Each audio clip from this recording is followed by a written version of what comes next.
Virtual Cheese Awards. Welcome to the Virtual Cheese Awards 2021. It's the second year the awards have been held, and it's a marvellous way to support Britain's fabulous cheese industry and a great way of shining a light on our cheese makers and mongers who've endured one of the strangest years ever. I'm Nigel Barden. I'm a food and drink journalist. It's a privilege to be involved again with the VCAs. Last year, many live cheese tastings didn't take place, such as the World Cheese Awards in Galicia, Northwest Spain, or the British Cheese Awards at the Royal Bath and West Show. So that illustrates how important these virtual cheese awards are. It takes a huge amount of organisation to orchestrate the distribution of our cheeses to our judges spread throughout the UK, and there's already been a preliminary day's tasting a week ago in readiness for this final day. Soon to commence with the best cheddar category, the first of 7 classes. To watch for day's tastings, culminating in the final at 3 p.m. to discover our best of British cheese, please buy a ticket to our Hop-In event for a small charity donation, with all profits going to the Specialist Cheesemakers Association. And we've set up a bursary fund to support and help British cheesemakers. Please visit our website, virtualcheeseawards.co.uk, to find out how you can hop in.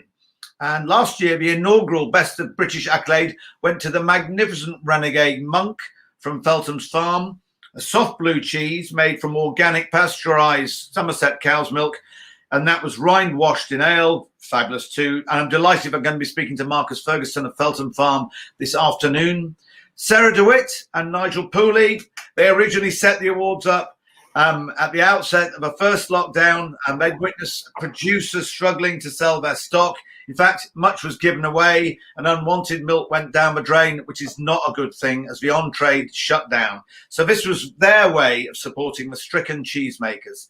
Sarah spent a quarter of a century in the cheese industry. I know, still looking so remarkably young. 15 of those were with Asda, and she now runs Manor House Consultancy. This year, she surrounded herself with an ace band to stage the awards, including Vicky Rogerson on marketing, PR and lead guitar. Cara Bowen handles sponsorship and bass guitar in tandem in the rhythm and sponsorship section with Jeremy Bowen on drums and backup vocals. And finally on keyboards is event and social media manager Minna Robinson. Well done to them. And was a heartfelt hurrah to our sponsors, without whom we wouldn't, well, we'd just be knackered. We wouldn't exist. And there's a particularly big diolch, or thank you, to David Edwards and the Food and Drink Wales team for being our event partners. They work tirelessly to promote Welsh food and drink all over the culinary planet, of which cheese, of course, is a huge part. So welcome.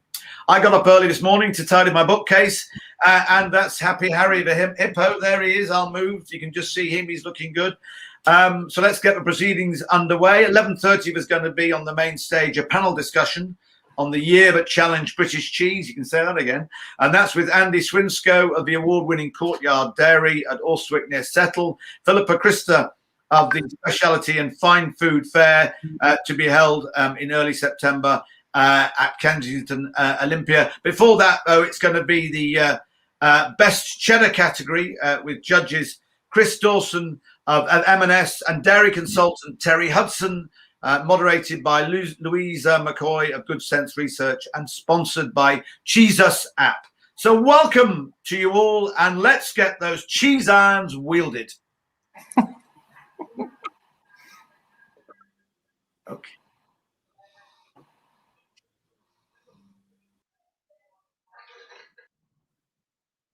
Yoo-hoo! So we should be in to our first event. Here we go, Terry. Chris, what I suggest you do is, can you close down and Louisa. Open. Hello. Use that link and go in separate and make sure you're in Chrome. Right, okay. So the links disappeared. Let me just.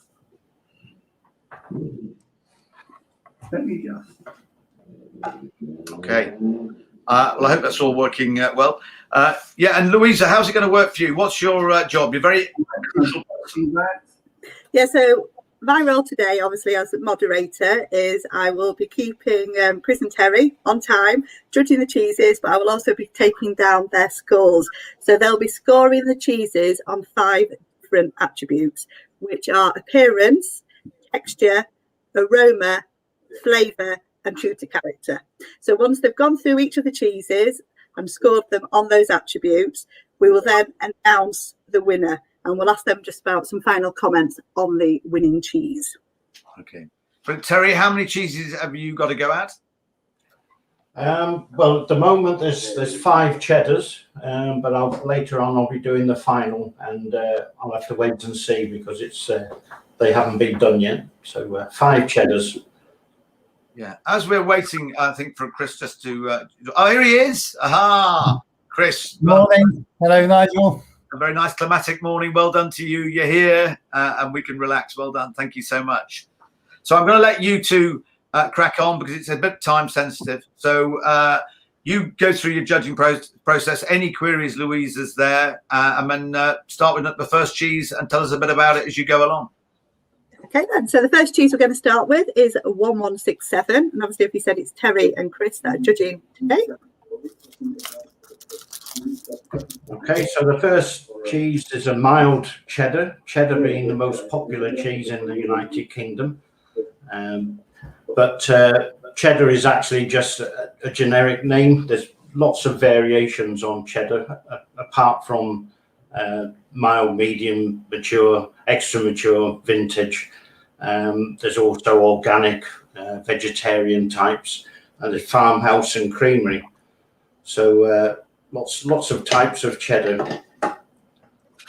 So first thing we're looking at, Chris and myself, is the appearance of the cheese, and it's looking very uniform. There's no mottling, which is good. The texture's looking very good. If anything, it's probably a little bit on the weak side, weak body. But we'll work the cheese between our fingers now. What we're doing there, we're warming the cheese up to body temperature, but we're also assessing the texture of the cheese.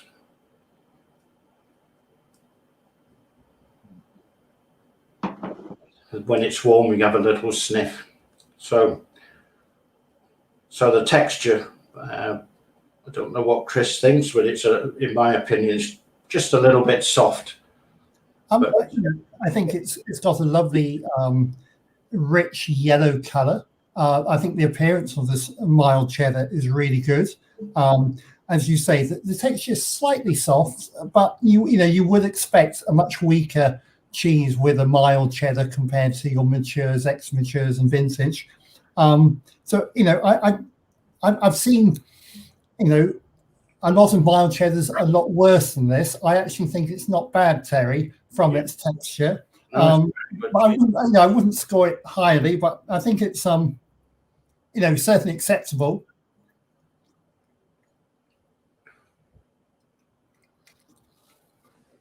So appearance, I would score it a 7, Chris, which leaves us a little bit of headroom for cheese that are better and maybe cheese that are worse. But it's an excellent mild cheese, like Chris says. There's slightly higher moisture, which does give you a softer body. Yeah, I'd agree with 7. I think it's a good appearance. No faults that I can see. In terms of texture, probably scores as a 6, Terry. Yeah, slightly soft, but still 6 is a good score. So, and the aroma. All these gents as well, you can come back and obviously once you've tasted a couple, you can always amend your marks according. That's okay, Louisa, isn't it? That's fine, yes. Yeah, definitely. Aroma, lovely and clean, no off flavors, taints. So got a lovely dairy aroma. I would have said they're probably a 6 for the aroma. Yeah, fine.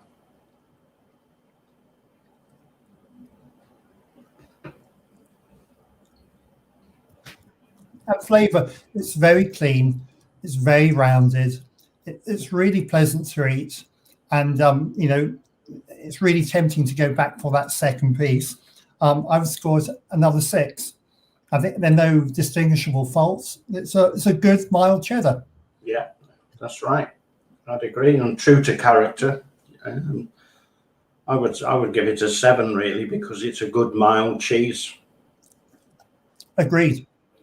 I think it's a really good mild cheddar. Great. So the scores then are 7, 6, 6, 6, 7. So the next entry number we're moving on to is 1140.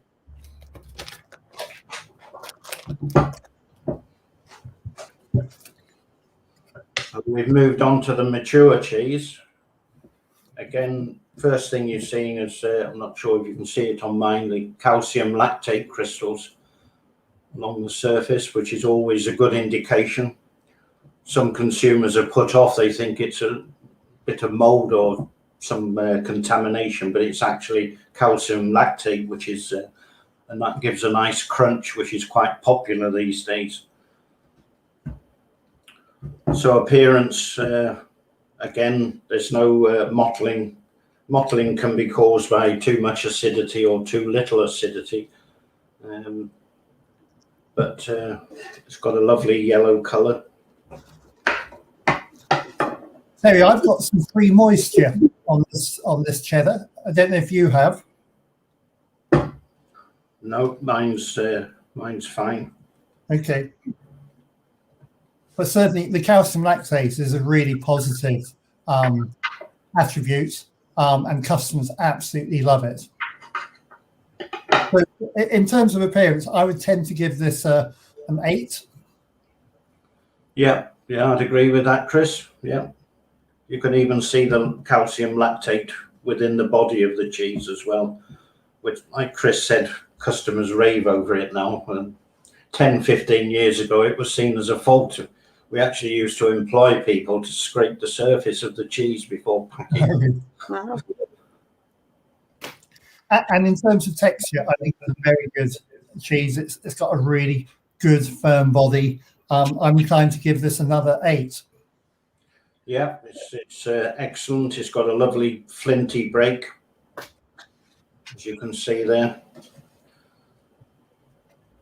Yeah, I'd agree with that, Chris. Very nice cheese. And in terms of aroma, this is, again, it's got a really lovely, rich, slightly sweet aroma, but not sickly sweet. It seems quite balanced on the nose.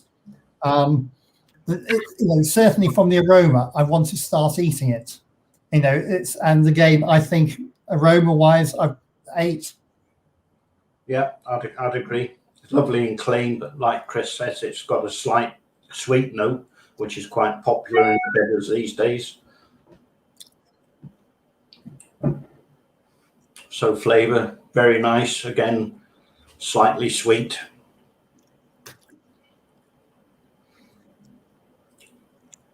I'd certainly go back for more of it on the cheese board. Yeah, I think it's got a lot of upfront flavour, a lot of richness, very balanced. The only area I'd score it down is that the finish is quite short.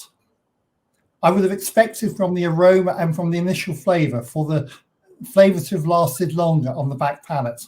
And I think for me, that would probably lose a couple of points. Okay, yeah. You'd be expecting a lingering flavour in a mature at the back of the throat. And I just found a little bit on the short in terms of its flavour intensity after the initial hit. So what score are you giving for flavour? Well, I would give it a 6 really, because you're looking for that full, and a mature cheese, you're looking for a full complex flavour that lingers. And like Chris said, it's not lingering quite enough. Okay. So I'd go for a 6. I don't know about Chris. Well, I had said 8 because I thought, if it had been perfect, I would have given it a 10. I would be happy to settle on a 7 for this. Okay, agreed. It was interesting what you were saying before, Terry, about the lactate crystals, that people were worried about them. And I remember when I was a wine merchant, tartrate crystals were a similar thing. But in a wine like a Grüner Veltliner or a white wine, is that they would form little crystals in the bottom, and people put sugar in them. And we used to say it, but actually it was, again, a sign of quality. And as they warmed up, it would go back into suspension. And that, I love that crunch, the lactate lactic crunch, particularly with older cheddars that you get. It's a real. People think, well, put salt in this. I said, no. it's God's intervention. That's right. Yeah. Perfectly natural. And then, sorry, what score were you giving for True to Type? Well, I think it was. I would go for 7.5. Yep, agreed. Okay, so we've got 8, 8, 8, 7, and 7.5. The next cheese we're moving on to is 1193.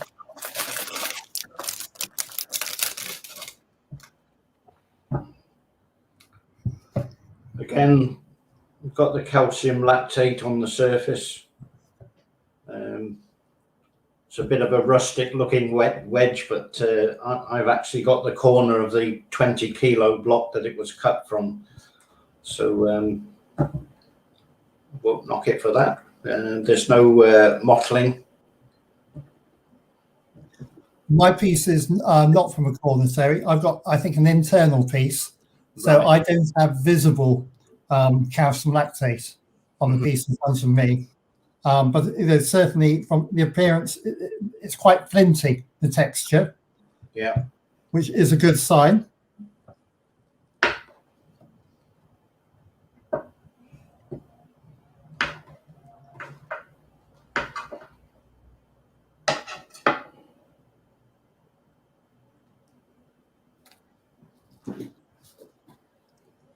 It's got very good body, which you'd expect from a mature, because they're looking for the balance of salt and moisture and pH acidity.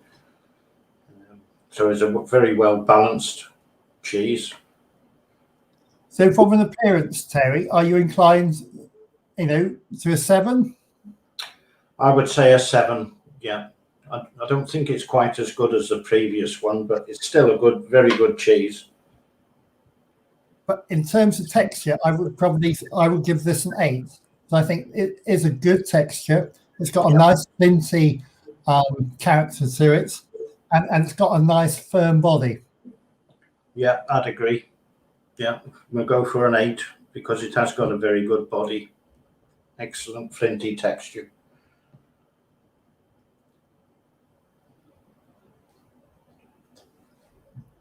And on the aroma, I'm getting a cooked cheese note coming through, which isn't unpleasant. It's tempting. It's almost like I remember my mother making sort of cheese puffs, and it'd have that real cheesy cooked note, and that's what I'm getting on the nose.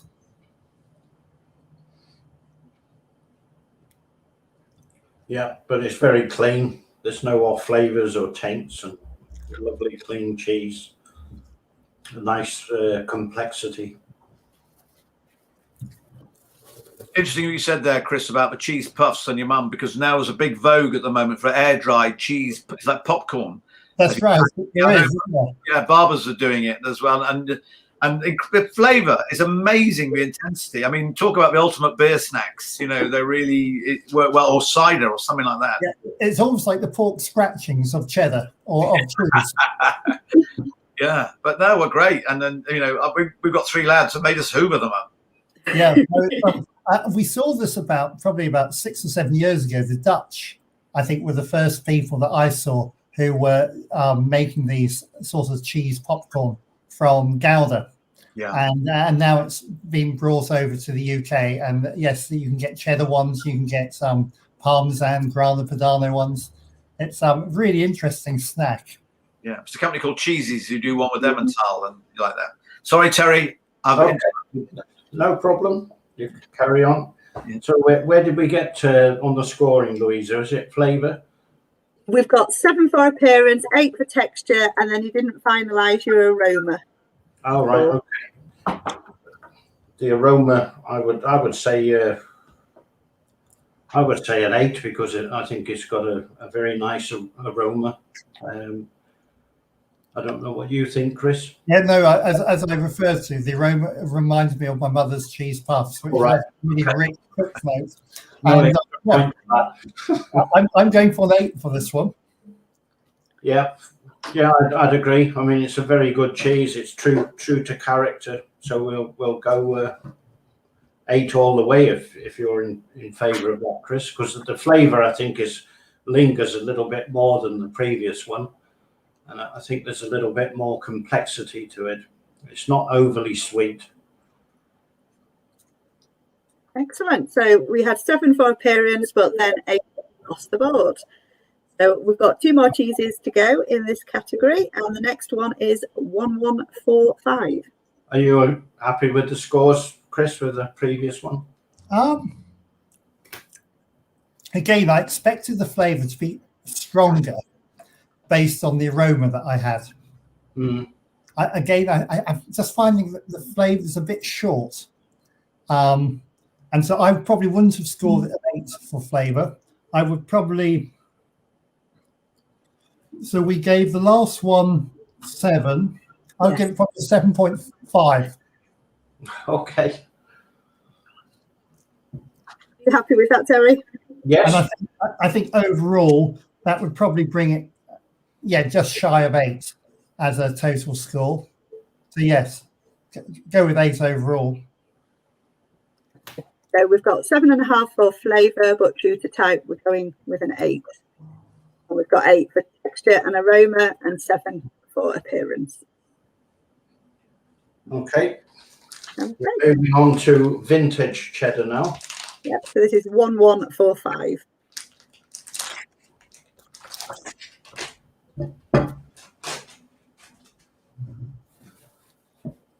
So looking at it again, it's very uniform in colour, a nice yellow, rich colour, which will be the carotene in the milk, like sheep's milk, and they're very pale because they convert carotene into vitamin A, but that's a lovely looking colour for a cheddar, slightly open texture, which is good. Again, calcium lactate, good body. What do you think of the appearance, Chris? Again, it's got a nice open texture. It's a rich colour. It's got lovely calcium lactate on the surface. I think when you break it, it's got a really nice flinty character. So yeah, I think from an appearance perspective, 8. Okay, yeah.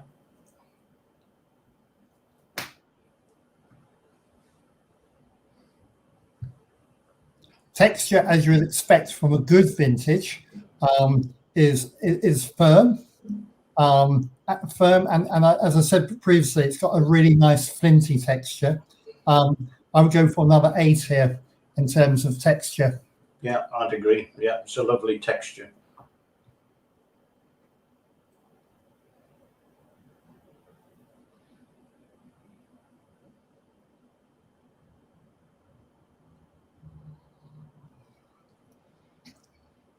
It's got a very rich aroma. Yes, I like the aroma of this one. It's, a slight hint of sweetness coming across, but it's one of those that you smell it and you think, oh, I really want to get my teeth into this one, and I'm looking forward to trying it. Yeah, beautiful aroma. What score would you give for the aroma? I would give it a 9 because I think it's a very good aroma. Yeah, I'd agree with the 9. And I think in terms of flavour, it's really difficult to make a good vintage cheddar, as Terry will know more than anybody, because not many cheddars get through to vintage, and many of the cheddars that do get through to vintage become out of balance. And I think this has a wonderful complexity. It's very rich. It's very Moorish. There's quite a lot of umami coming through, and it's getting you at the side of the throat. It's really getting those taste buds active. And for me, it's got length. So it's not just upfront richness and complexity. It's got a really nice rounded finish and length to it. So I think this is a really excellent example of vintage. Mm. I'm going to interrupt you just a second, Terry and Chris and Louisa. Nothing personal, but I've got to go to the hopping stage. So you crack on. Good luck. Lovely to see you. I'll catch up with you later. Really nice to see you. And Chris, if you ever want to do my bedroom and my house out as an interior designer, I think you've got a future. I like that. Make sure you bring some of your mum's cheesy puffs with you. That would be great. But thank you so very much. Nice to see you. Okay, we've got the Year at Challenge British Cheese now with Andy Swinscoe, Philippa, Krista and Richard Clothier. And if you want to know more about that, go to the virtualcheeseawards.co.uk and you'll go into Hop In and you can join us there. But for the time being, I'm going to leave you three wise owls and have fun. And thank you so much for your time. It's much appreciated. Thank you. See you later. I think for me, Terry, the flavour has to be a 9.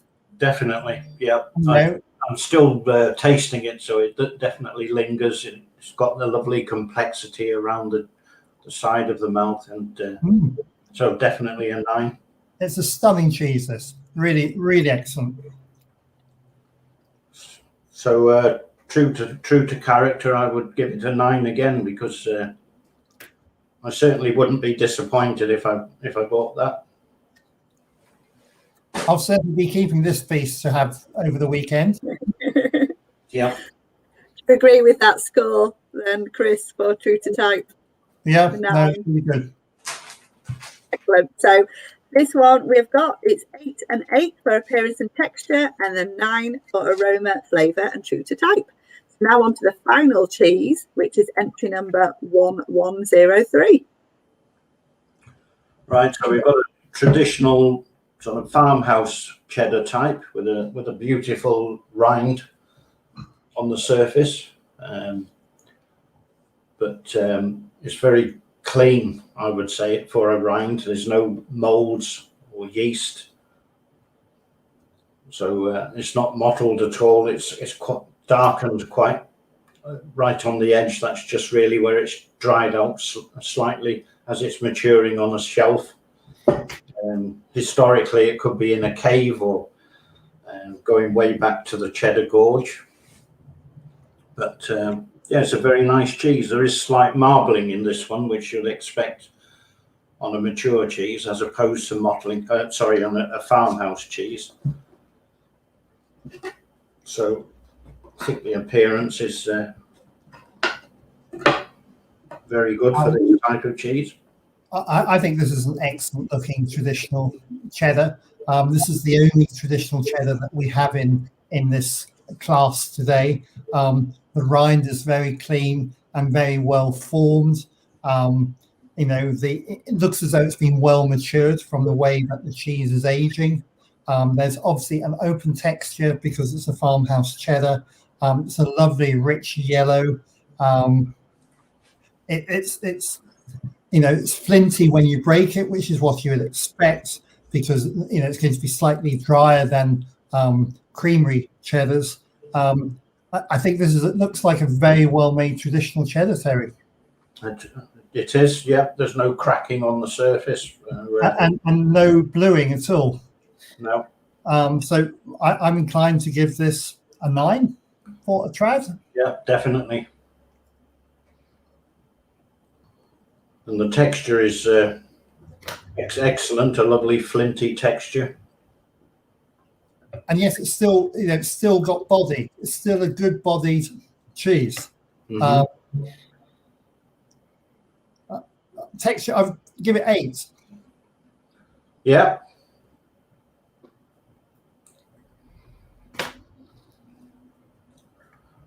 Aroma is superb. It's got those grassy notes, we call it grassy notes, coming through. And it's very fruity on the nose as well. It's got that lovely farmhouse fruitiness that you would expect. Grassy, as you say. Again, it's one of those cheddars that you're really waiting just to start eating it.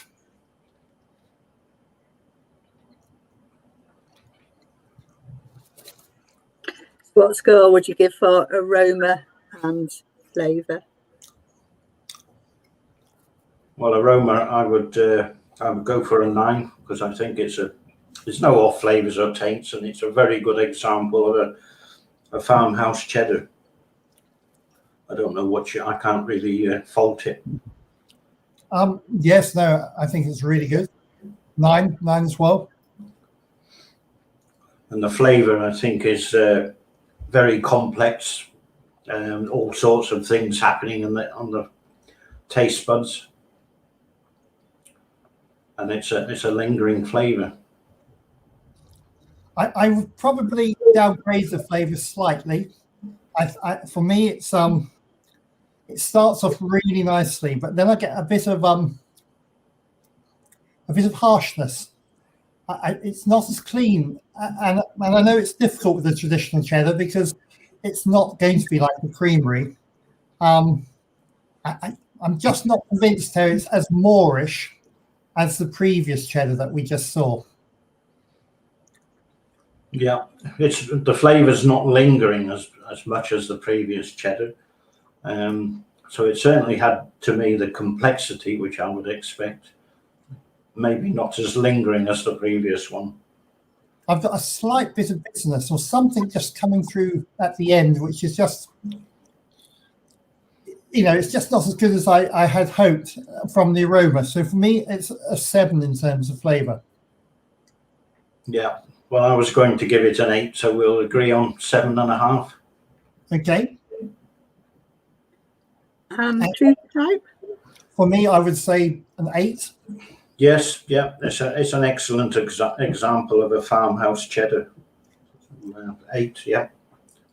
Okay, so the scores we've got for appearance 9, texture 8, aroma 9, flavour 7.5, and true to type 8. So I can announce the winner of the best cheddar cheese, which is going to be going through to the best of British cheese, which is being held at 3 o'clock today, is 1145. And in second place, it was 1103. And in third place, 1193. So do you have any final comments that you'd just like to say about the winning cheese, 1145? It was a really well-made, very complex flavoured cheddar, very much in the modern style, I would suggest. It's certainly sweeter more than savoury, but there was still a nice balance to it. I think it's a well-deserved winner in this class. We've seen some really good cheddars here. Would you like to add anything, Terry? Yes, I'd agree with what Chris has said. It's a very worthy winner. It is an outstanding cheese, but it's all of the cheddars we've seen now are excellent examples of their type, and it's always difficult to do this judging at the end, the best of the best. But the one that we've chosen is a worthy winner, as I said, and it just picked the others at the post, really. Oh, so, thank you, everybody. Well deserved. Well, thank you very much, both of you, for your hard work there going through the cheeses. I'm very jealous. I wish I could have joined in. And we'd also just like to thank Peter's Yard for providing the crackers and Wax Wrap for sponsoring the judges' packs. So that's the end of this category judging. The next session will be starting in a few minutes' time. Thank you very much. Thank you. Thank you.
Hey, we're here. Owen's here somewhere. I can sense his aura.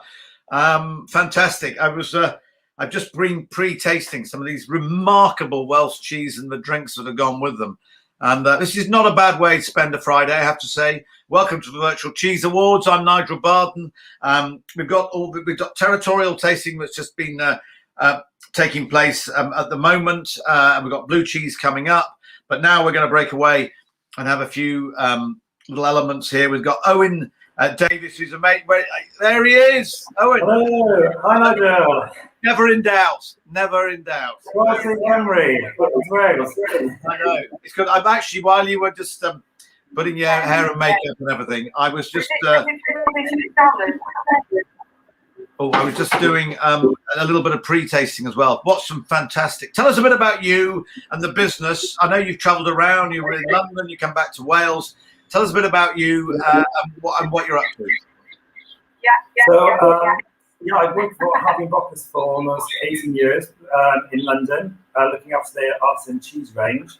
And then came back to Cardiff 6 years ago and opened Teak House last year, actually, in amongst the lockdown period, which is very interesting. So, yes, Teak House is now the home of British cheese in Cardiff. So we sell through farmers markets and online, so at www.teakhouse.com. Yes.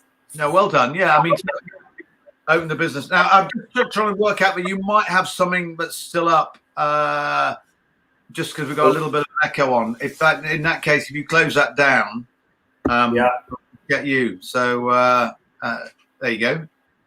Fantastic. I think that looks good. And so you were in London with Harvey & Broccoli, and then you came back and you started spreading the love back in your home, in your motherland in Wales. Indeed, we haven't even got time to talk about Lions' selection for rugby, although there are quite a few Welsh places there with one captain made out of granite, but that'll keep for another day. I'm sure you appreciate some of these cheese and pairings as well. Yeah, so today I've just chosen three of a varied selection of Welsh cheese that we have now being made in Wales. The first one we have is this little one called, I've just taken a bite of it, but it's Brefi Bach, which means little bleating, made by Carrie Rhymes up in North Wales in the foothills of Snowdonia in Bethesda. And that's the one, yeah. So fresh lactic used milk cheese. And everything about this is about being gentle and slow. So that's where you get that amazing, soft, that's it, Brefi Bach, creamy texture. Fresh, grassy, it almost transfers it on into where the sheep are grazing in those sort of foothills of Snowdonia. She works with one farmer locally, and she collects the milk herself. And as I said, it's all about kind of being slow and gentle with this cheese. And the result is something that you've got an amazing texture, fresh and creamy. And we don't see many use milk cheeses being made in Wales, so I don't quite understand why. We've got the sheep, but we don't make a huge amount of the sheep's milk cheeses. What's great as well is that Wales Food and Drink, have been really supportive of this, of all the artisan producers, and not just cheese producers, but cheesemongers like yourself. And they're really, it's just great that they're so active in the market, and they really care. Beth Ann and David Edwards, all the people in the company there, they really get behind these small producers and take it not just into the UK, but around the world. And it's always a joy. And it's built on love. It's a bit of a cliche, but it's true because they really care. Totally. And it's, it's part of our heritage. It's part of what we do. And it's great to see an amazing, but relatively new actually cheesemaker making cheese of this quality. It's amazing. And with Carrie Rhymes also, she uses cardoon rennet, a thistle rennet, often used in Spanish cheeses.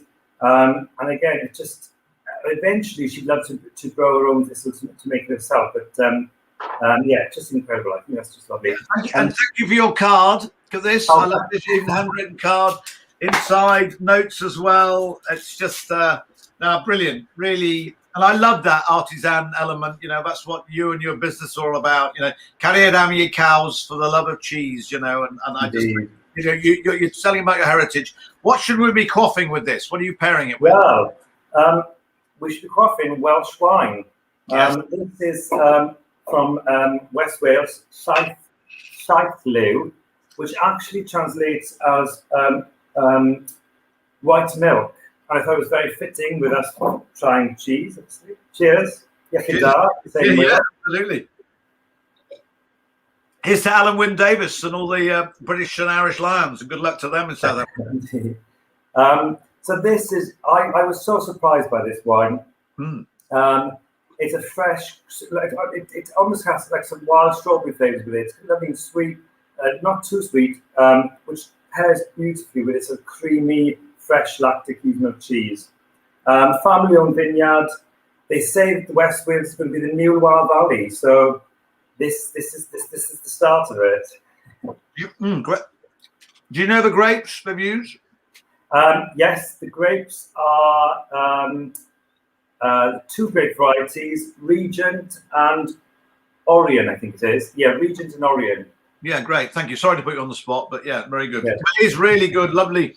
So it's a rich rosé colour, but nice and brambly, and works so well with this fantastic cheese. You know, really good with the raw ewe milks cheese, the Befubach. Very good. Great combo. Thank you. Moving on. Okay. The next one is Hafod, which is our Welsh organic cheddar, made by the Holden family, again in West Wales, near Lampeter. And everything about the Holden family is taking it back to how it was. And they've changed the recipe, the cheddar make. So now it's made over a long period of time. I think it's 14 hours. And the result is something that is, it transfers it to where these cows are grazing. Very grassy. They have Ayrshire cows, 80 Ayrshire cows, small farm. And again, if they want to remove any of that kind of the machinery element of it and anything that's not necessary really. A lot of cloth-bound cheddars, farmhouse cheddars, have the muslin cloth to protect the rind. Hafod, they've removed it. So it's a completely natural rind. They say that the cheese now self-regulates itself. If it's too dry, it'll retain that moisture. If it needs to expel the moisture, it'll expel the moisture. So yeah, the result is something I just love it. Even the smell of this, I just love. It's got a lovely balance of there is moisture there, but it's also quite mature. There's umami-rich flavors or elements there. It's a nice degree of salt on the finish. And you know, it's heading to my stomach, but in a very contented fashion. But I've got two remarkable bevies on the table here. What are we? I really like to do that. I like to. So yeah. Yeah, I've got it. But what are you going to be drinking it with? So two friends have recently opened a brewery right in the centre of Cardiff called Flowerhorn, and these are their first beers. The first beer we've got to go with the Hafod is Yawn, which is a pale ale. That's the one, yeah. Great graphics. Apparently he's a DJ based in Bristol, but does a bit of graphic work on the side. Fantastic. Really, it's like something out of The Simpsons. I love all that. What a great label. Yeah. So with Yawn, what I liked about Yawn is that it had a human bitterness. And I thought that would work really well with a Hafod.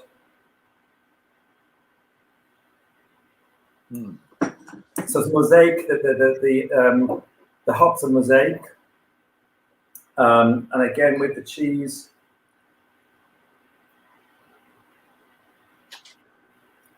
Yeah, 4.7%. It's a beautiful combination.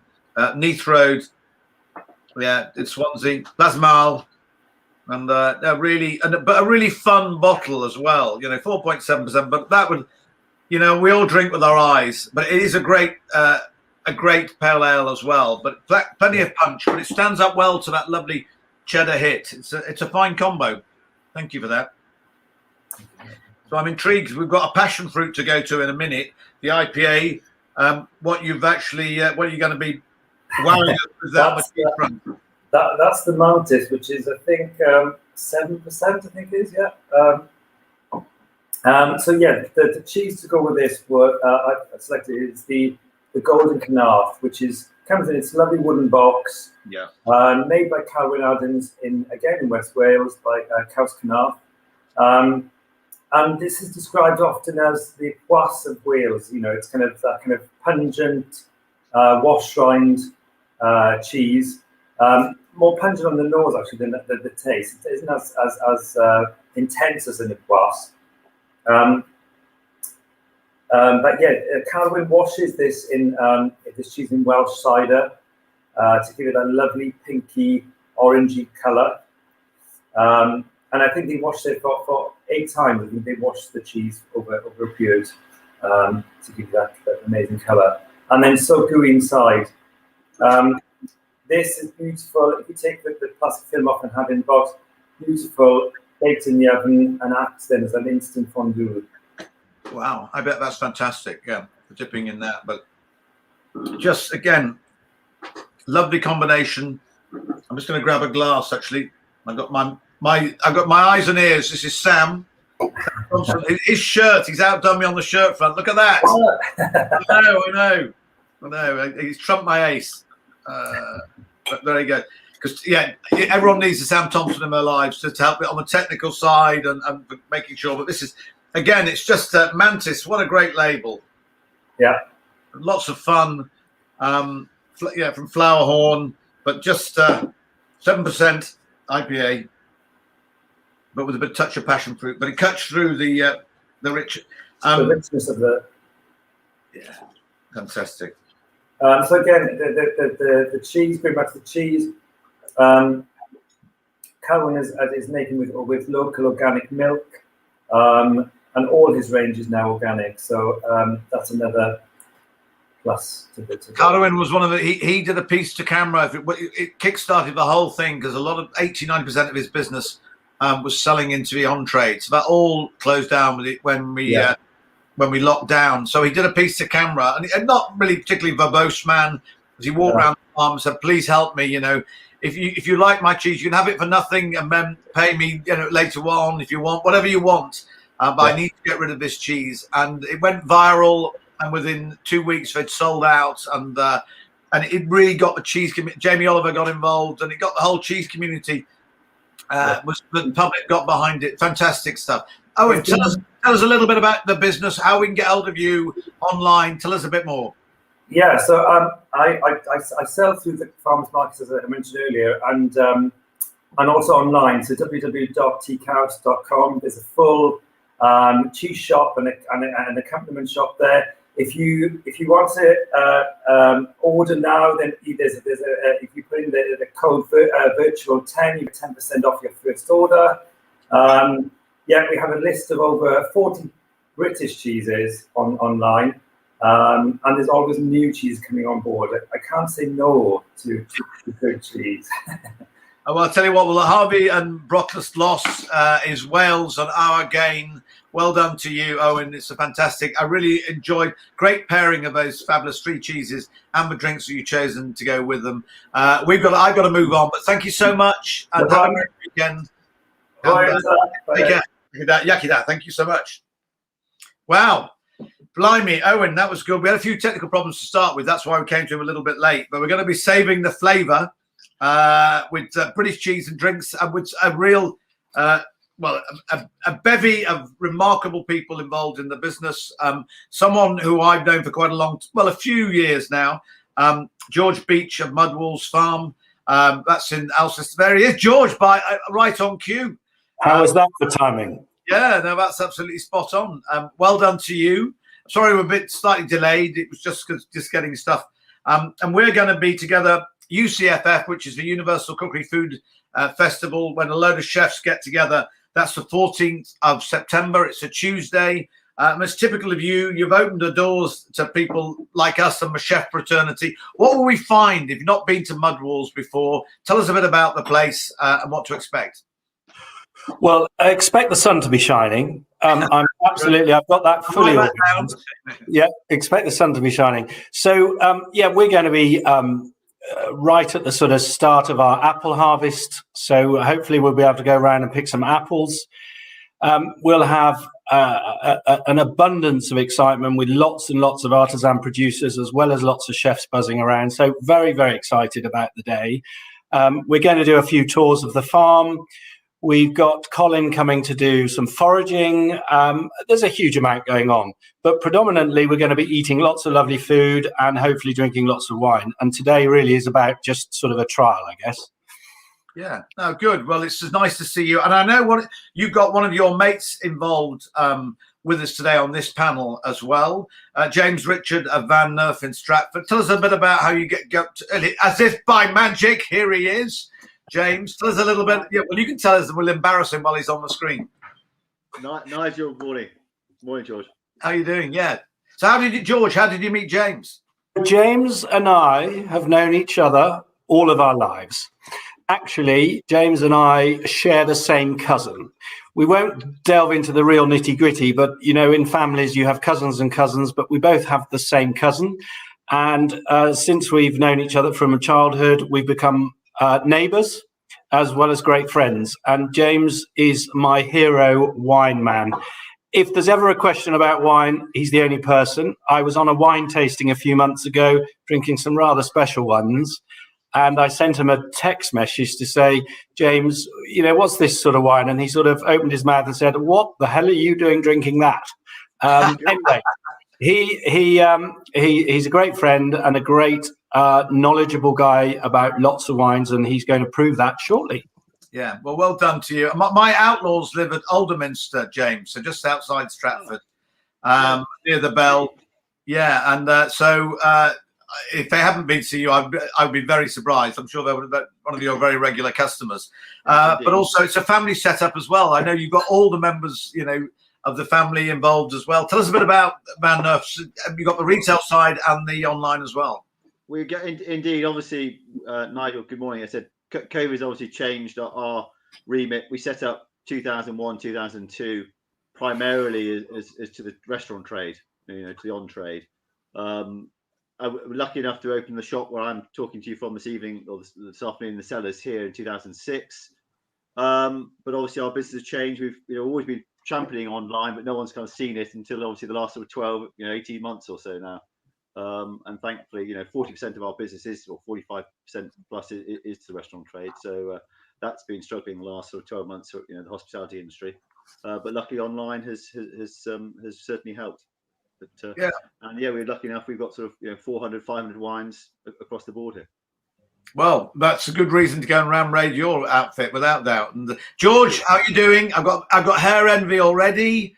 I haven't had a haircut yet. I haven't had a haircut. I haven't had a chance. No, but you look great. No.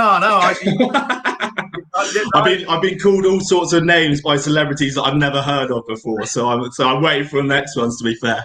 Well, I'm back combing my bum hair. This isn't your mine at all. This is only I can have. But you, I mean, obviously this is in the cheese merchant now, based in London, in Morden, but originally went down the chef route. You were cooking in kitchens commercially. Absolutely, yeah. No, when I left school, education probably wasn't for me, and then went straight into kitchens as I left school, and did that for about 4 years. Loved every second of it. Then sort of I was brought up on a farm down in the West Country, on a dairy farm down there, and then decided to move back down to the West Country, sort of fell in love with cheese, sort of in Cheddar Central down there and then around us. So, I sort of fell in love with cheese and then sort of found the perfect balance between sort of dealing with chefs on a day-to-day basis as well as dealing with farmers and producers as well. So for me, it was sort of the happy ground. Obviously the long hours from chefing as well, and then I decided to set up a business which is pretty much just as stressful as long hours as well. So no, it's been a sort of exciting ride for me, really. Yeah, no, well done. Thank you for joining us today. And Sophie Buxton might well be joining us at some stage. She's as well from the Cheshire Cheese Company, based in Macclesfield. If she joins us, well, welcome to you. But we've got some. Well, I hope you've all got the cheese. I certainly have. Lucky me. And some intriguing wines to go with them. So, firstly, cheese-wise, George, you want to start us off? Well, I think George Lang is going to be the man, and we've got to get this sorted out, because which George do you mean, and what just, you know, make your mind. George, you go George 1, I'll go George 2. It's fine. No, I'm going to go and don't loiter for Lang. So, Lang, over to you. Perfect. Brilliant. Well, what I've done is I brought thought I'd showcase three of sort of some of our best-selling cheeses. Here at the Cheese Merchant, we sort of have a range of about 400 cheeses now.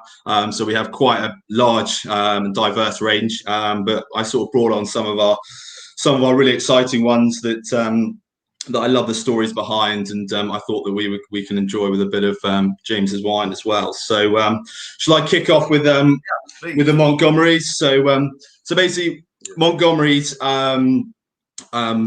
go show up here. Hope everyone's got some. Yeah, there we go.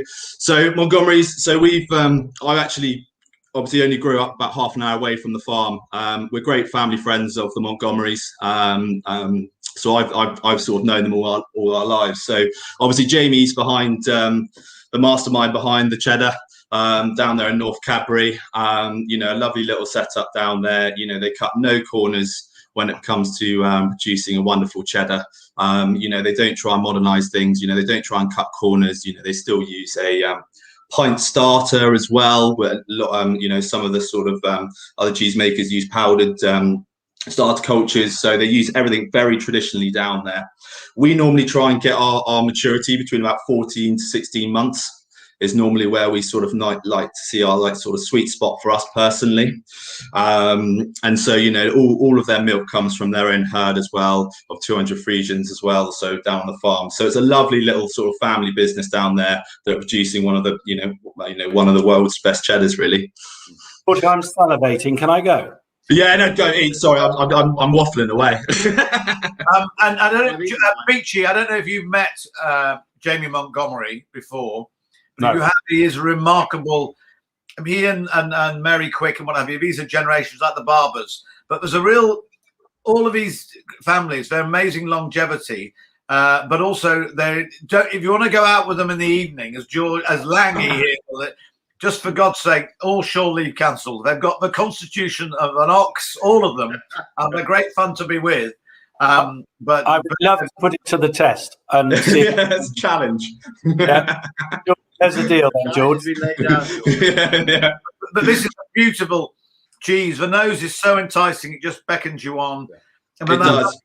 It's that lovely creamy element, but also there's that touch of maturity to it as well, which gives it good staying power. So Definitely. Yeah, Definitely. James, I'm therefore intrigued. You know, what were why you went down the Austrian route? Tell us a bit about your wine. Well, Nigel, that's a very good point. So for the pairing point of view, we're going wrong way. So Okay. we're going back front. I'm going to talk to you about what we're pairing with this. I put this with the Churchill white. Oh, port. nice, lovely. Yeah. So actually, you should have done this last. Normally I've done this last. Excellent. Sorry about that. George Lang, don't worry. I got overexcited. So we'll go that way. So port first. Churchill ports. You might know the name, you might not. One of the youngest or port shippers. Believe it or not, you probably may have heard the name Graham's. Johnny Graham as the Graham Port family dynasty, 5th generation. He set up on his own in 81 under his wife's name, Caroline Churchill. And that was the sort of start of Churchill ports, their first vintage in 82. And Portugal really is, I think, wonderful. Not only port we're having here, but offers some wonderful wines for pairing with all sorts of foods and cheeses as we have here today. But what white port? I've chosen white port. Everyone kind of always goes for traditional ruby ports, late bottle vintage ports. But I'm a great fan of white ports, both as an aperitif or to go with this cheese. And that's kind of nutty element coming through. It's 10 years old. Amazing value for money. 10-year-old white port, and it is dry. It says it's dry, but slightly there is a bit of residual sugar there. It's not bone dry. and it should work really well with that nutty, caramelly element that you get from the Montgomery, and it's certainly at the age of it. It really is sensational, James. What's that? It's sort of got I don't really want to say quite perfume, but it's got something that follows towards the end that is quite intriguing, quite unusual. Well, you get a vanilla notes. It's made from 3 white grape varieties. Malvasia is the one you may have heard of. I won't go into the other 2 indigenous Portuguese whites, all hand-picked, and they're still doing the traditional pressing underfoot. Prior to that's had 10 days chilling. I know, you're clean feet. That's all right. It's cold soaked. There's a lot of white wines that are all done now. They chill the must down prior to the alcoholic fermentation, and that kind of maintains this kind of primary white floral elements to it. But it has then, with that aging and the maturation, it's got that sort of, again, caramelly, sweet vanilla element coming through. Never Veruca juice tasted so good. That's fantastic. And I do think white port, it's a bit like sherry, it's a bit like ruby ports. They're much underappreciated, but incredibly good value. Yeah. And I think the Malvasia coming through, it's just a really, but as a long drink, chilled, or if people want to put tonic with it, it's just a really versatile. And people hardly drink any, but it's great. Coming in the summer months, you can do this with a like you said, tonic, a bit of grapefruit, a shot of something else in there, and have fill it with ice and have a long drink. Just one ice cube in there would just probably change it completely. Yeah, really good. I mean, you've got 20 cl bottles, but I've got a larger sort of 50 cl bottle in it. But it's it's already drunk as well, James. It's been a long morning. Yeah, very good. It's nearly Christmas, Langy. What are we up to our next cheese? Right. So the next one we're going to move on to is Cinnaden Hill. So this is one of my. I have a huge sweet spot for goat's cheese, and this is just this is quite a new goat's cheese to us as our range. And so this is produced by that's the one. So yeah, basically this is produced by Fraser Norton and Rachel Yarrow, hence the production name of Norton and Yarrow. So they have they are part of the Earth Trust farm over in South Oxfordshire. So that's a sort of a charity that's based on giving tenancies to new foods businesses. And sort of giving them a help up, really. So it all comes from their own herd of goats as well, and it's a very sort of typically French style goat's cheese as well. That has a very fine rind to it, and it has a lovely little bit of a breakdown around the outside as well. So if I won't hold you up any longer. Have a little bit of a taste, but the texture on it is just superb. It's sort of quite a whipped sort of texture to it as well, and it has a nice little twang to it as well. A little bit of citric notes, a little bit of nuttiness at the end. George, I know you don't like goat's cheese, but no, I think I'm changing. I honestly, I have to say, if I ever do a blind cheese taste, I always get the goat's cheese right because I don't like it. But I'm going to be really honest with you, not just because of what we're doing today. I think my palate might be maturing. Oh, there we go. At 25 years of age, it's finally maturing. We got there eventually. If you have cheese as good as this, I'll bring that bag of money round later, James. Thank you. But Langley, this is a fantastic cheese. It's just because it really does melt in the mouth. And that Afghan goat element, that people worry about, which I'm sure Beachy was the reason why I didn't particularly like it, isn't there. It's a lovely, soft, delicate, floral cheese, but totally different to a cow's milk cheese. It's just it's a different melt point and everything. So on that note, this gorgeous cheese, James, what are we going to pair with it? Now we're going white. This is the Sepp Moser, and as some of you go, we should be showing a British wine. I'd love to have shown you one of our Welcome Hills vineyards just up the road from us. But frustratingly, and it pairs very well with this, but we're waiting on the new vintage. The 2020 vintage is yet to arrive. It's arriving frustratingly in the next couple of weeks. So we're a bit early on that, and I would have shown you some wonderful cheeses. There we are. I could have shown you lovely sparkling wines from, where are we? Down in Hampshire and in East Sussex. But I've gone Austria. All organic.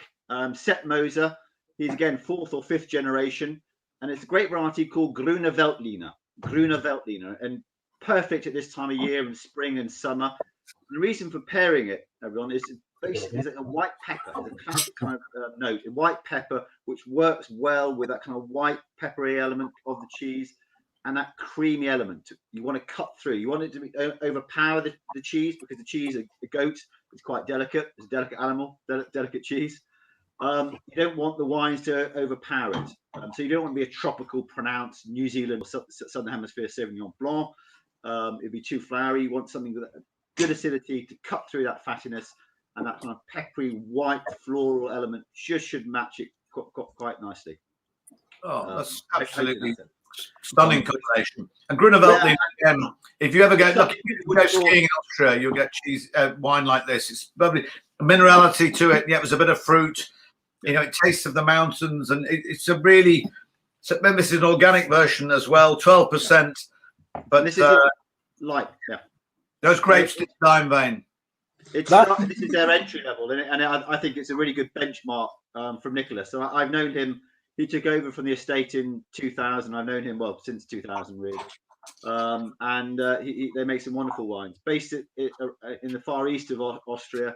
They've got two areas, 50 hectares, and they're farmed organically and now biodynamically since 2006. So it's not just a fad from that point of view. So no pesticides, no herbicides, minimal intervention, but the work goes in the vineyard to reducing the yields, making sure they got good. I've got a couple of quick questions.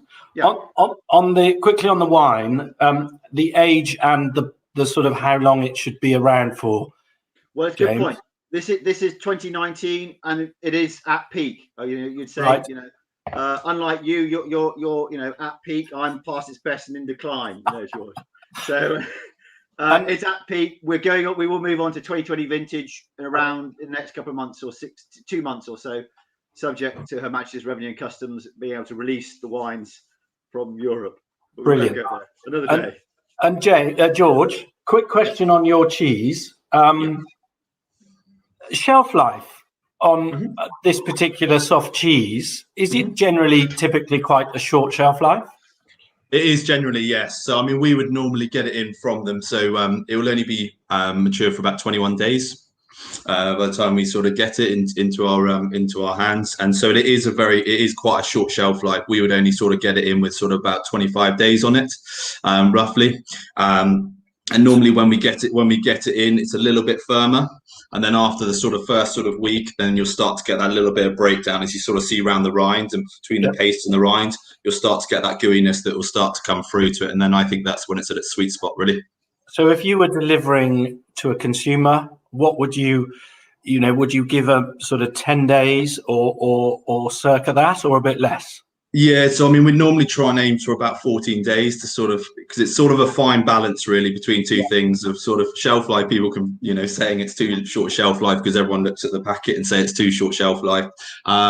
But then there's that fine balance with cheese where you're sort of trying to get a shelf life, but also trying to get it at its right sort of sweet spot where you want it, where it's at its best. So it is a bit of a fine art. So we normally try and push it out about 14 days. And at that time, it can bring it on for another week and it'll be perfect. Yeah. But at 14 days, it's spot on as well. Yeah, I think in my world, that's so important to get that message across, because people do think that cheese can sit in the fridge for a week or two or more, and some certainly can, but some definitely can't. And I think as a consumer and a supplier into the consumer world, it's really, really important to get the message, because obviously we all want people to eat or drink our products at their best. And sometimes it doesn't, it doesn't get perceived correctly. But I'm nearly converted. I am nearly converted. Nearly. I'll take that. I'm going to make James. How much would that retail for at Van Nerf? Well, there we are. $12.75. Fantastic. Brilliant. Well, it gets better. £2 off this month. It's $10.75. Again, better than Christmas. Fantastic. We're going to go Derriere about Fass. Yes. Tell us about the wine. Okay. Clean that up before Langy tells us about the cheese. So what's your final wine? I haven't opened this because, believe it or not, my wife and I had a glass or two of this last night. So we are, as your previous presenter, Owen Davis from West Wales, mentioned about West Wales wine becoming the Loire Valley. We are in Loire Valley, the far west, and another Jeremy Huchet is again 4th generation winemaker in his own right, based around Muscadet. Muscadet or Melon Bourgogne is the white, but here we've got his red. And I think it's really interesting. And as we go into the seasonal change, again, classic, cheeses change, as cheeses, you're on spring grass at the moment, the animals will change compared to that of winter. So cheeses will change, and therefore we accordingly will change the pairing of the wine. This is a lighter style, again, 12.5% in alcohol, based around 2 grape varieties, Gamay, Gamay Noir, and Pinot Noir. Okay, so it's 80-20 split between Gamay Noir and Pinot Noir. So think Beaujolais, sort of a bit further south, but here we are in the north/west of Loire Valley. Again, struggles to get ripened, occasionally from certain yields, struggle to get overly ripe, but it doesn't matter about these grapes because they have, again, higher acidity. They haven't been over extracted from a contact to the skins. It's short fermentation, but it's like warmer fermentation. So you've got that nice red berried fruits. It's not dark, spicy hedgerow fruits as we talk about for Grenache and Syrah or Cabernet being really cassis. Here we've got a bit of cherry, light floral notes. And again, because of this guy's acidity, it should cut well with the creaminess of the blue, because the blue is above it is beautifully creamy. It's not too saline like you get from a classic Stilton or a Stichelton, for example. It's a lot creamier than either of both of those, I think. And therefore you need something, again, with a bit more acidity, but still fruit to complement that. And can you do a deal on that one? How much would that be costing the Yorkshireman and me? 11.95. I think it's great. Langy, how much for 12, James? Full discount. Plus your discount. So 12.95, George. Yeah, 12. Langy, what are we pairing it with? Right, so like James mentioned, we got Beauval here. So this is a lovely blue cheese. I think, to be fair, I think this is probably our best-selling blue.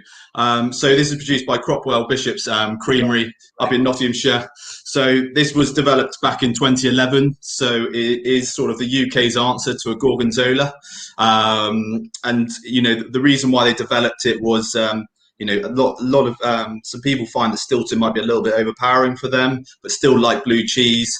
And so they developed the Beauval as a little side cheese that they can then sell alongside the Cropwell Bishop to sort of please all blue cheese lovers. And I just think it's just a lovely creamy cheese. It's not overpoweringly strong. It doesn't hit you in the back of the throat. It's really creamy. And sort of as it's a little bit younger, it's a little bit firmer, and as with it ages, it will start to break down more and more and get into that sort of Gorgonzola sort of stage. But I think that this is just an absolute winner of a blue cheese, really. You cannot fault it in anywhere at all, really. Oh, got a great combination. It's a beautiful cheese in perfect condition. It's beginning to run across the board here, but really, but fantastic. With this, with the Chapeau Melon, with the Gamay Rich and the Pinot Noir, it's a great combination. It really, because Gamay is a tricky one. We always think our days of Beaujolais Nouveau and everything, but this is a different part of France, and it's a beautiful combo. Thanks, Nigel. I mean, interesting enough, Beaujolais for the last few years, not necessarily Beaujolais Nouveau, and he said, the rush of us in the 80s to get there, but kind of serious Beaujolais is really in the last few years has stood up, and there's some wonderful producers. The price of the wines of further north of Burgundy, associated with Pinot Noir, are so expensive now. It's nice that actually you can look slightly further south, and the guys of Fleury, Regny, Bruy, and the other Cru Beaujolais are making some wonderful wines. But this, being further north is great pound for buck, or value for money, I think. What a great way to finish. I know, George Beachy just got interested there. But can I ask one question? Have we got time? Go on. No, just on that fabulous cheese we've just tasted. In terms of sort of value and how that would sit against cost and or another Stilton. How would you value it? Is it are they all similar, or does this more So affordable? no, so Stilton would be a little bit. It is generally on the price point of view, it is a little bit cheaper. So for example, like the Cropwell Bishop Stilton that they sell compared to their Beauvale, you're looking at about £2 to £3 a kilo sort of difference in price, sort of uplift in it. So there is a little bit of a price change in it as it sort of goes up in value. And also, it has a shorter shelf life. There is a lot of work that goes into it as well. So, and it's sort of justified in the price really as it comes across. Great, thanks. Well done to you all. Fantastic. Beachy, can't wait to see you on September the 14th. It's a Tuesday for UCFF. And well done. We'll find out more. Van Nerf, of course, is Stratford-on-Avon. The amazing performing Richards families, there are lots of them. They're big breeders. Well done, James. Thank you for all these amazing wines. And Manny, brilliant to you, a cheese merchant. And also he's got a tattoo over his left nipple as well, all the way underneath. Wrong shoulder. I'm on the wrong side now. Yes, but thank you so very much indeed. Gosh, that was great. Well done to you all. We're going to move on because that's the nature of the beast as well. Thank you very much. Tasting is going on, of course. We've got Best Enhanced Cheese, sponsored by Co-op Mid-Counties. That's up there at the moment, just warming up in the wings, Drew Baker and Holly Shackleton. But I've got fantastic Mark Pitts-Tucker, our main man, head cheese grader here. Thank you for hanging in there. And not at all, Nigel. I've got good resilience. I'm fine. And Friday afternoon to taste cheese and wine's a very tough gig. I can only imagine. Yeah, mine will start about 6 o'clock this evening. Oh, good. Well, you richly deserve it. You're looking very well. If that's your lockdown look, I'm very jealous. You are the matinee film god, the silver fox of the cheese world. But well done. How's it been for you? I mean, it's been a weird old year, but how's it been for you and juggling family and work? Oh, it's been good, thank you. I mean, when the first lockdown came, 12, 14 months ago, the uptake in sales was huge. Of course, people not eating out and domestic usage went up massively. So we had some decisions to make about rotating stock and in the cheese grading. We make cheese for 12 months of the year. Cows don't stop just because it's Christmas and Easter, etc., etc. So in a typical week between myself and my colleague, we'll be going through 500 to 700 samples a week, and that didn't end. So every day is a Groundhog Day when it comes to cheese grading in a way. 500 to 700. 500 to 700 a week in a typical week we'd go through. Yeah, that's a lot. That's a lot of grading. Well, it is. I mean, I always say that my cholesterol's shocking, but my bone structure is pretty damn good. You look very good on it, I have to say. But also, you say that, but also I've tasted some and also let's clear it up. Davidstow, as in the village. Yes, absolutely. Davidstow, as in the lovely little village in North Cornwall. We're equidistant between Bude and Padstow, on just off the A39. Yeah, everyone goes, Davidstow. I said, no, we're not Welsh. It's Davidstow. Absolutely. I know. If I had a quid for every time someone had quoted Davidstow at me, I'd be retired. I dread to think. But also I tasted some amazing aged cheddars from you recently. 60 months. I mean, most incredible things I've ever had in the world. No, I don't know. And look, I mean, we are a pretty substantial cheese makers, and I mean, I could talk forever about the good, the bad, and the ugly in cheddar making. There are some absolutely stunning cheddar cheeses, and there are some cheddar cheeses that are clearly made more by accountants than they are by cheese makers, and they do the industry no favour, in my opinion. I mean, thankfully, we've got a business that they give the cheese makers their head. We're allowed to do what we do. You can't hide from the fact that you can't make a silk purse out of a sow's ear, and I believe that we're in God's country for dairy produce, the home of happy cows, and they're outside grazing for many, many hours all through the year. Clotted cream and ice cream. It's no mistake that great cheddar cheese comes from that area as well. And so many cheeses have their point of difference, but the umbrella that covers Davidstow is just rich, creamy, buttery, and yet a very pleasant intensity to the cheese. And many cheese makers in this land would wish to take cheese to 3 or 5 years of age and they would if they could, but they don't because they can't. Yeah, well, I can imagine. I mean, on that note, it was a great part of the world, but this summer, you must be girding the Pitts Tucker loins, because you're going to be absolutely rammed, the West Country and Cornwall in particular. I know. I mean, all the local hotels and restaurants there are genuinely bracing themselves for an absolutely titanic summer. I mean, it really is going to be bulging at the seams. I can only imagine they'll be spilling over the beaches and into the sea. Yeah, but you as a business as well, thinking, I mean, how much of your, I mean, I don't know trade secrets, but how much of your production is consumed in the UK as opposed to export, percentage-wise, roughly? On the David Stowe label itself, we are 100% UK. You know, we do other cheeses that are sold, but we are in excess of 90% of all our cheese is sold within the UK. So we are very British centric with regard to that. So, you know, maybe some would say it's a massively undeveloped opportunity for us away from these shores, but doing a great job in the UK, where people are so passionate about their cheddar, was always first and foremost on our radar. Yeah, you're not having to worry about exports to other countries, particularly in continental Europe at the moment. So let's just leave it at that one. But what about you? I mean, where did you grow up, and how did you get into this remarkable industry? It was totally by mistake, Nigel. I never once sat down with a careers master and said, I want to get into cheese. That never happened. I did A-levels in economics, pure maths and statistics. My father was a bank manager, and I was meant to go into banking myself. And I remember having left boarding school, sat down at a job interview for Barclays Bank of all, and it was just felt it was one institution straight into another, and I couldn't do it. And between traveling to America and looking for part-time work, I actually spent some time with a cheesemaker in Devon, and I did some work there. And actually, when I allowed myself to fall into it and really enjoy it, I just making stuff, I thought, how fantastic is this? And I guess, you know, as the years have gone by, you know, the cheese industry has turned out as quite a cool gig, really. Yeah. And where do you grow up? I actually was born and bred in Devon, and my father worked down there as a bank manager, and I travelled around all over. I was born in Plymouth, but spent a lot of time in North Devon. My mother lives up near Croyd now, which is fantastic to go down and visit her.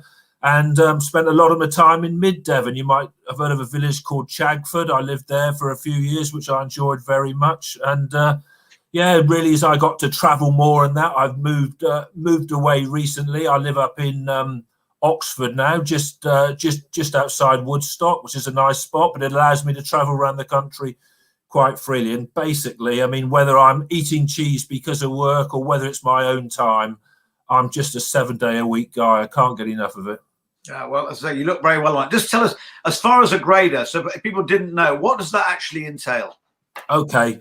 Well, there's 7 inches that go around with me everywhere, and actually, it's this one. I can actually show it on the camera. It's the cheese iron, and I mean, basically, you know, it's used to assess the seam. For every batch of cheese that we make, we take a sample, and the cheese is assessed on body and texture and flavour. Obviously, being a grader, you need to have a good sense of smell. You need to be able to do that on an ongoing basis. Your repeatability needs to be strong. And my God, you need some endurance as well when you're going through a lot of it. But basically, using the cheese iron as you bore the cheese, the resistance, the body that you get is the best indicator of the keeping quality of the cheese. The texture, be it smooth and buttery or rough and more crumbly, you feel as you turn the cheese iron, and as you take the bore out, you get through both through smell and through taste, its flavor style and its flavor level. And getting all those things in balance is what gets the longevity of the cheese. And for me, I mean, I often made the analogy, there are potentially, and there are a few really lovely milder cheeses out there, and cheddar sometimes underplays its hand. But unfortunately, there can be on occasions where too many that when they've got a cheese they don't think will keep for the long term, they actually use it as a mild, and it ends up being a poor mild. Whether the cheese is made for mature or mild use, if it's not good, it's not good. Yeah, well, brilliant. I mean, And I could talk all month about this, and great that one of Devon's finest sons, with a company based in Cornwall, but now based in Woodstock, in Oxfordshire, and also so much more. But we've got to go. We've got to do stuff. Your backdrop's great. That looks like a fantastic, and I'm loving the wines hanging precariously from the wall. So, but you look very well on it. Well, thanks, Nigel. I've always been a great fan of your sessions. Always enjoyed your talks with Simon Mayo as well. So we're back on very much for the Radio pleasure now. me. Greatest Hits Radio with Matt Williams. We've got the band back together, our old producer at the BBC, on Thursday, and I will be using some of your cheese down the line without doubt. But it's a joy. The Matinee Film God, but it is Mark Pitts Tucker and also David Stowe. Let's get it right as well. They're great cheeses as well. Thank you so much for your time. Proper job, thank you. Cheers, no. Proper job, not a bad beer either.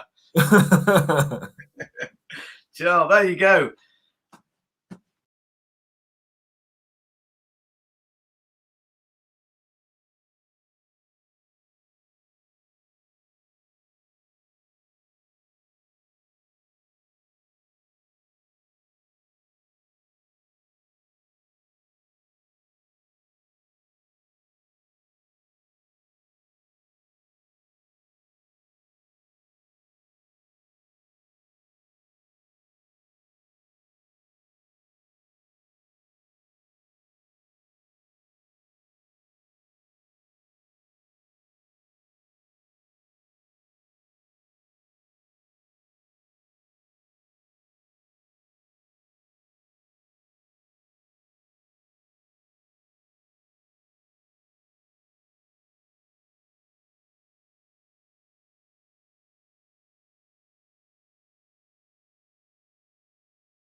Okay.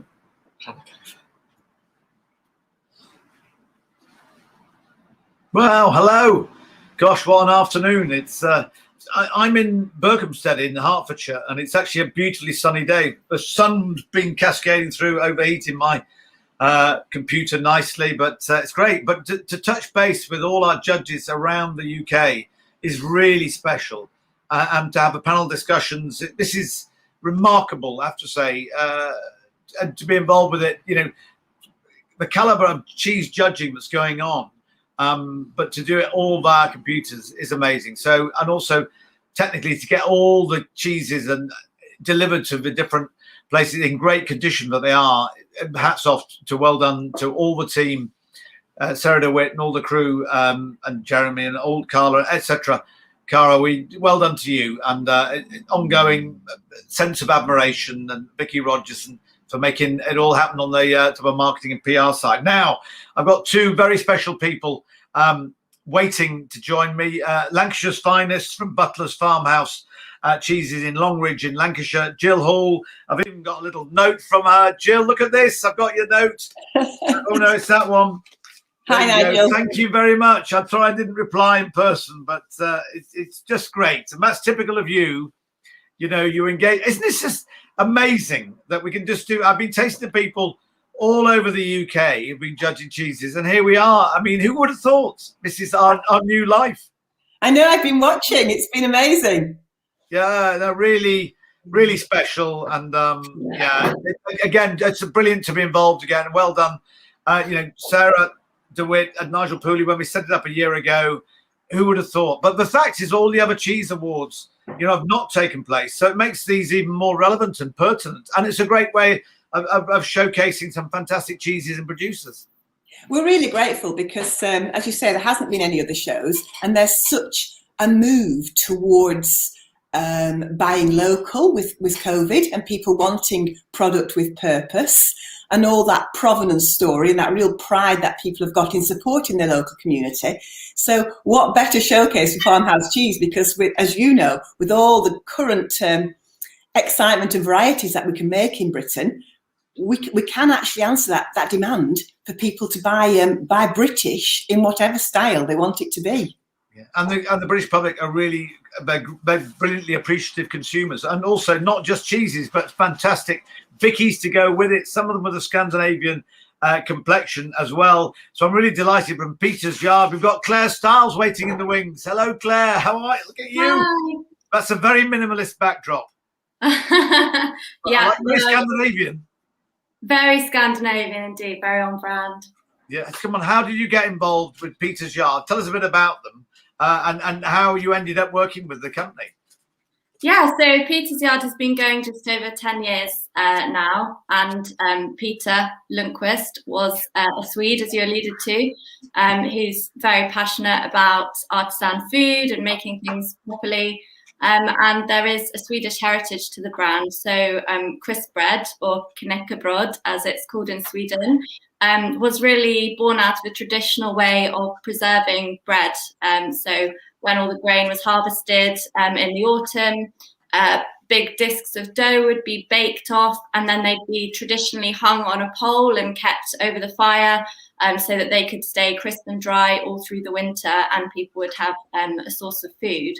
So Wendy and Ian, who founded Peter's Yard Crisp Bread along with Peter, they went to his bakery, tasted the product, and just thought it was absolutely delicious and needed to be made available more widely. So they started up selling it across farm shops and delis and cheese shops all across the UK. And I've been with Peter's Yard now just over 5 years. It's a lovely company to work for. I actually started working at the original bakery in Edinburgh when Peter was there as well. So yeah, it's a lovely brand to work for. Yeah, so yours was basically the baking background that brought you into it. Definitely, yeah. I had previously worked at a bakery in London, and I've just always been captivated by the whole world of bakeries. And yeah, but you know, why wouldn't you want to work somewhere where you can have delicious smells of freshly baked bread every day?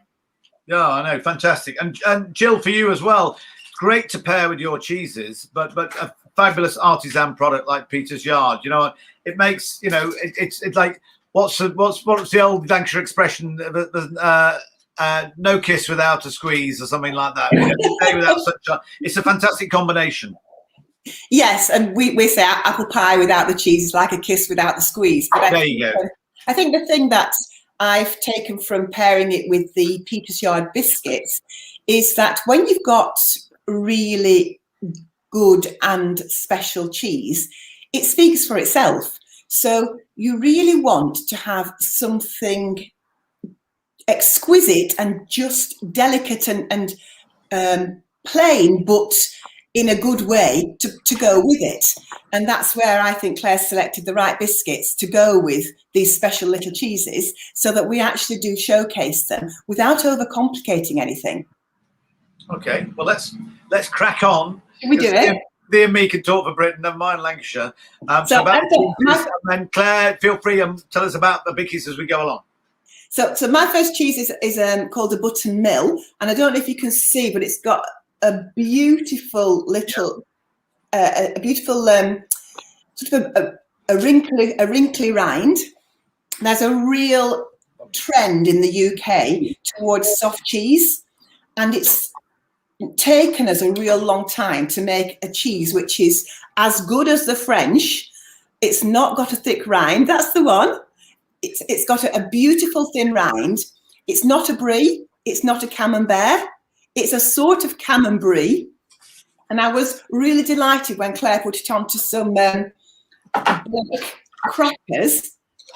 Claire, you can talk about the crackers, but it actually looks, how divine does it look with the contrast? Yeah, I think that striking colour contrast is just, it's always such a talking point if you put it on a cheese board. And our charcoal crackers, they go really well visually with cheeses of this style. But also in terms of the flavours as well, there's butter in this product, which I think works really well with the butteriness of the cheese. And also that gives this a slightly softer texture than the fig crackers that we'll come on to, which also works really well with the soft cheese. Yeah, I really noticed that these charcoal crackers had a bit softer texture.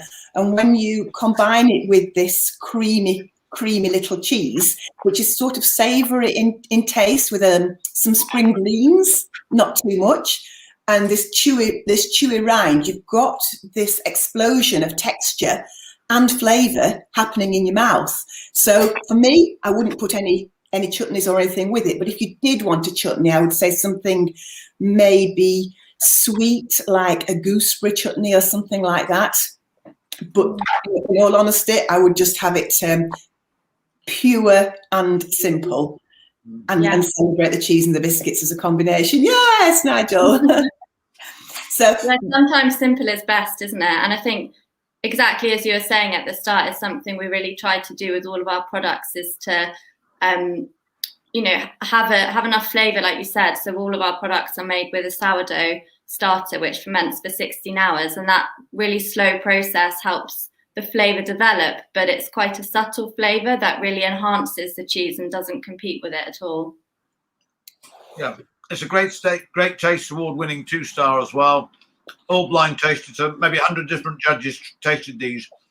But I love that it's was a savoury, salty element, but it's not too overpowering. It's a lovely charcoal base, just gives it that nice Bonfire of the Vanities hit.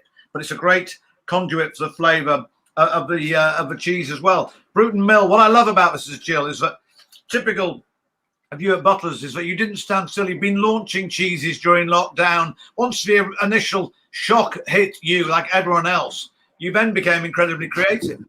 We did. So we always say we'd done the thinking, so we were able to pivot very, very quickly into what the market wanted, which was at the time cheese straight through their door. So we did what we call letterbox cheese, and you can get it from butlerscheeses.com, which you can do all our cheeses now. And that just allowed us to take these little babies and these new products that we've been working on, in this case for 7 years, wow, straight through somebody's letterbox. And that really helped at the beginning of lockdown last year, when specialty cheese, as you know, played second fiddle to cheddar and territorials in the retailers. So it was a great way to get these new cheeses to market. In fact, another one that we did at the same time, we put our Lancashire through people's letterboxes as well. So we did carry on, like you say, Nigel, with launches to keep the wheels turning last year. And people were really interested to get something which had that provenance, we call it product with purpose, something where they knew the story. It had gone from a farm that they knew all the way through to being cheese and into their own homes without any complications. And that really resonated with the public, who started to have a real pride in that food mile story. You've got like a Mary Poppins bag under there. I dread there'll be a whole host of things. I'm keeping pulling them out. I never know what you're going to ask me, Nigel. So I love this. This here on Button Mill, a sumptuous creamy cow's milk cheese corralled within a delicate rind. You know, there's a lot of thought even gone onto the verbiage that goes with it. But for you, Claire, as well, you've been very proactive. You know, during lockdown, and Peter's Yard, it's a very clever side. Not just, I mean, obviously you've got really great, interesting ingredients, great provenance. I love the Scandinois elements, in this case, Scandinois, particularly with these biscuits, but also the fact that you've got a great marketing team out there. You seem to be omnipresent, and the tasting does it for itself, but there's a lot of clever thought that goes into getting your name out there. Yeah, well, thank you. I think, you know, as Jill said, COVID sort of tested everyone with that, because, you know, one of the main things we do with our marketing is product sampling and getting people to taste the product, because it does just speak for itself. So we definitely had to think about new ways to do it, and actually teaming up with people like Jill, if they're sending cheese through people's letterbox, and that's a new way that we can get people to try the product. So yeah, we've definitely teamed up with a lot of cheese producers, you know, since last year, and got behind them to support them as well in any way that we can. But there's the added benefit for us in terms of getting more people to taste Peter's Yard. Well done. It's amazing how many places that I've seen when you do virtual tastings, Peter's Yard comes out with the cheese board. So, you know, well done. And the business you might have lost from the on-trade, I'm sure you've picked up, hopefully, with interest in the off-trade as well. Jill, what's our second cheese? Second cheese is Beacon Blue. So it's a delicate goat's blue cheese. You can see that it's pierced from the top, which is why the veins go lengthwise. It's not pierced all over, but it's got an open texture, so the blue mould will actually grow fairly evenly through the cheese. But it's a very delicate blue cheese, is this one. Quite sweet from the goat's milk, which comes from our own herd. A little bit, what would you say? Not crumbly, quite creamy, and quite a delicate blue. Has a natural sweetness from the super fresh, super clean milk, and a deep blue vein in colour. Nigel's frozen with me. I don't know if he has with you, Claire. But yeah, I think this cheese is absolutely beautiful, Jill. It was the first time that I tasted it, actually. But a lot of what you just said, I think, works so well with this recipe as well, which is our fig and spelt, because it has that more sweetness in it. So it's got honey and also whole pieces of fig, which works really well with this cheese, with its sweetness too, but also that contrast between a sort of saltier blue cheese flavour and the sweetness, that works really well as well. And I think it's a simple cracker, is this one, and that's why it sort of lets the cheese speak for itself.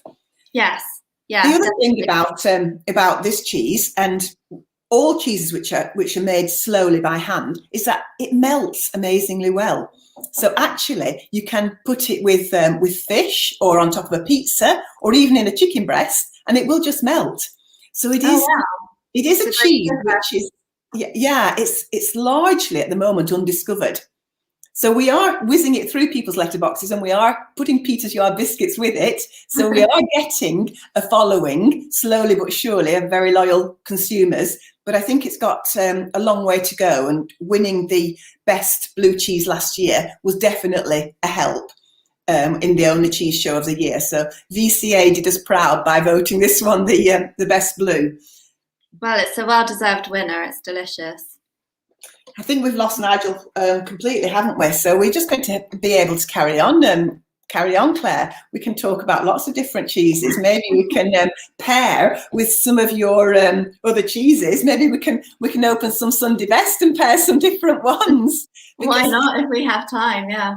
I'm sure, like I say with the cheese, any cheese goes with any wine, and really any cheese goes with any biscuit and any chutney. It's just that you don't want to overcomplicate it, do you? You want to let these products speak for themselves. Definitely. We really see our crackers as just that, as the support. Oh, Nigel's back now.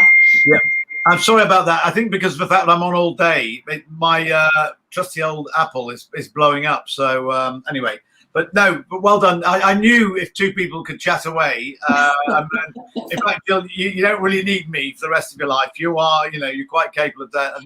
But yes. So well done, but great combinations and two great companies, and it's great to see you working in tandem as well. Thanks, Nigel. And I think, like I said, every letterbox that we put through people's door has a combination of Butler's specialty cheeses and Peter's Yard crackers. So I think long may that continue, that people are going to get these special cheeses sent direct. And I think with the sort of trend towards more specialty cheese and some supermarkets focusing more on making a smaller range, it's really this route to market for speciality is ever more important to go direct. Yeah, and I think, Claire, as well, interestingly, as Jill was just saying there, but something like Fever Tree, people still think of them as artisan tonics, and yet they're an incredibly successful, pretty large company. And I think there's no bad thing because the quality underpins what you do. So, if there is Peter's Yard World biscuit domination, don't worry about it too much. It's based on love. It's a lovely Scandinavian thing. These are made with love, and the fact they're now made over the UK. How many different places do you actually bake in the UK? We just have one bakery. So our bakery is in North London. But that ethos that you just said is definitely, that's come from Peter from day one. He always said, whatever you do well. So quality is definitely at the heart of the business. And when we sort of started to scale the business, it was a very conscious decision to do everything we could to replicate the handmade process, even though we had to sort of start to look for some elements to be done not by hand anymore. But we spent a lot of time trying to find the right machinery that could help us completely mimic the process of making it by hand. Well, thank you very much for the two of you stepping up so brilliantly. I knew you would. Who needs me? I could be computer generated. In fact, I probably will be shortly before that, But no, well done. Peter's Yard, Claire Stiles, it's been a joy. And do thank the team. It's an amazing company. And no wonder you keep repeating. I've got so many accolades. Great to see all the Great Taste Awards stickers on all your products. And Jill, you and the family have just gone from strength to strength. And but you do it with a smile on your face. And I think that's really important. People that you taste that in your cheeses, that they're made with great affection. You look after your team. I know that's a big thing for lockdown, about making sure that they're all okay, that they're mentally okay, they're physically okay. Even when they get cold, you give them their own fleeces, branded, of course. But well done. So Jill and Claire, thank you so much for your time. I really appreciate it. And thank you very much for your fantastic produce. Thanks, Nigel. Good. I'm going to go before I blow up. There you go. Right, so hopefully now.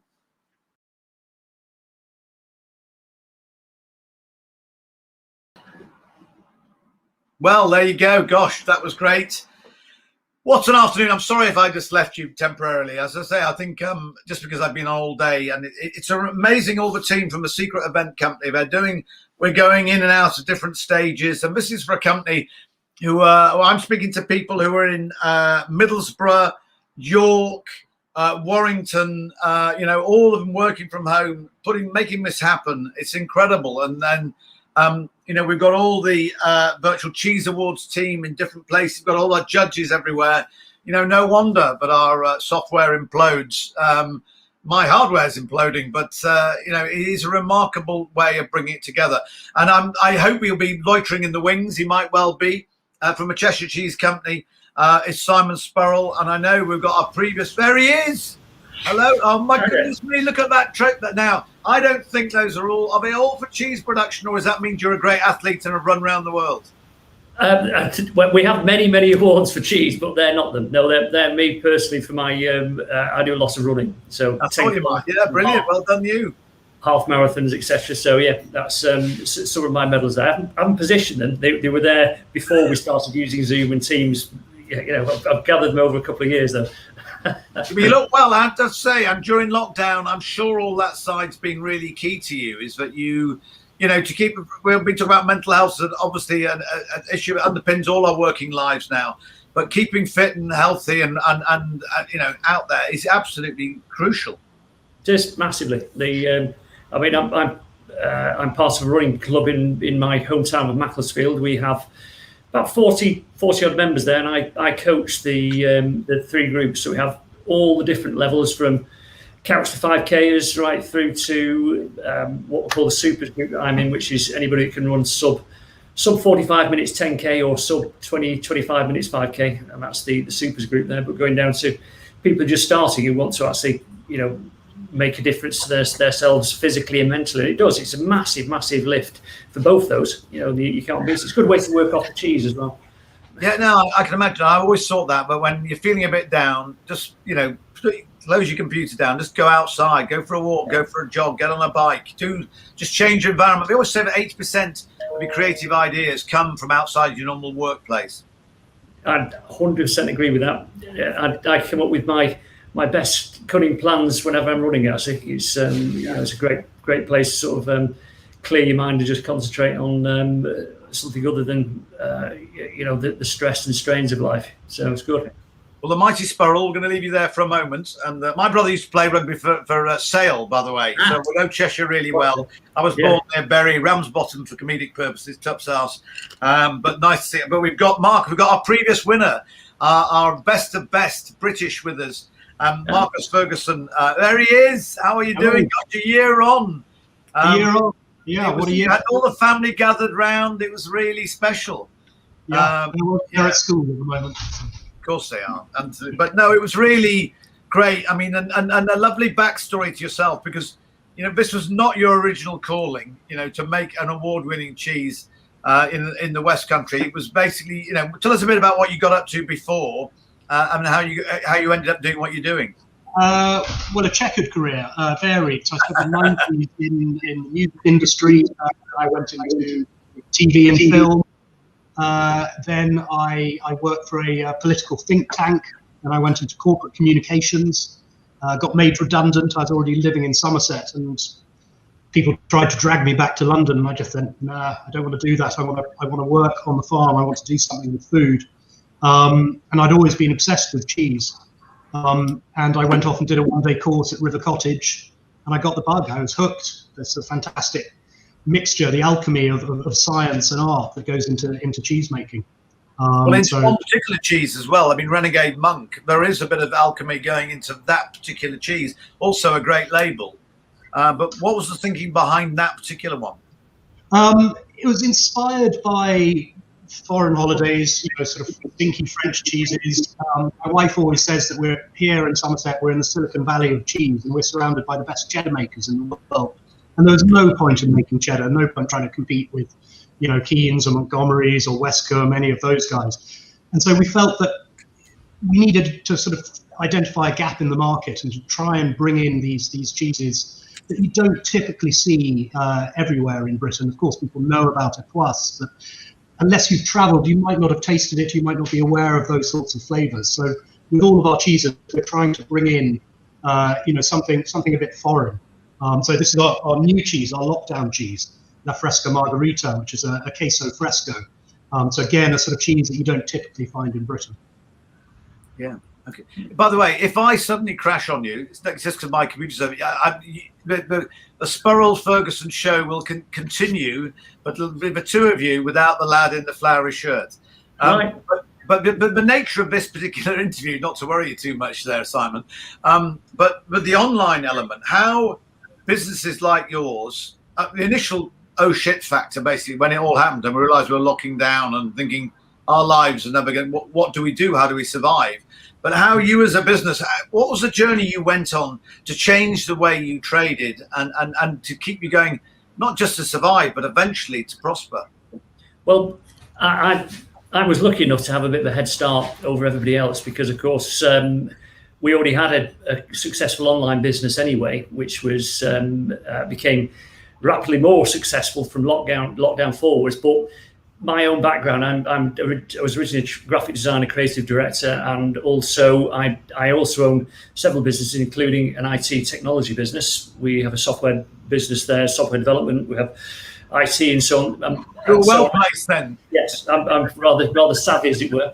So scaling up to cope with that was actually not a particular challenge for me because I think the great advantage of already being pretty much embedded. We've also got a digital marketing division to the group. So I had all the pieces for the jigsaw. We were already applying that. And when we saw the opportunity of increasing that rapidly, then we were ready to spring. Now, the problem we hit first was that all the shops shut. So we had 6 shops and all of those are still shut apart from one. We have one shop back open again in Bakewell. And the other ones we don't really intend to actually open again. It's what we've realised is that the revenue that we had in the shops is actually we've shifted online anyway. So we saw a growth last year of about 400%, and January, February this year 900% growth. So we've taken the online. They had 900. It was helped with the publicity of me doing 130 odd. To date, 130 interviews for international and national TV, radio, and media about Brexit, and of course our inability now to actually trade with Europe directly to consumer at all, potentially forever at the moment. So that helped. Every time I went to the BBC, we got 300 or 400 orders. You see, so I've appeared best part of 12 times on the BBC. So each one was a nice sort of trigger there, and that's what January, February sort of relates to. But we've done a full circle in a way actually we're going to do about £2 million online, which is in terms of online business is pretty enormous actually. It's equivalent to bricks and mortar of a business that's about 6 million because we have obviously a lot less overhead and we have a greater margin online than we do in the shop or anywhere actually. So it's but we've had to learn on the way. It's been uncomfortable because we couldn't get enough staff. That was our biggest problem. We couldn't get enough people to come and pick and pack because we couldn't risk it. So, COVID restriction, especially down at the first lockdown, there was total terror, as you remember. And so we couldn't get anybody to actually, we can't. And then the team that were in there saying, we don't want anybody. So we ended up splitting the shifts. We ended up with 3 shifts. So we could keep, at one point, we were running 24 hours. So it was, quite painful and busy because I ended up having very little sleep because it was the first port of call when there was a disaster, and that could be 3 in the morning. Yeah. So we've gained a lot of customers as well. We gained nearly 60,000 customers in the 12 months as well. We've learned a lot about customer loyalty, and that's the big thing. Reviews. Customer loyalty and reviews and service are all intertwined, those 3. And you can never actually pretend that they don't matter. They're the most important thing about your online business. The customer service drives the good reviews, which then drives the loyalty. You get either of those 2 elements wrong and you're just making a lot of work for yourself and increasing the amount you have to spend on advertising as well. So that's a remark. I mean, Marcus, completely the other end of the scale with what you were producing. It's a small farm, small holding. You really went into cheese because you weren't quite sure what to do with your. Was it 30, 40 acres? How many acres have you got there? 22. 22. There you go. Everyone named and numbered.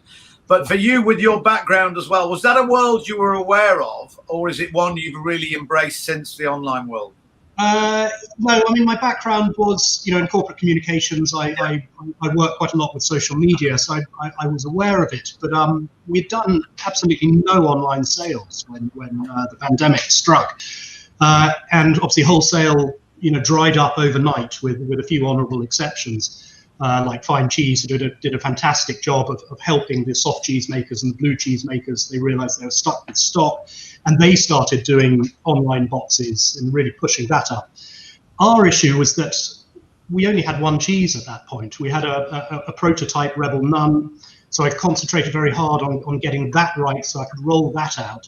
But the issue with having one cheese is you can't sell one cheese, because by the time you've had an ice pack and a courier cost, no one's going to buy it.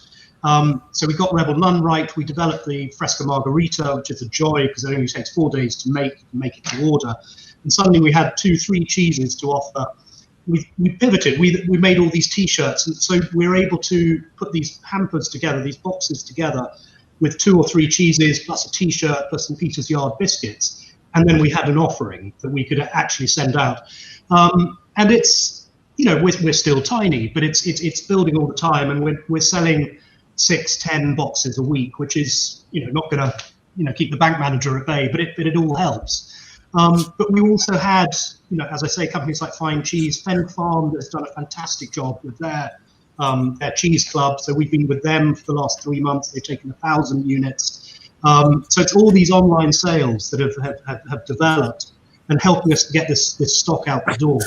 And I think there's a real issue in the pandemic with how the wholesalers have responded. They were caught on the hoof, and a lot of people found out quite how much of their cheese that went to wholesale went to hospitality.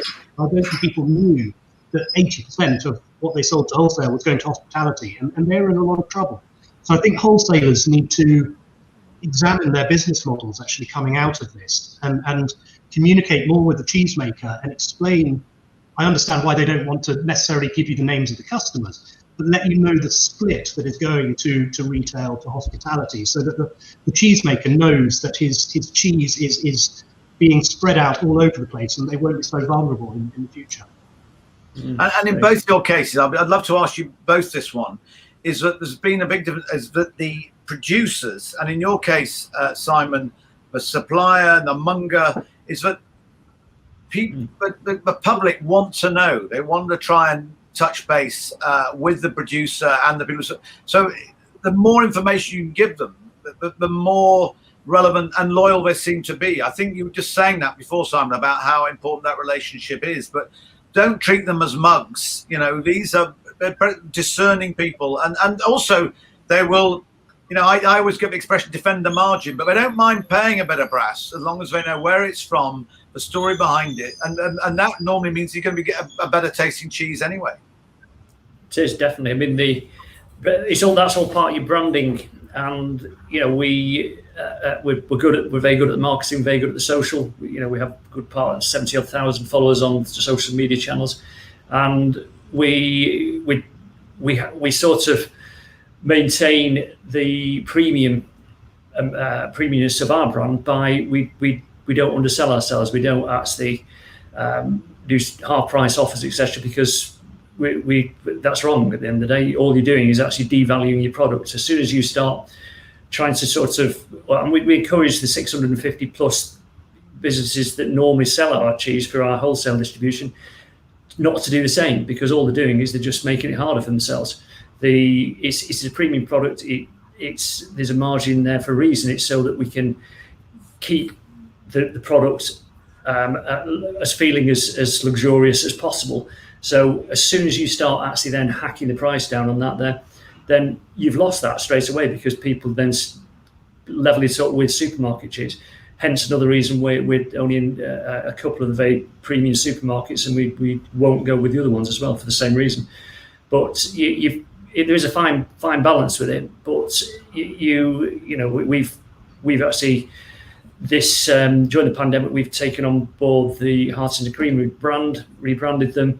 We do all their fulfillment for them as well, and we're also looking at now another 3 small cheese businesses we're in a very good position to ship, pick, pack, fulfill at a very low cost rate, because we're sending 90,000 parcels out. So we got the cheapest possible delivery there, and we're also very good at the pick, pack, fulfillment and the marketing. So I've got a lineup of small businesses, cheese businesses, producers who want to, like Marcus, concentrate on making cheese and put to one side, let somebody else actually deal with the brand management, as it were, and then raising the profile, which in turn creates more volume of sales for the producer, which we have a profit share with the producer for doing that as well. But and for Hartington, it's worked exceptionally well. We've got a couple more literally lined up, waiting to come on board at the moment, and that's the reason we're building a new fulfillment centre, is to cope with that e-commerce surge and also help smaller producers have a decent footprint in terms of Amazon, going for Amazon Prime, because you've got to ship next day, and also a better presence on the web and build their brand. So that's what we're doing at the moment. We've got a new warehouse starting being built in July, ready hopefully for October for the Christmas surge, and we intend to sort of help lots of smaller producers going forward. Is that going to be in Macclesfield? It is, yeah, right opposite where we are now. Big plot. Yeah. So it's going to be 10,000 square foot in space. So we're rather excited about it, and we're absolutely bursting at the seams where we are now. So we're desperate to move out. And I love the thing working with producers. That's an incentive. That's a great. So it's such an obvious thing, but you don't hear it that often where you work that closely and incentivize people. And Marcus, I think Renegade Monk's a really good example of. I always think. I do a lot with chocolate, great quality chocolate and interesting, but sometimes you don't need that much to be satiated, but you don't need to have bars of it. And I think that's with a cheese as well. Sometimes a well-crafted cheese board, in fact, you don't want too much cheese. It's too much. It's all about taste and quality. And I think Renegade Monk is a really good example of that, of a cheese that just takes your breath away. It makes you sit back and ponder and think. It's a cleverly crafted cheese, but also it's not one you want to be, you don't want to be putting out on your cheese on toast. It's much more subtle than that. Although actually it's very good on a burger. It melts beautifully. You should try that. But no, I agree. I mean, the joy of cheese is having a little of a wide range, a well-crafted cheese board. Yeah. That's got to be the way forward. But can I just also touch the other thing that has happened is for us, how many retailers are coming to us directly now. So again, to Simon's point about communication, the retailer, because some of wholesale has slightly failed in the pandemic. Retailers are coming to us and collecting, directly from us, and we're now getting those face-to-face conversations. They come along, they get a tour of the cheese barn here, see how we make it, and then they take those stories and communicate those to their customers. And that's really a win-win for us. It's fantastic. Well, both of you, fantastic. And also where you've been juggling work and family. I mean, I know I'm not sure if you've got, very many offspring, Simon, but I know Marcus has got... Grown up, mine have grown up and fled. Well, I'm a bit younger, but Marcus's, they were 13, 11 and 8. I don't know if they've gone to 14, 12 and 9. But mine... Yeah, they're getting that.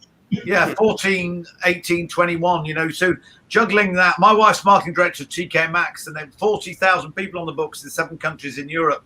And at one stage, all 700 stores were closed, but they kept them all on, juggling that for all of our businesses. You're keeping all your staff going, trying to work with furlough or the equivalent in Poland or the Netherlands. And I just think there are some remarkable stories, but if it comes from here, if you care, you really do. It showed, didn't it, early doors when certain businesses immediately laid everyone off before they knew about furloughing. And we just thought they showed their hands as well. Yeah. Rather than thinking, what can we do about our staff? They just thought, well, we'll let them loosen up, in an inflatable dinghy and let them get on with it. And I think that's the good businesses. And people remember that and they'll support you. And you two, very different stories, but I absolutely salute you, and I wish you all the very best and on your success as well, Simon. And with your interesting background as well, but obviously embracing online. Well done, and I will watch your growth with interest. Yeah, well, my daughter actually, my eldest daughter Abby actually is a farmer, and she she's a dairy farmer. Her and her partner run a farm, Pikehall Farm. Might be familiar actually if you know the name Hartington, because it's the same place. The cream is on site there. So Abbey, they milk 200 cows, 200 dairy cows, and so it's a very hard life. I mean, they're both very young as well. Actually, they're 24 and 25, which is exceptionally young for farmers, and all the rest of the farmers are quite in awe really of the, you know, finally we've got some youngsters coming into the industry, and they're deeply affected by the trend in cheese as well. It's they've had obviously great demand and yield because there's been a massive growth in demand UK wise for cheese. So it's very much interlinked there. The more, I suppose, the more sales I can generate for cheese, the safer my daughter and her partner's life as a farmer becomes really. So there's a little bit of selfishness in that as well. No, well done, fantastic. That's a great. I grew up on a farm, you know, in Lancashire, and you know, we all know how tough it is, and the life. And I'm sure Marcus moving into that world. I'm really intrigued to know what you do with your 22 acres, whether you expand them, how the business goes from here. I'm sure, you know, it was great that your continued success, but you want to manage how that works for you as well. Sometimes it isn't always about obvious massive expansion. It's about quality of life that goes with it. But we wish you and Penny all the very best, and the kids, because you want to spend time with them. And if anything's come out of lockdown, it is just appreciating each other and our families and the things that, you know, it's precious time. Well, I think the kids have had enough of us. Actually, they're desperate to get back. Yeah, a holiday, go somewhere different would be a joy. Oh, we're all looking. Well, you're going to be busy this where you are, you know, this in the West Country, and also Cheshire. Everyone's staycationing, but they'll all be eating a lot of cheese. So, Simon and Marcus, really appreciate your time. Thank you so much. Well done, Simon, on getting out there on a Cheshire towpath. Enjoy it and keep us fit. Marcus, any more relaxed, you'll be unconscious. Well done. Take care. Well done. That's fantastic. Wow, that was just great. What a great day. The Virtual Cheese Awards was. There's tasting going on as I speak. There's lots of stuff to look forward to, and we've got the grand final, of course, at 3 o'clock. The Best of British Cheese as well. But well done to them. At the moment, what else is going on? Yeah, we've got Best Artisan Cheese. That's been taking place with Adrian Boswell of Selfridges and Emma Young, the Cheese Explorer. At the moment, it's hard cheese with Perry Wakeman of Rennet and Rind, and Chris Dawson of Marks and Spencer M&S. And I'm delighted to introduce a good northern lad, a fine Yorkshireman who started out cooking in his dad's transport cafe in Morley in West Yorkshire when he was 12 years old. Then he moved to London when he was 17. He was working at Simpsons in the Strand. He went, he worked at Langham's Brasserie. He worked at the Ritz. He'd worked all over, and he opened up his own place in Knightsbridge. It's called Turner's of Knightsbridge. And he's a top man. I'm very fond of him. We've seen him on 20 years, jousting verbally with Ainsley Harriott and so many more on Saturday Morning Kitchen. So less of me, more of him. Let's find out what life's been like for the fabulous Yorkshire chef that is Brian Turner.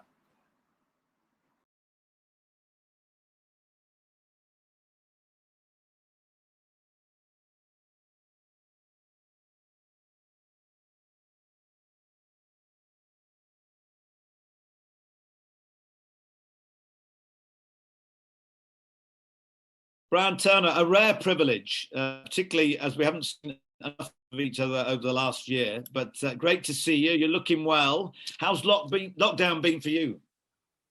Well, lockdown's been okay. I have to say, I think I'm one of the lucky and privileged ones not to be affected.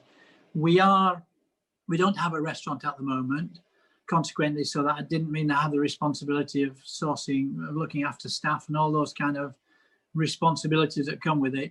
And I did quote, not just recently, someone asked me the self-same question. For me, it's been a little bit like a rehearsal for retirement, and I don't really like it. Much as I don't mind playing the bits and pieces of the golf, but actually not having the constant contact with people face to face, eyeball to eyeball, round a table with a bottle and a plate in front of us, just somehow after all these years doesn't seem natural, doesn't seem right. I've had quite a few people send me hampers and there's been a wonderful selection of cheese in there, and you say to yourself, actually, I'm really quite lucky that people have sent me, what do you think to this? What do you think to that?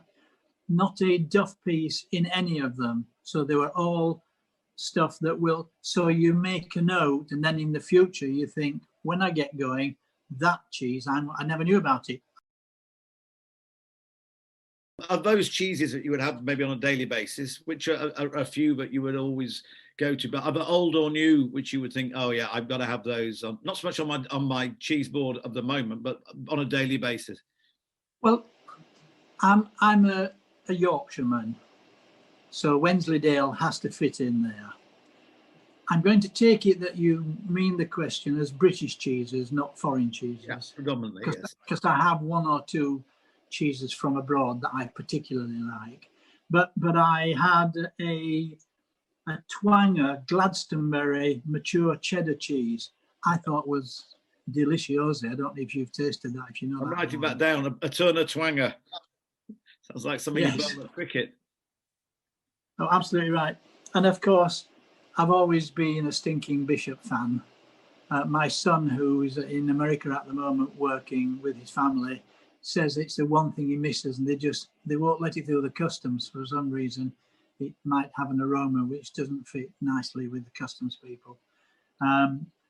That's always on my favourite list. And then I had a Tunsworth Camembert style mould ripened, which I thought worked fine for me.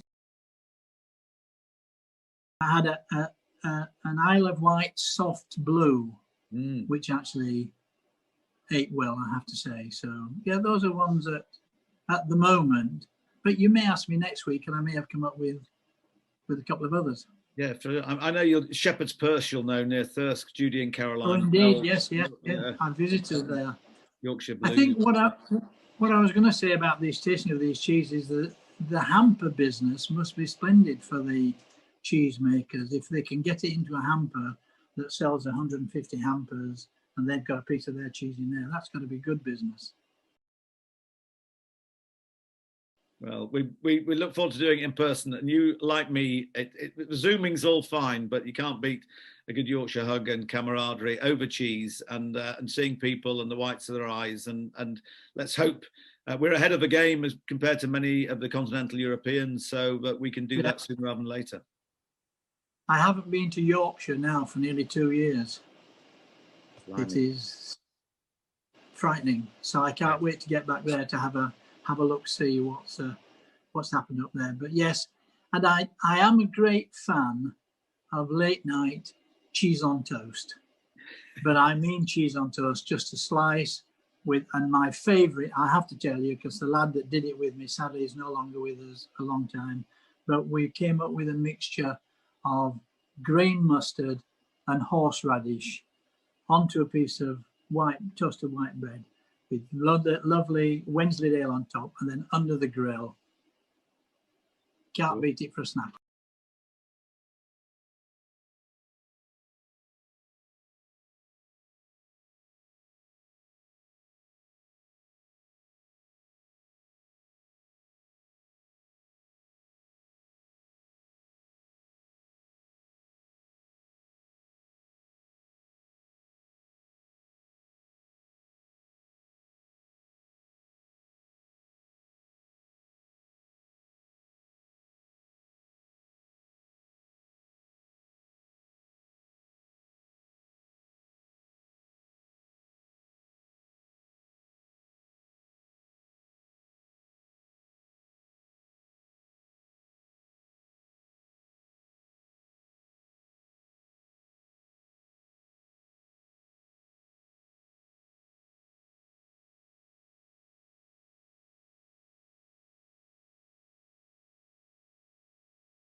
Brian Turner, a rare privilege, particularly as we haven't seen enough of each other over the last year, but great to see you. You're looking well. How's lockdown been for you? Well, lockdown's been okay. I have to say, I think I'm one of the lucky and privileged ones not to be over affected. We don't have a restaurant at the moment, consequently, so that I didn't mean I have the responsibility of sourcing, of looking after staff and all those kind of responsibilities that come with it. And I did quote, not just recently, someone asked me the self-same question. For me, it's been a little bit like a rehearsal for retirement, and I don't really like it. Much as I don't mind playing the bits and pieces of the golf, but actually not having the constant contact with people face to face, eyeball to eyeball, round a table with a bottle and a plate in front of us, just somehow after all these years doesn't seem natural, doesn't seem right. I've had quite a few people send me hampers, and there's been a wonderful selection of cheese in there, and you say to yourself, actually, I'm really quite lucky that people have sent me, what do you think to this, what do you think to that? Not a duff piece in any of them. So they were all stuff that will, so you make a note, and then in the future you think, when I get going, that cheese, I never knew about it. Of those cheeses that you would have maybe on a daily basis, which are a few that you would always go to, but either old or new, which you would think, oh yeah, I've got to have those. Not so much on my cheese board at the moment, but on a daily basis. Well, I'm a Yorkshireman, so Wensleydale has to fit in there. I'm going to take it that you mean the question as British cheeses, not foreign cheeses. Yeah, predominantly, yes. Because I have one or two cheeses from abroad that I particularly like. But I had a Twanger Gladstoneberry mature cheddar cheese I thought was delicious. I don't know if you've tasted that, if you know I'm that writing one. that down, a Turner Twanger. Sounds like something Yes. you burn at cricket. Oh, absolutely right. And of course, I've always been a stinking Bishop fan. My son, who is in America at the moment working with his family, says it's the one thing he misses, and they won't let it through the customs for some reason. It might have an aroma which doesn't fit nicely with the customs people. That's always on my favourite list.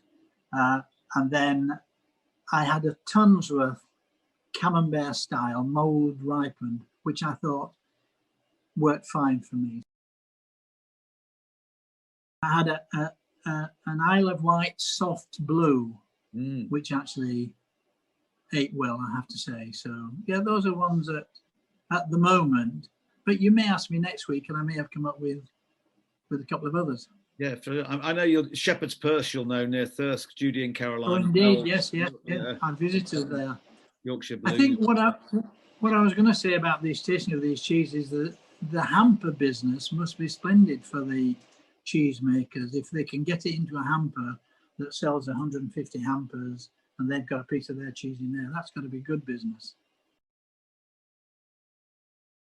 Well, we look forward to doing it in person. And you, like me, Zooming's all fine, but you can't beat a good Yorkshire hug and camaraderie over cheese and seeing people and the whites of their eyes. And let's hope we're ahead of the game as compared to many of the continental Europeans, so that we can do that sooner rather than later.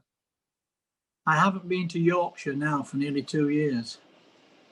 Blimey. It is frightening. So I can't wait to get back there to have a look, see what's happened up there. But yes, and I am a great fan of late night cheese on toast.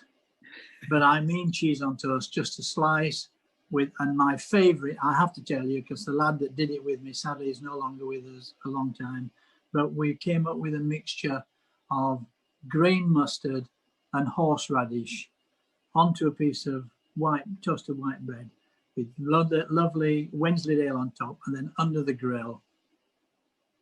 Can't beat it for a snack.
Wow, we're back. I'm on a different computer. Get me. But still, where is he? Harry the Happy Hippo's just there still. So that's all. Life's all good. I've got Wasps Rugby behind me. So they're willing me on of a European champions. And what a great day. We're now reaching the crescendo because it's Best British Cheese Final. We now know who the 7 category winners are, and we've got some cheese heroes. We're going to be telling you about those as well. Best cheese from own herd, so this is produced on a farm. So there's more of that later on, but at the moment we've got to find out best cheese final. So that's really exciting. Adrian Boswell, my old mucker as well. I've judged with him many. Here he is. The Barden. How are you, sir? I know, this is spooky, is it not? But I know. Good. You're as handsome on screen as in the flesh. There you go. Oh, you've always been the sweet talker, Mr. Barden. Well, that, in your case, it's not difficult. And also, I know it's been a big week for football. How exciting. I thought we might have got 4 English finalists in Europe. But, I know, and in that heartbreaking that the Gunners let us down. It was supposed to be Manchester versus London. Yeah, I know. And we just fluffed our lines. It was terrible. It was a pity. Anyway, it was a real pity because I've got some gooners in my house and they weren't happy. But have you managed to keep fit and do a bit of? Have you been playing footy? Yeah. I'm still playing football. Well, we actually just got knocked out of the cup last week as well. So there seems to be a common theme going throughout my football life at the moment. But no, I'm still keeping working out. Now, being able to get out into the office a couple of days a week is always nice as well. How about you, man? Yeah, no, good. I mean, yeah, we had the lads with us during lockdown who turned 14, 18, 21, so never a dull moment. I know when we turned the house into a pub crawl and we themed 4 of the rooms. I thought, creatively, that's exciting, but very dangerous. And I knew sounds very dangerous. Yeah, particularly as one of them was a French ski bar, so we had little minis of beer who had ski helmets and goggles and speak rubbish French. I mean, I thought, good on you, lads. But no, very good. Sounds like fun. Yeah, it's been a lot of fun. But also for you, the fact that you keep fit so you can keep tasting some cheeses and some great pizza biscuits to go with them. So we've got your who's riding shotgun with you today on the stagecoach of Boswell, Terry Hudson. If Terry's with us, come in, Terry. Oh, here he is, as if by magic. Yeah. Well done. Here. Well done. You've paced yourself. Terry, where have we... you're in... Yeah, I mean, Adrian, are you in London? I am in London. I'm in the office today, yes. Yeah. And Terry, you're further afield. Where we track you down? I'm up in Leyland in Lancashire. Yeah, no, fantastic. Absolutely. I played a bit of cricket there in the Lancashire League in the years. Good cricket as well. So well done. So it falls to you two. You are our main man. Our mandibles are ready. You've got cheeses to taste for the best of British.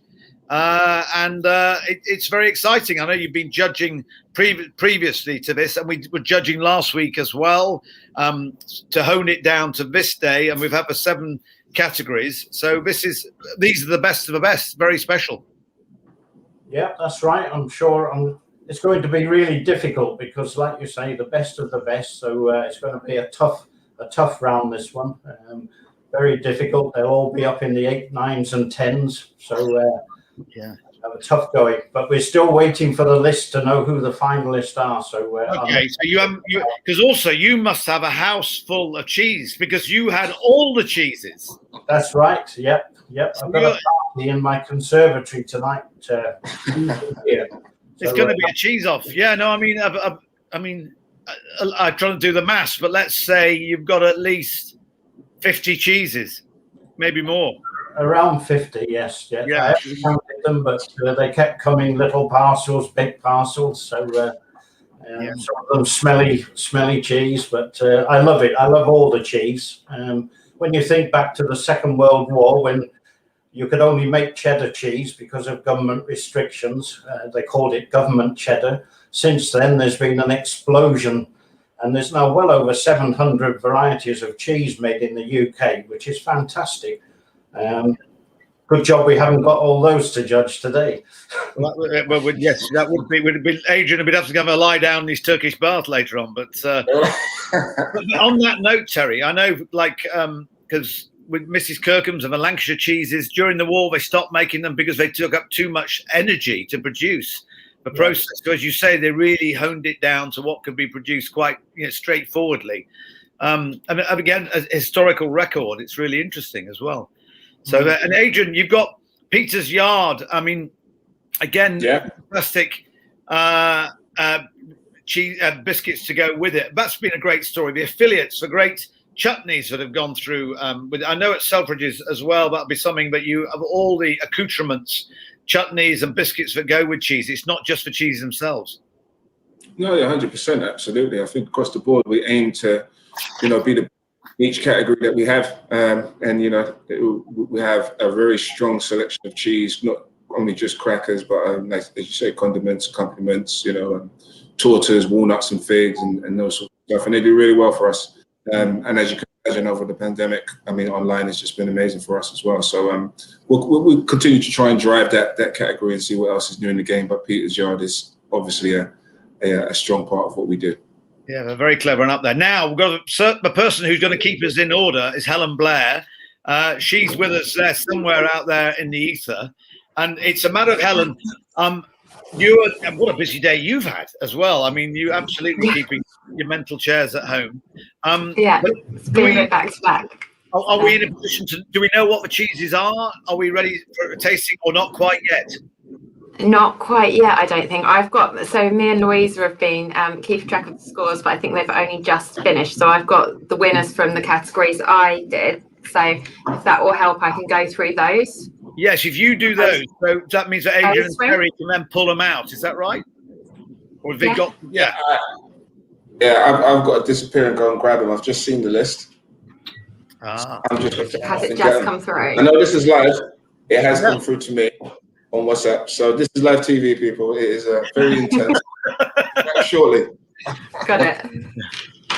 So can you excuse me for? Yeah, Helen, it's you and me. How's your karaoke skills? All right.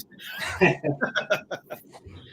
well done. That's of course neither of them left their cameras. Oh, now our overall team as well, and actually the Secret Event Company have been just fabulous.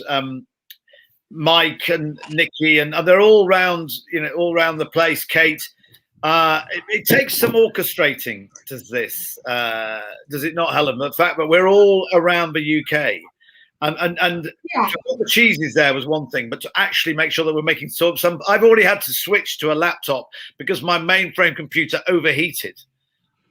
Yeah, no, I think it's the logistics that go on behind the scenes are pretty incredible. But we did it last year, and I think it's gone even smoother this year. So excited to see what next year looks like. Hopefully it'll be face to face. Yeah, well, and I have to say, Sarah and the team, they've done a fabulous job. I mean, as we come towards this day, and they will no doubt in a few hours' time they will relax, they'll get their blood changed, they'll hang from a beam, but they deserve to do, because they've been working so incredibly hard. But I am going to name check the team as well, because obviously Vicky Rogerson, North PR, she's been doing all the marketing and as tirelessly working, and also looking after a young family in the same process as well. Cara Bowen on sponsorship and bass guitar, as I say, because she's in the rhythm section with Jeremy Bowen, the amazing performing Bowens, and who is long established in the cheese world as well, but now out there on his own, and well done to him. And Minna Robinson as well on the event organizer and social media. So well done to all of your team. I'm just going to recap as well to see what's at stake for some of the winner today, the best cheese in Britain. They're going to get Specialty Food Magazine to cover them as well, a Great British Food Magazine. They're going to get digital and magazine coverage worth $4,000 as well. They're going to be showcased at the Specialty and Fine Food Fair in early September. That's going to be worth £5,000 worth. They've got a couple of courses at the Academy of Cheese. Tracy Coley was on there earlier on, doing a great job with them. That's worth well over £300. There's going to be prizes from Selfridges. Vicky from North PR is going to be giving her consultations for Nout. So that's worth at least £500. So there's lots of stuff at stake, but also as Marcus told us earlier on, Helen, what it meant to his business once they were crowned best of best. Bear in mind that was the inaugural year, but people were beating apart to their door, their 22 acres, because obviously it was very much a small holding, which is why he and Penny started out making cheese in the first place. But it's great how much traction these awards have taken already, considering that a lot of the live events have not happened over the last 14, 15 months. Yeah, no, it's incredible. And it was really nice last year having, you know, like you say, a small family business win, and they had quite a few cheeses in the, you know, that got through to the categories and things. So, and the prize this year is even better. So very exciting for whoever wins. Yeah, I think their business lives will change dramatically, and it has amazing to see how the cheese world has supported those who have been in real trouble, and there have been some terrible stories, but you know, the public have embraced them as well, and I love that the people who've been supplying mainly the entree to restaurants, pubs, and hotels, etc. Well, all that fell off a cliff, but they went and appealed to the public, you know. And Cowes Tythy was a really good example of cheesemakers and, you know, cheeses in particular. What about yourself, Helen? Tell us a bit about what you've been up to yourself and day to day. How you've been in the last year juggling it all? Yeah, so I work for a food and drinks company called Good Sense Research. Like you say, for the sort of hospitality trade and things, that side of things dropped off a cliff, but then on the other side, retail went through the roof. So we've, you know, had some clients who have, you know, done very well out of it, other clients that have struggled a lot, but we've continuously been quite busy, very fortunately. But yeah, things are picking up further now, and I think, you know, it's good news for hospitality with, you know, pubs, bars, restaurants reopening, and, you know, hopefully it'll be a good summer. Yeah, and have you been back into the office? We're in a bit, so we've just started doing face-to-face research again at the end of the last lockdown, but obviously got quite strict policies in hand. So doing a bit of a mixture of working from home and then in the office. That's quite nice, really, but nice to see the team again, you know, after a year. Yeah. Where are you based? Where's home?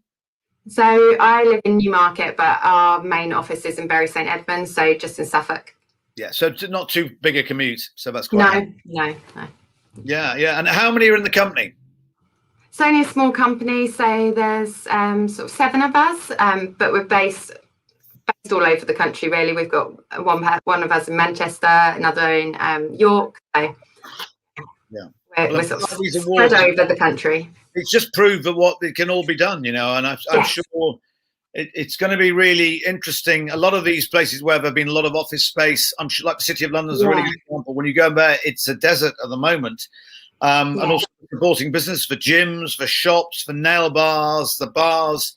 But I do think they will eventually, even if people don't go and work there, they will turn them into dwellings. They'll make them quite funky, you know, housing communities, flats.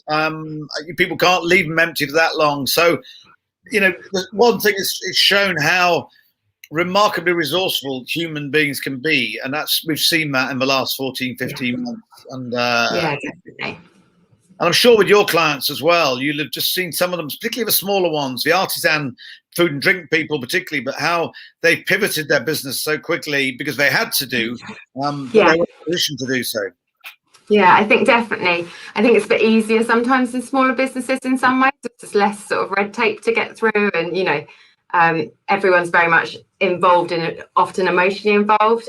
But, you know, lots of businesses being so agile, really diversified in their thinking, you know, thought outside the box. And, you know, like you say, it's been very incredible to see how people, you know, can be very resourceful when needed, you know, when you need to be. Yeah, no, I think definitely. And the joy of cheese as well is that we've already talked to people. Andy Swinscoe, fantastic, you know, a great cheesemonger, the Cheshire Cheese Company, Simon Spurrell. I mean, all these people who were representing the cheese producers, and they're the ones who've kept them in business as well, because they had to get their product to market. You know, the thing is, when you're milking animals, you can't dry them off, or if you do, you can't make any cheese. So, and I think that people would tell the story to the public that they would say, right, we'll go and buy direct from them, because actually we haven't been spending money on holidays. We haven't been spending money on going to restaurants and things. Obviously, again, restaurateurs have had to be more resourceful, and chefs, and now they can supply us at home and really good quality that we can import from where, you know, wherever they make them, you know, be it in Manchester, London, Leeds, wherever.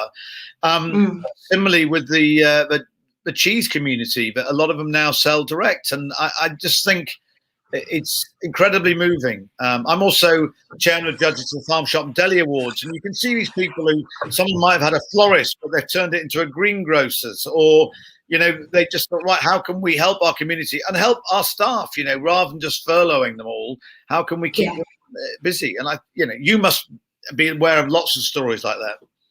Yeah, and a lot of sort of pubs in like the villages around this area, they've opened up little like farm shop type places, you know, that's selling different sorts of produce and things, because people didn't want to be traveling to the supermarket, or, you know, didn't want to be going far from home, you know, so really sort of diversified in their thinking.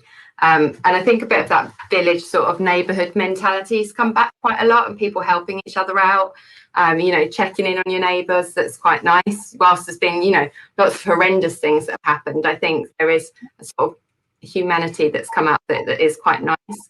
Yeah, and where you are as well, I mean, again, to support farm shops, you know, you're not a million miles from the coast.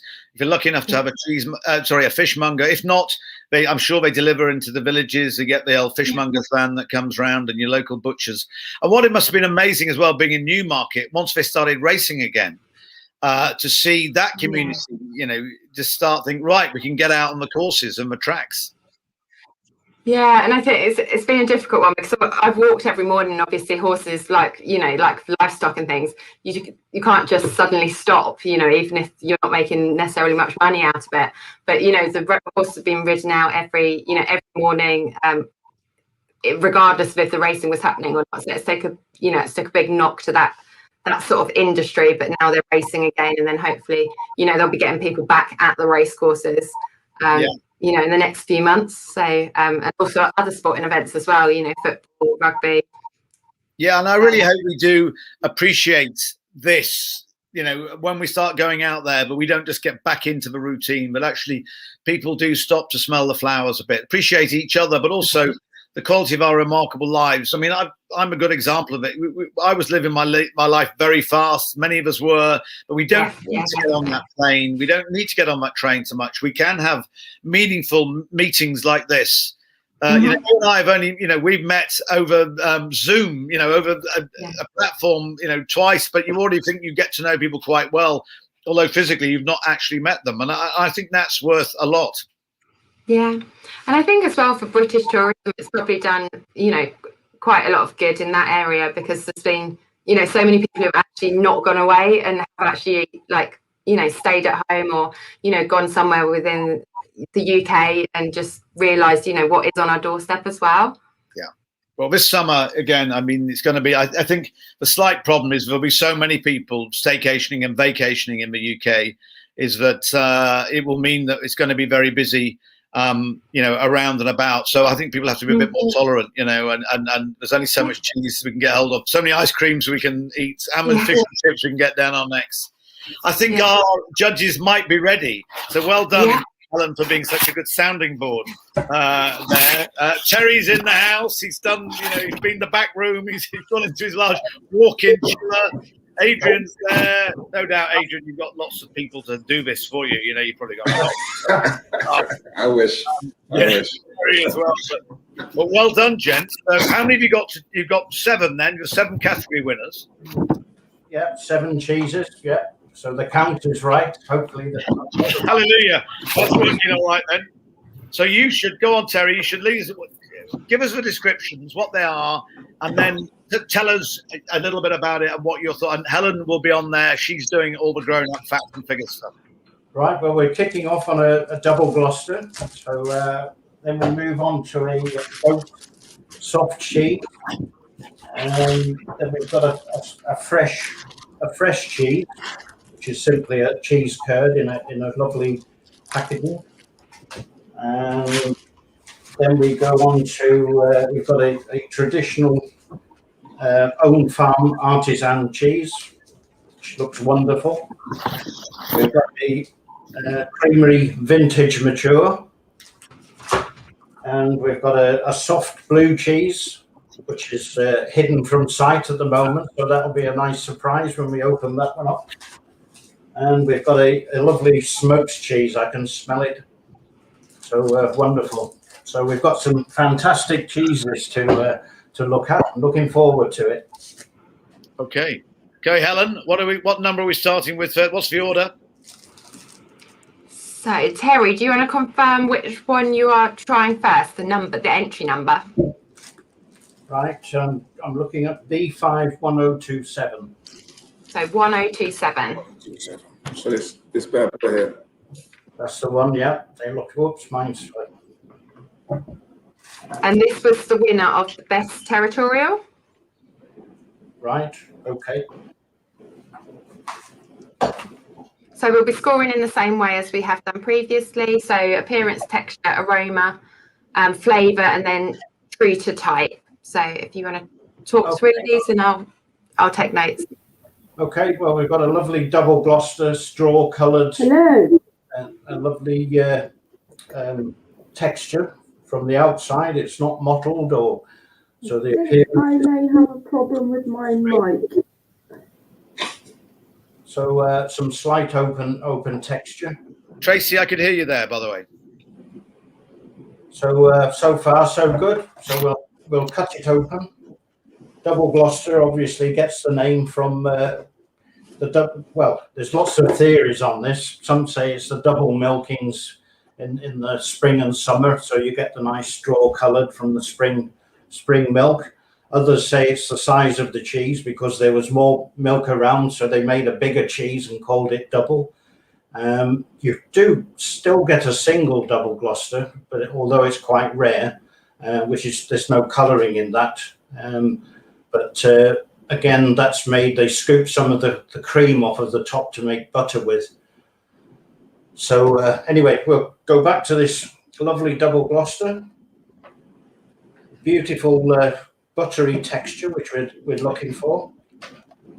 So we're off to a lovely start. So appearance, inside and out, I think that's excellent. So I don't know about you, Adrian, but I would give that an 8 appearance to kick off, which gives us a little bit of room above if we find that double wow cheese later on. Are you happy with that? Yeah, I mean, I can't fault you on the appearance. Yeah, I think everything you said in terms of the look of the product is definitely true to form. The colour is quite beautiful as well. So yeah, I'll be comfortable with 8. Okay, so I'm now working it just to warm the cheese up a little bit. So we're looking for a very smooth around the edges. If it was a red Leicester, you'd get like short pastry. But this is smooth around the edges, which is nice. What you're looking for, warming it up. So it's a nice buttery texture. You could almost put it on a cracker. Great. So I'd give that another 8. I don't know about you, Adrian. I don't know in terms of, I mean, I've had mine out since early this morning, and in regards to, you know, the points that you were making, absolutely, in terms of being able to have it so you could almost spread it all across bread. You know, mine is quite dry. It's cracking up a bit. I'm not sure if anyone can see that. It's almost like Play-Doh, which has been out in the air a bit too long. So I couldn't agree with an 8 on that, but I'd be happy to go with a 7. Okay, right. Well, mine's only just been unwrapped, so would you go to 7.5 and compromise on it? Because my salad is perfect condition and yours is dried out a little bit, which is not the fault of the cheese maker. So are you okay with 7.5? I'm happy to meet in the middle at 7.5. Brilliant. Yeah, I think that's a tricky one. Well compromised, the two of you there, because obviously Adrian tried it earlier on, whereas Terry didn't. And we've got Jolie in the house. Tracy's with us from Academy of Cheese and so much more. Is just going to be joining us.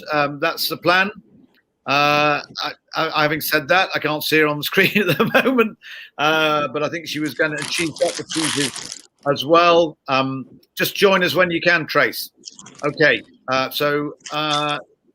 Next cheese. Yeah, Helen, you shout.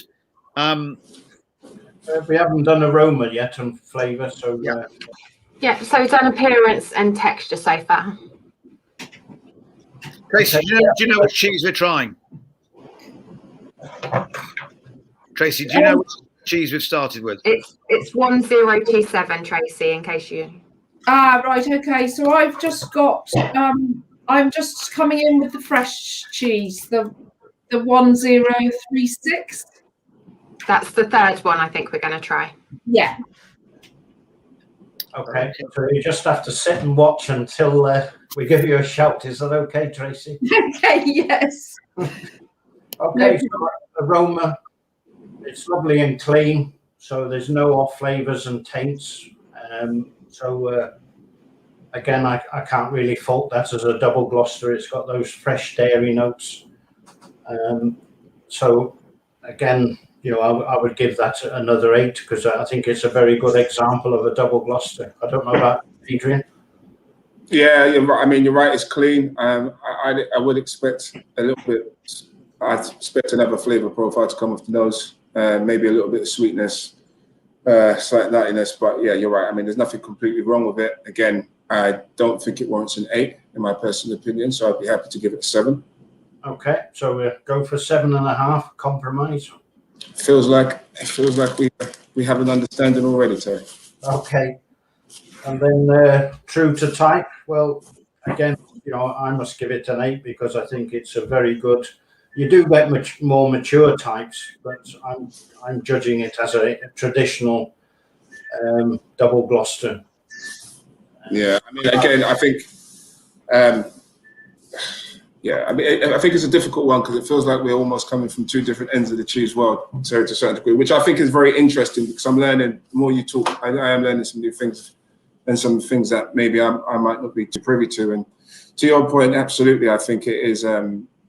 It does reflect a traditional one. Obviously, I'm more familiar with one with an older age, but I'm happy to concede and agree with your 8 on this one. Yeah, like I say, Adrian, it's you can get more mature types now, but they're more of a specialist type of cheese, probably the kind that you sell. So, yeah, again, and this is where I would say actually, I mean, from a traditional perspective, obviously you've been in the game a lot longer than me, and you'd be closer to what the cheese was in its first inception. I'm more familiar with weaved stock, particularly in what our customers would expect from our point of view. So, from that perspective, I'm happy to let you lead this one, and the 8. I'm comfortable to go with that. Okay. So just to come. So yeah, I think there's just flavour left. Just flavour. All right. Yeah, so I've got 8 for appearance, 7.5 for texture, 7.5 for aroma, and 8 for true to type, and then it's just the flavour left. Yeah, we compromise 7.5 on flavour because Adrian's as well as aroma and texture. That's fine. Adrian's looking for a bit more flavour. So okay, right. We're moving on to goat's soft cheese. Is that right? You got the same one, Adrian? I believe the number is F1213. Yeah, that's correct. That's the log. Yeah, 1213. They look the same, boys. Yeah, good. There's only one of these on the table. So and this was the best artisan soft cheese. Right. So looking at it, it's got a white mould on the surface.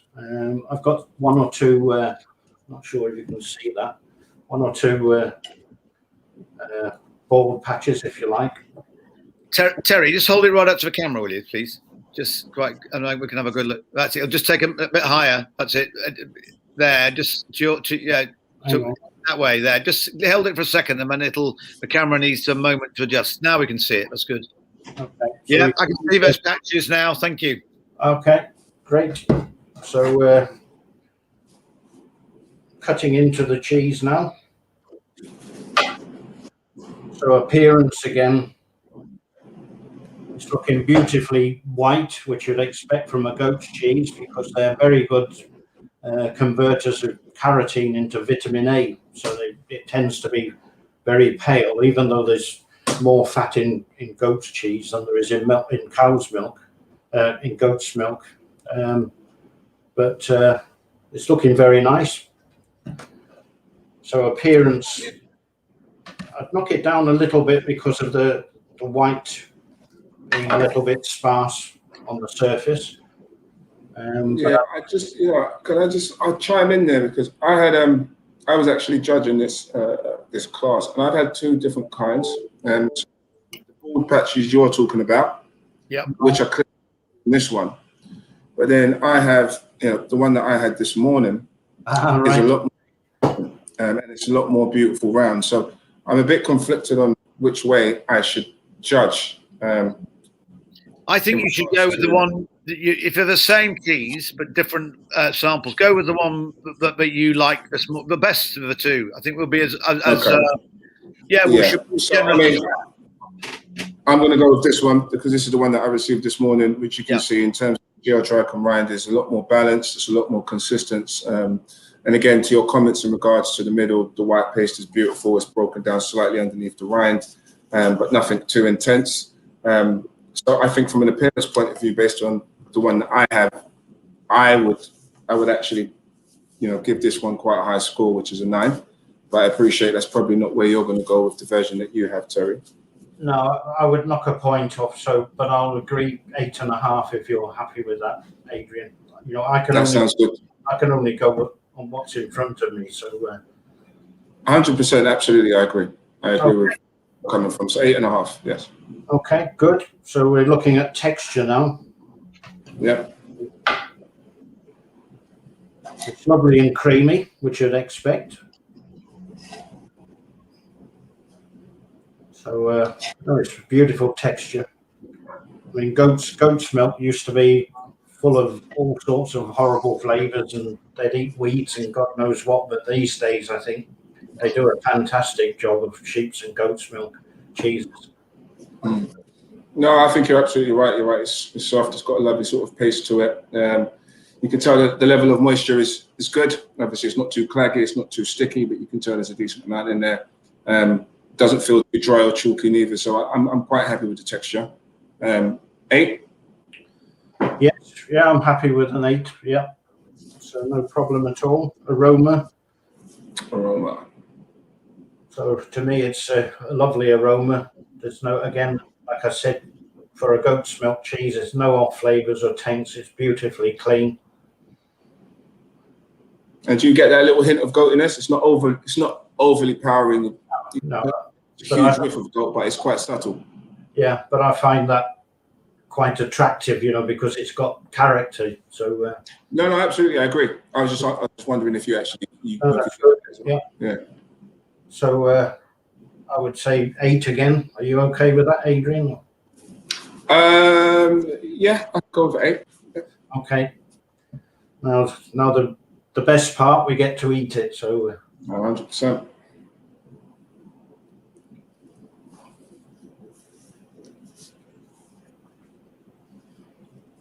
Yeah, I think that's really, really good. I mean, it's lovely, buttery, creamy. It's got a slight hint of the goat in it, which is not. I'm not being nasty, but that's lovely goat's milk cheese. But there's all sorts of flavors coming through. It's very complex, and it lingers, which is very nice. So. No, happy with that. I mean, I think it's a very good example of a soft goat's cheese. Yeah, I think it's pretty amazing. I think everything that you mentioned is definitely present. It's beautiful. It's light. It's a subtle hint of goatiness on the finish. It's got length to it as well. And some of those other flavors you was talking about, a hint of sweetness, a little bit of honey somewhere in the background, and I definitely get some of those citrus notes and some floral notes coming through as well. So I think it's a really great cheese. I think it's beautiful. I'm happy to put myself out there and put a 9 on it. Yeah, go on then. Yeah, I think it's a very nice cheese. So now, true to type, true to character. It's a really good example. I know I knocked a point off for the mould on the surface, but you've got a perfect one there. But I would say 8.5 really. You know, I'm knocking half a point off because I've got a slightly different sample. Yeah, I think that's fair. I think that's fair. So 8.5, we can agree. Okay, Helen, you got all them? Got all that down? Yeah. Right. Good. So I think the next one is 1036. Tracy, is this one you're judging as well? Okay, so we've got. And it was the winner of the best speciality cheese. Yep.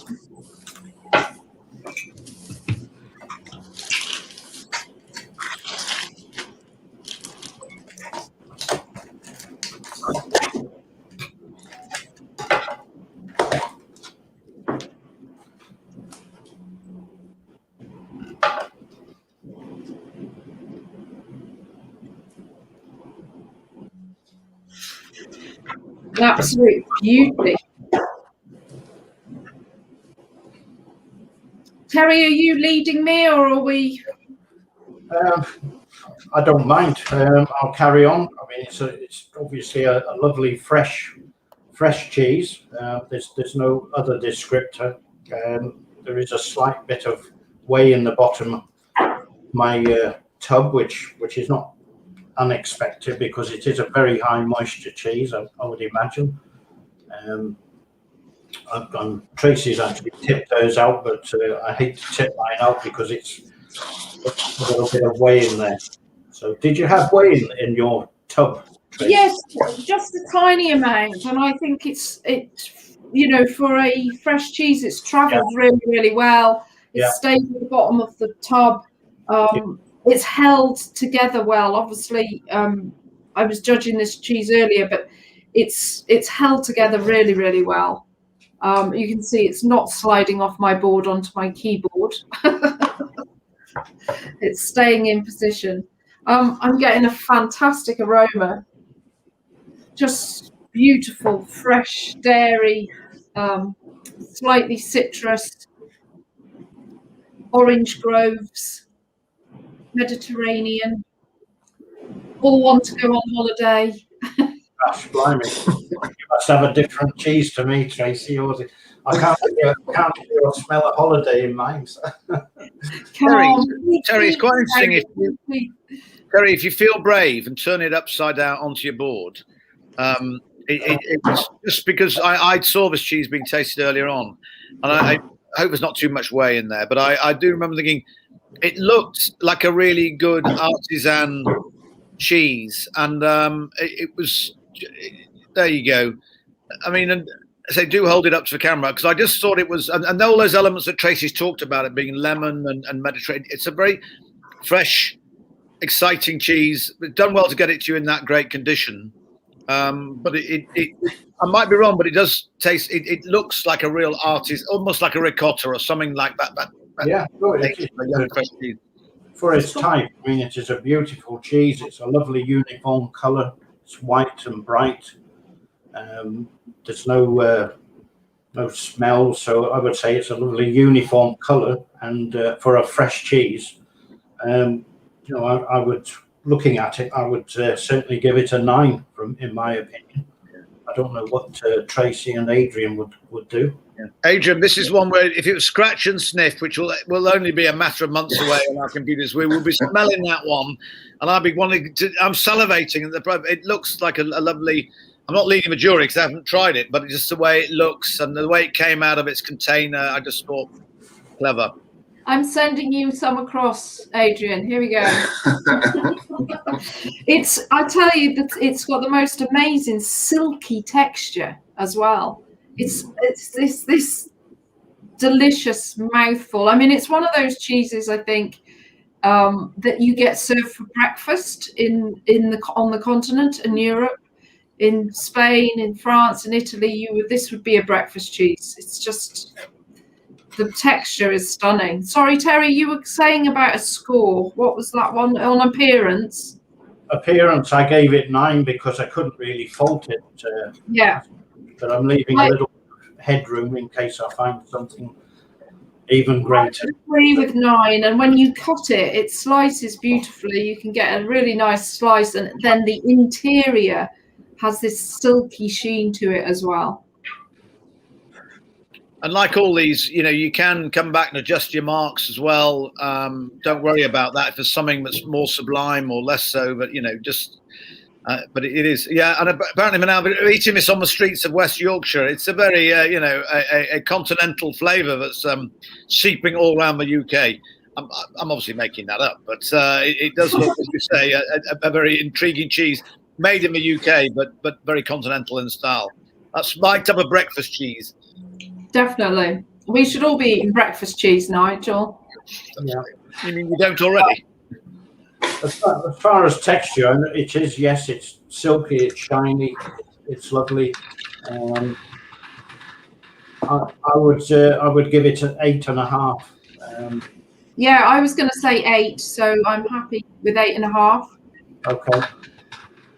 And then aroma. I mean, it's lovely and clean, apart from the subtle whey notes that I'm picking up, because there was a tiny bit of whey in the bottom of my trough. I think it's very. I find it quite Greek yogurt. You know, it's got that yogurty aroma as well. Yeah.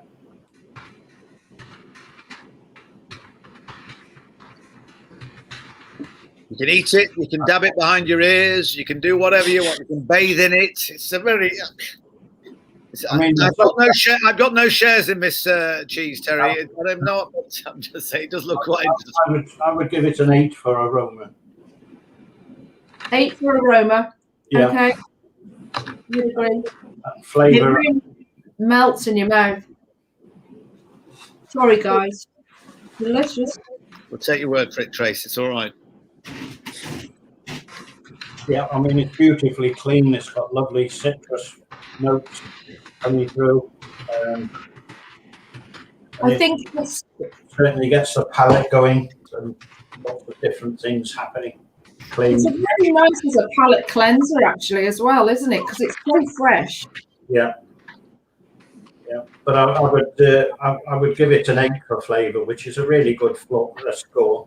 But I wouldn't go for a 9 just yet.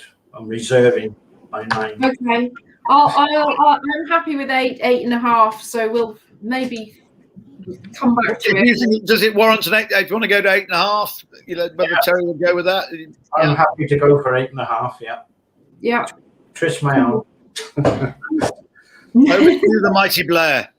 Okay, and then true to character, well, I think it is a beautiful example of a soft, fresh cheese. So again, I would give it 8.5. You know, all things considered.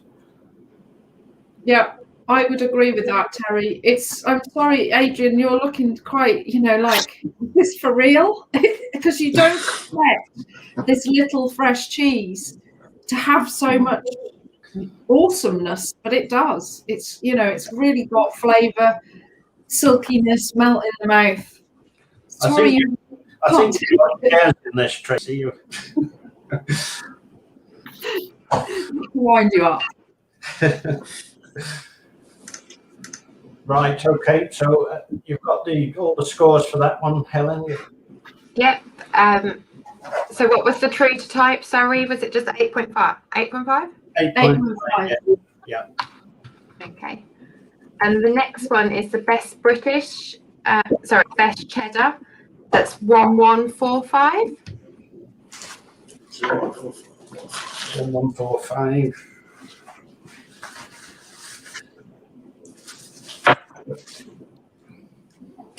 I think it's going to be close, just going by the first 3.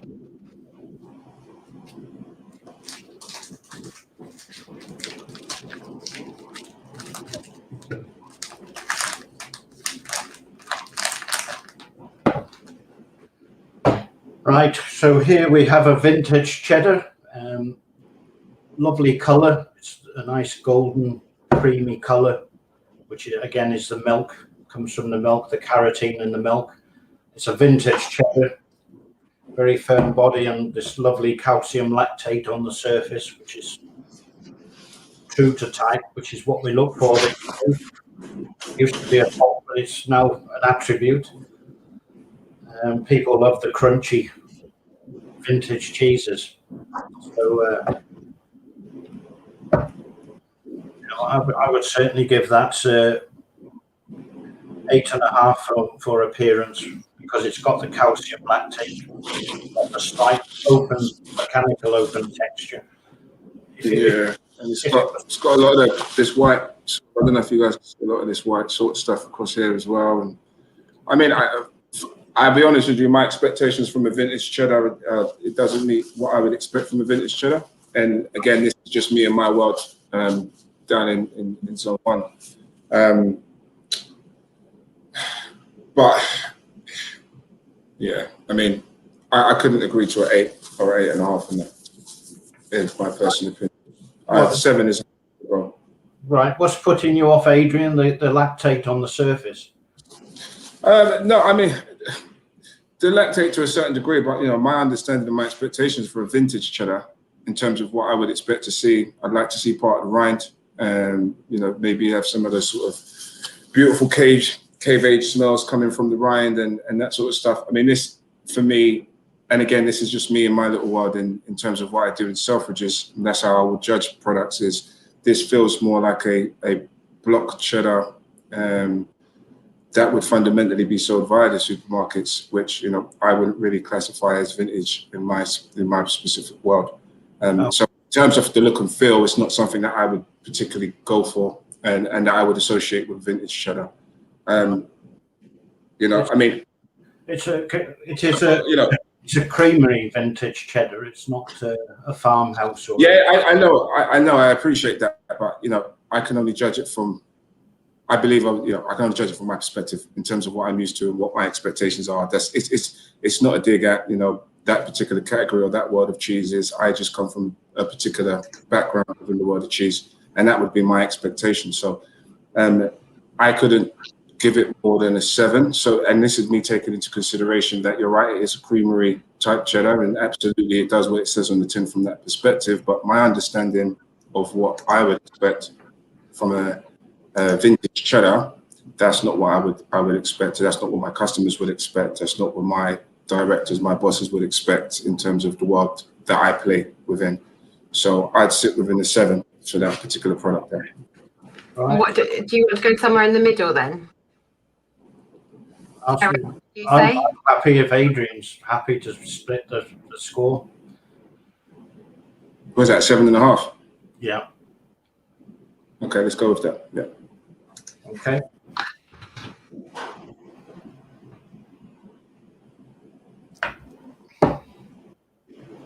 So we're looking at the texture.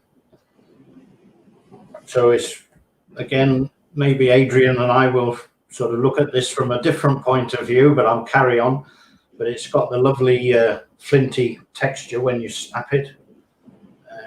There's no free moisture in the texture, so it's a well-made cheese. And when I snap a piece off and work it between the fingers, it is quite short. If you remember when I was looking at the double Gloucester, it wasn't short, but for a vintage cheddar, you're looking for the short pastry texture.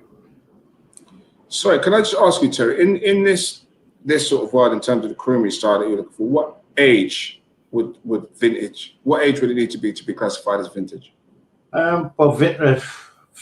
Vintage age is only it's an indication. It's obviously judged by the grader on flavour strength.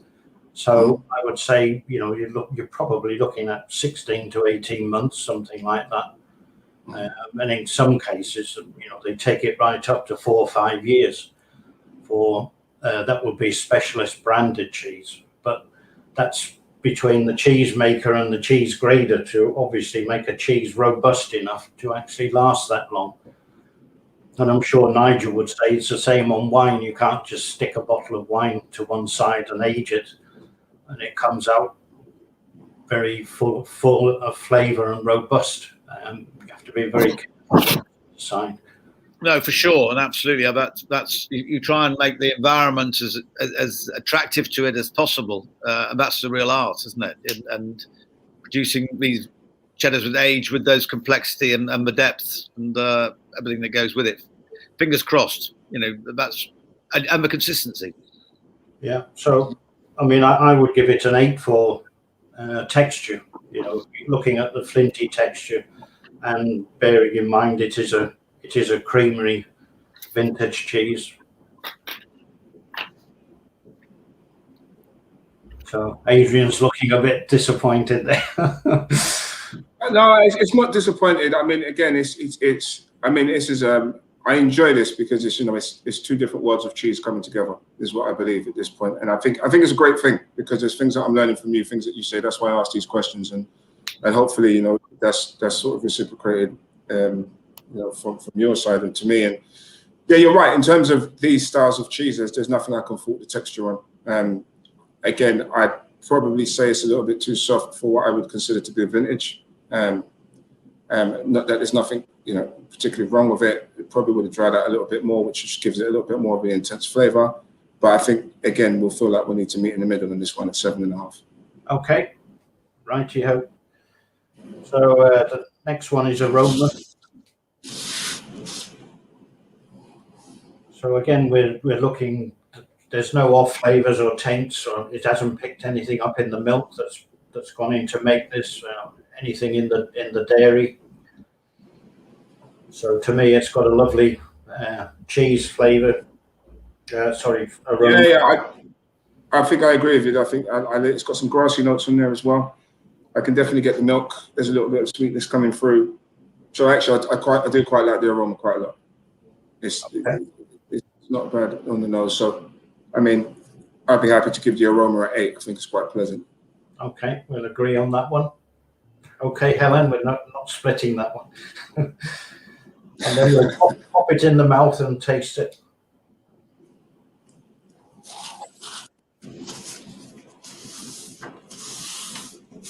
First thing I notice is the grittiness, which is a calcium lactate. And then there's all sorts of flavors going on. So I think it's quite complex. And it's also a lasting flavor, which I quite like. It's not one dimensional. It sort of carries on around the palate, picking up sort of sweet and savory notes. And there's also some nutty notes in there. It must be good because Adrian's gone for a second bite. Ah, right, okay. Careful, Tracy. I just wanted to make sure I'm tasting it. I want to say make sure. Look, yeah, absolutely. There's interestingly enough, the first thing that hits me is the sweetness, and then there's a nuttiness, and then you're right. As it fades, the savoriness tends to come through, and there is a finish to it. I would have liked some fruity notes to come through there as well. It's probably something that I was missing. The sweetness isn't really a fruity type of sweetness. It kind of feels like it might need some of that light, refreshing touch just to almost cleanse the palate, because although the flavor does continue and it does have length, I still find it quite sticky and claggy in terms of the mouthfeel. So I think it's good. I mean, I'd go 7.5. Okay. I would go 8.5 on flavor because I think it's very nice. Are you willing to compromise on an 8 or not? Yeah, I mean, there's no hard fast rule. I mean, I think 8 isn't. It's fine. It's fine. I think it's interesting, Terry's comment about vintage is that the graders would look at what is a vintage flavour rather than a vintage age. Yeah, like they say, age is only an indication, and really it comes down to the grader because as we all know, hopefully, that milk is one of the most variable raw materials you can get. It's only the skill of the cheesemaker that actually tweaks his recipe through the year, the seasons, as the cows are going through a period of lactation. There's all sorts of the different feeds as they go in for the winter and come out for the spring and summer. And all those things are affecting the chemical composition and the micro flora within the milk.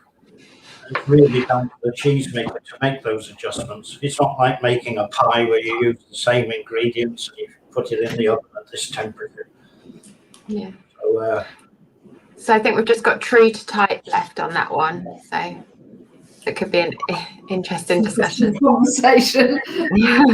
well, it's not a cave-aged farmhouse cheddar, so I'm going to judge it as a creamery vintage cheese. So I would say 8.5. Adrian, what's your thoughts? So what was this best in class for? Can I ask that? Creamery vintage. Well, it said on the record creamery vintage cheddar. I will give me 1 second now. Creamery vintage cheddar. Okay. It was the best. It was just the category was best cheddar. The category was just best cheddar. Okay. So yeah. I mean, yeah. So I understand. You know, Terry's looking at it as a best creamery vintage cheddar. I'm looking at it as a best vintage cheddar.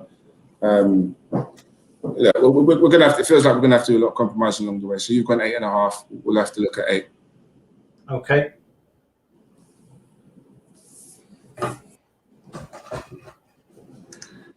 So the next one I've got is 1146.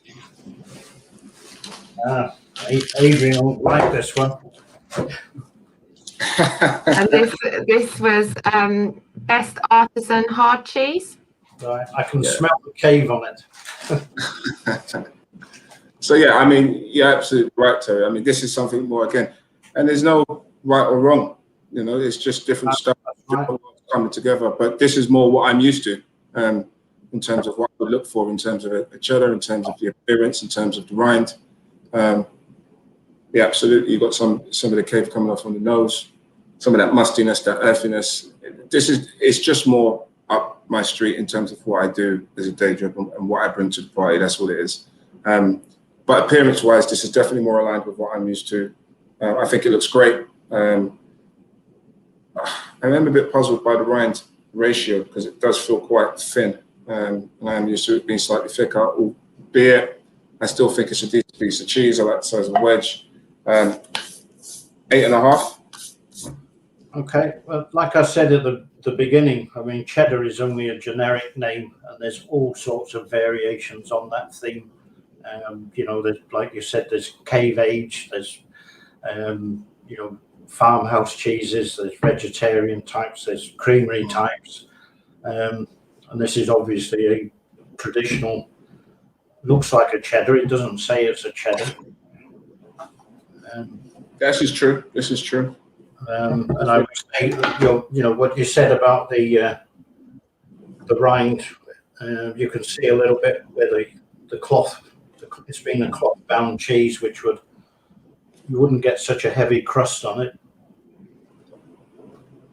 But the crust it looks very nice to me. I mean, obviously, it's picked up the flora from within the store that it was matured in.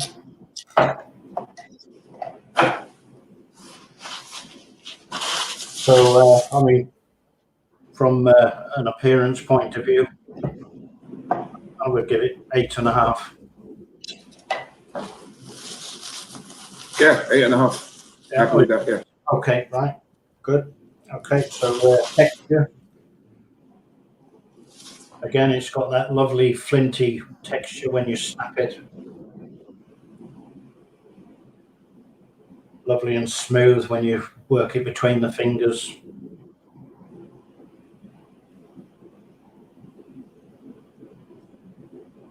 Yeah, I think you're right. Yeah. So again, I think the texture is dry than the previous one. Yeah, the texture is pretty good. I think I agree with everything that you're saying there, Terry. Okay, good firm body on it, and so again, I would give it 8.5 again. Yeah, there's not much I can. Yeah, there's not much else I would need to add to that, so I can agree with that. Okay. Aroma, I'm picking up those lovely grassy notes that you usually get with like a farmhouse cheddar type. Yeah. Yeah, absolutely. I'm getting some of those. I am getting extra yeasty notes coming through. as well. So I'm getting this earthy, grassy, yeasty, almost seems to be like some garlic in there as well. I'm getting quite a different few aromas coming through actually, which is quite interesting. So I'm quite keen to taste this one to see how it delivers. But I do quite like them. There's a variety of flavors coming, aromas coming through on the nose, but there isn't sort of one overpowering one for me. So what would you give that on aroma, Adrian? I'd give it an 8, solid 8. Couldn't give it any. Yeah, I'd agree.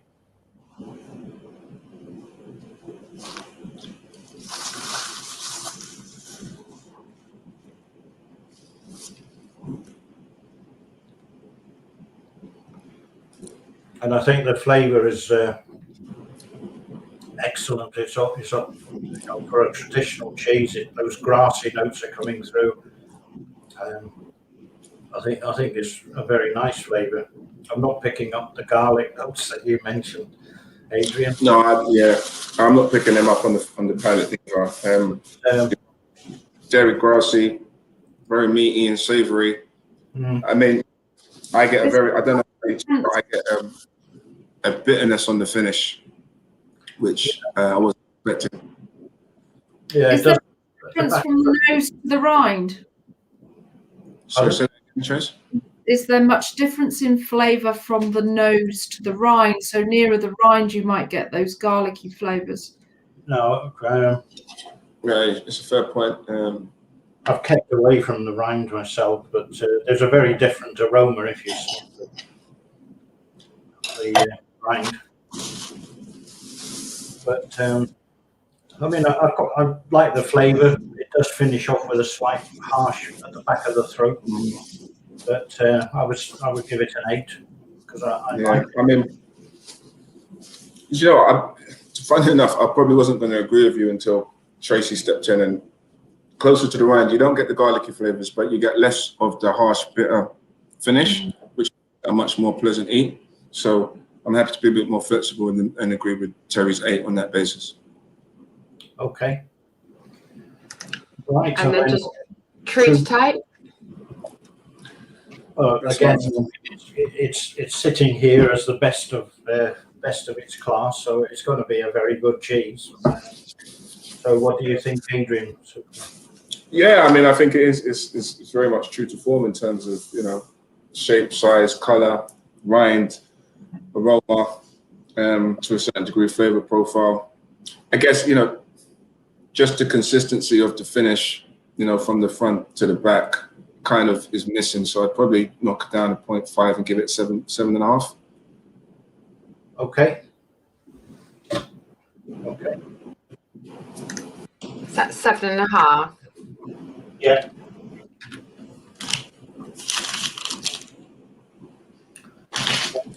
And the next one I've got is 1059. Okay, so this is the soft blue cheese. Yep, so this was the best blue.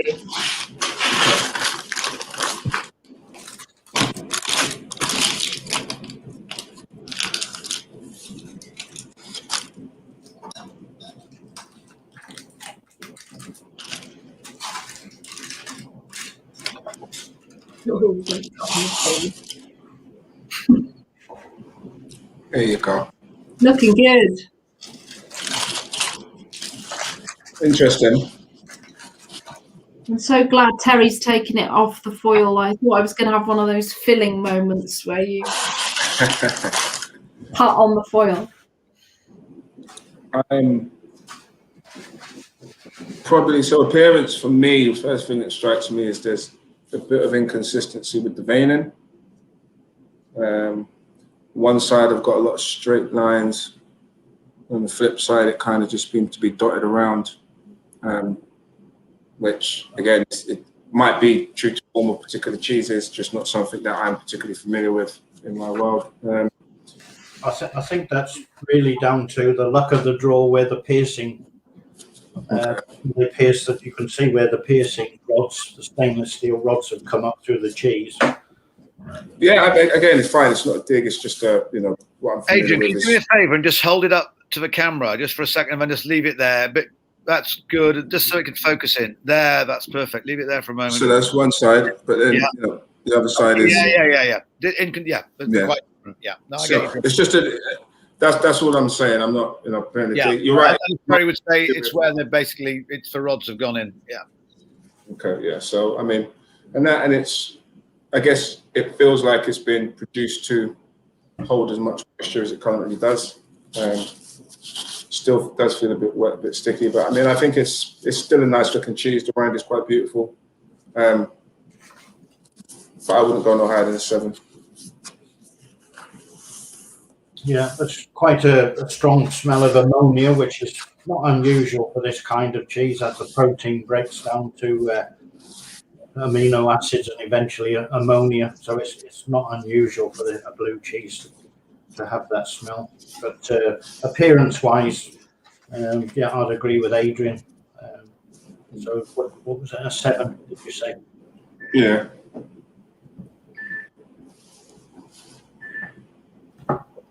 An aroma.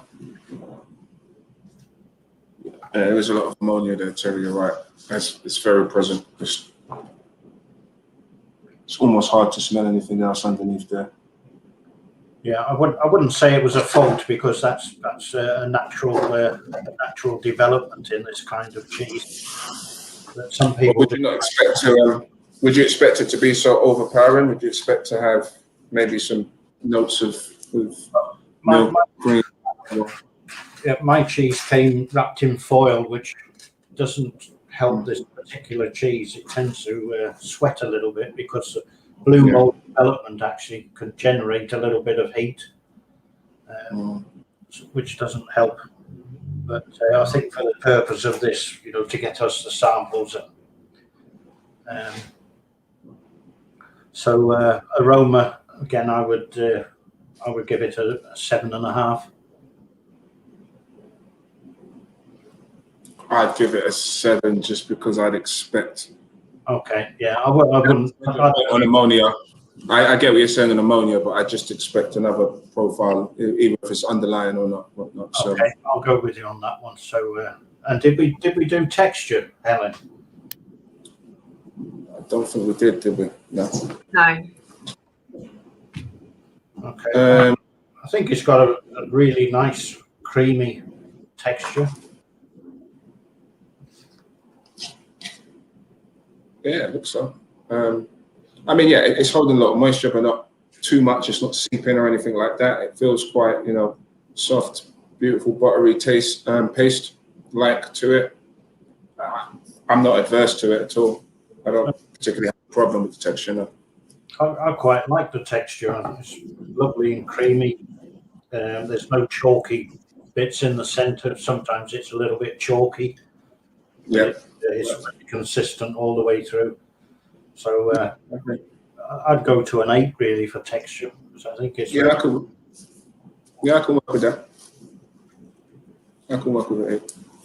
Aroma. So yeah, it's got some ammonia there. So which again is typical of it, and I don't think the wrapper has helped very much. But I can only judge it what's in front of me. So. So what about the flavour? Have we done aroma? We've done aroma. We could put 7 for aroma. Okay. And then just flavour and true to type. I think the flavour's very nice myself. I mean, I could imagine that on a cracker. Spread on a cracker. Cracker. Yeah, Terry, I have to agree with you. You're right. It's yeah, it's quite beautiful. I mean, actually, the paste and the texture now actually shines through. It's very buttery, very creamy, quite rich. I think the level of salting is spot on. I think that's the thing about it. It's not overly salty, but the salt is present. Yeah. It's very savoury, and it has got a great finish to it. The length just keeps on going. So I'm quite pleased with the flavour of this, actually. To be fair, I didn't expect that at all. Yeah. So what, 8.5 or 9? What would you go for, Adrian? Actually, no, I like. I mean, I'd give it a 9. I would give it a 9. Okay, I'd agree with that because I like it. That's one I'm going to set aside for myself. But yeah, I mean, it's a good tasting cheese. Hands down. Can you give me your exact address, Terry? I might be joining you later on. You know, you might have a weekend. I'll be having a pitching a tent in the garden. Right. Yeah. As long as we got the social distance, you're okay. Oh, heaven forbid! I'm good at that. But naturally standoffish. So where is it? Just true to character? Is that left? Yeah, that's one that's left. Yeah, I mean that. For me, again, you know, I think as good as it tastes, the level of ammonia on the smell, on the aroma, without any other thing else present, and just that inconsistency with the veining, again, just coming from my word, is you know, something that for me is where it loses a lot of its mark. So I'd go in at a 7. Okay, I was going to go for an 8, so I'll go for 7.5. Are you happy with that? Where we have a good understanding here, my friend Terry. Good to know. Good. Right, just one left now. Is that right, Helen? Yep. So the last one is 1092. That's the entry. Which, how's it described, Helen? Just finding it out. Oh, so sorry. this was the best. This one, the best enhanced category. Obviously, a smoked cheese.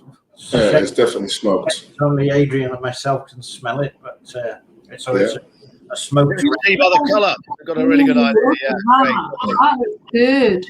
Oh, look at that as well. That's Wow. thing, isn't it? That's fully smoked. That is definitely fully smoked. You can see the bars. Yeah. Yeah.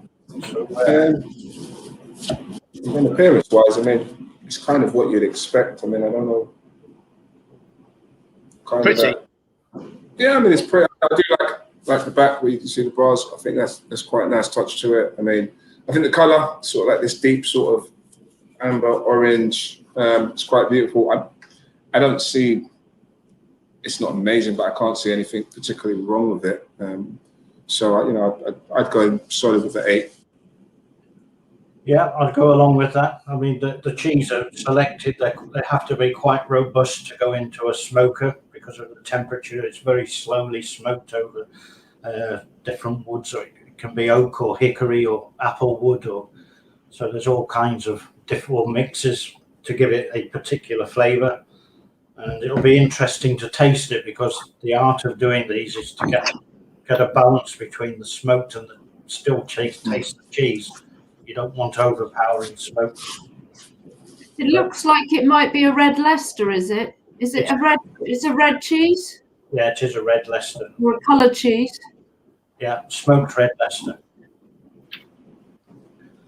So texture. So red Leicester, you're looking for a carrot, like snapping a carrot break, and slightly open texture, which you have got there. Just Terry, just hold on up to the camera, will you, please, for a moment? So it's a bit higher. That's it. And then that's it. Just so we can. The camera takes a while just to focus in. Great. The texture. Thank you. It looks very enticing. Does it smell enticing? It smells beautiful. So I mean, we're looking for an open, flecky texture. We call it a flecky texture. It's almost like a matte finish. When you work this one between the fingers, it's got to be like a short pastry. Like I said earlier on, like the vintage cheddar. So I think that's a really good red Leicester, which is a good cheese to start with before it goes into the smoker. Yeah, so I mean, guys, I can't really, again, to your point, there's not much that I can sort of really fault for it. It's not super impressive, but there's not really much wrong with it. So it pretty much feels true to form. How would you go with this one, Terry? Well, I would give it an 8 because for appearance, because I mean it looks lovely. You know, No, I think we're on texture now, Terry. Oh, on texture, right? Okay. Well, I would give it an 8 for texture because it's true to as a red Leicester should be: short, slightly open, flecky. So Yeah, I can agree. For texture. As a matter of interest, to give it more or 9, what would you be looking for? That I'm just intrigued why you're knocking it back for. I would like it to be a little bit more open than it is. Yeah. The texture is, to me, it's slightly close, so I've knocked a little bit off for that. And I would like a little bit more body, which helps on the texture.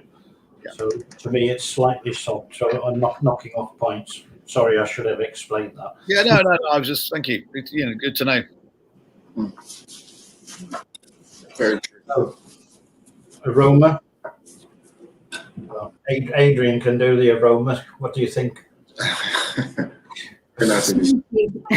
think it's clearly a smoked cheese, but what I'm impressed by is you do get some hints of some of the meat, some savory notes, slightly some of the milky notes. So it's not just smoke. I know sometimes with these smoked cheeses, it can just be a nose full of smoke, regardless of the method that they've used. So, I mean, for me, that's quite impressive that there's more than smoke on the nose. So I actually quite like that. I'm actually quite impressed by that. So I'm happy to give that an 8 as well. Okay, yeah, I'd agree with that. I'm just a bit waiting for the flavour because I hope it isn't too much flavour. Like I said before, you've got that balance. So, but we can only tell that when we taste it. I hope the fact that it's got through its category winner, but hopefully the smoke will be in control. And I would hope so. Yeah. Fingers crossed. Adrian's sample looked quite smoky on the one side, didn't it? Like heavily. Yeah, mine's the same. And they usually smoke them by they cut it into wedges to smoke them, don't they, rather than smoking a whole cheese. So I don't think you could get a whole cheese in the smoker and get the smoke to penetrate. Get the flavour through, yeah. Yeah, you're right. I mean, I think there is a very nice balance. I can taste the cheese. The nutty notes from the red Leicester are coming through. So there's a lovely blend of the smoked, the cheese. So I'm picking up both.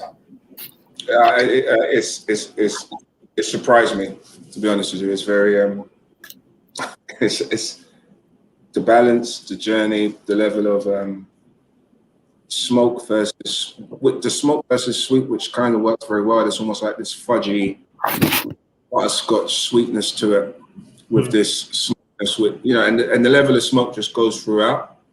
But across the smoking journey, you get this sweet peak, and it disappears, and then this sort of milky animal stuff, and then it kind of fades, and then you're just left with that lovely subtle smoke flavor. I think it's very well produced. It's a surprising one, because when I looked at all of the cheeses together, I looked at that one and went, nah. but being honest, I mean, nice to be pleasantly surprised. Yeah, it delivers on flavor for me. I don't know how you feel about it, Terry, but it delivers on flavor for me. Yeah, so I mean, on flavour, have we done flavour? I mean, I would go as far as a 9. I'm really pleasantly surprised because I've got that lovely balance, and I know it's a red Leicester, and I don't know what kind of wood they've used, but it is a lovely smoked flavour that goes with it. So I would absolutely. So yeah, 9. I could do that. Yeah. Okay. Look, Helen, you've got them all in, haven't you? I think, or is it true to Just type? need one final true to type. Yeah. Well, true to type. I mean, it's as we started off saying, it's a smoked traditional red Leicester. It's a traditional red Leicester. It does what it says on the tin. Yeah. So, what score would you give that, Adrian? Hopefully, we won't have to split. You just take a picture of the screen and then. Yeah, that's what it says on the tin. You kind of give it a 9. I mean, I don't see how else. I would give it unless there's something fundamentally very wrong with it, which I don't see, unless there's something that I haven't seen that you've seen, Terry. Yeah. No, I mean, I would give it a 9. Like I said earlier, the only point I would knock off is I'd like it a little bit more open, but no, I'd go for a 9. Cool. Okay, so that's all the scores in. Just Adrian and Terry, if you had to pick one, which would be your favourite? Oh, okay, sorry, can I just stop you there, Helen, for a second? Maybe I'd like 2 or 3 rather than just to 2 or 3, which you think could be up there in the knockings. Only, Helen, I don't want to quite slightly reveal it too much, if that's all right. Just so there were 2 or 3 which really impressed you. At the moment, Helen, you've got all the scores, so they've gone off, haven't they? Yeah. Right. Yeah. So I would say obviously the last one. Yeah.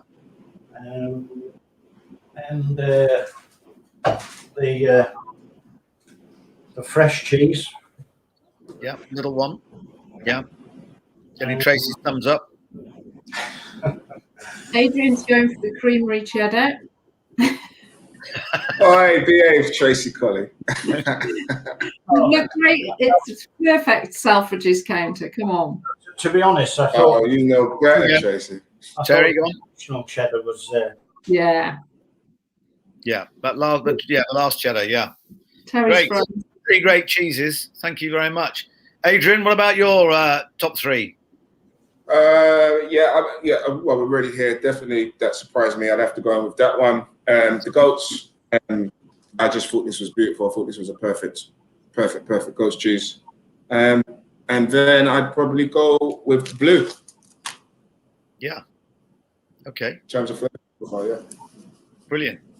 Well, thank you very much indeed. It's been a good old day. I mean, Terry, you've been hard at it. You'll have to have a lie down with a damp copy of The Sporting Life on top of you. But look out for me pitching my tent in your garden.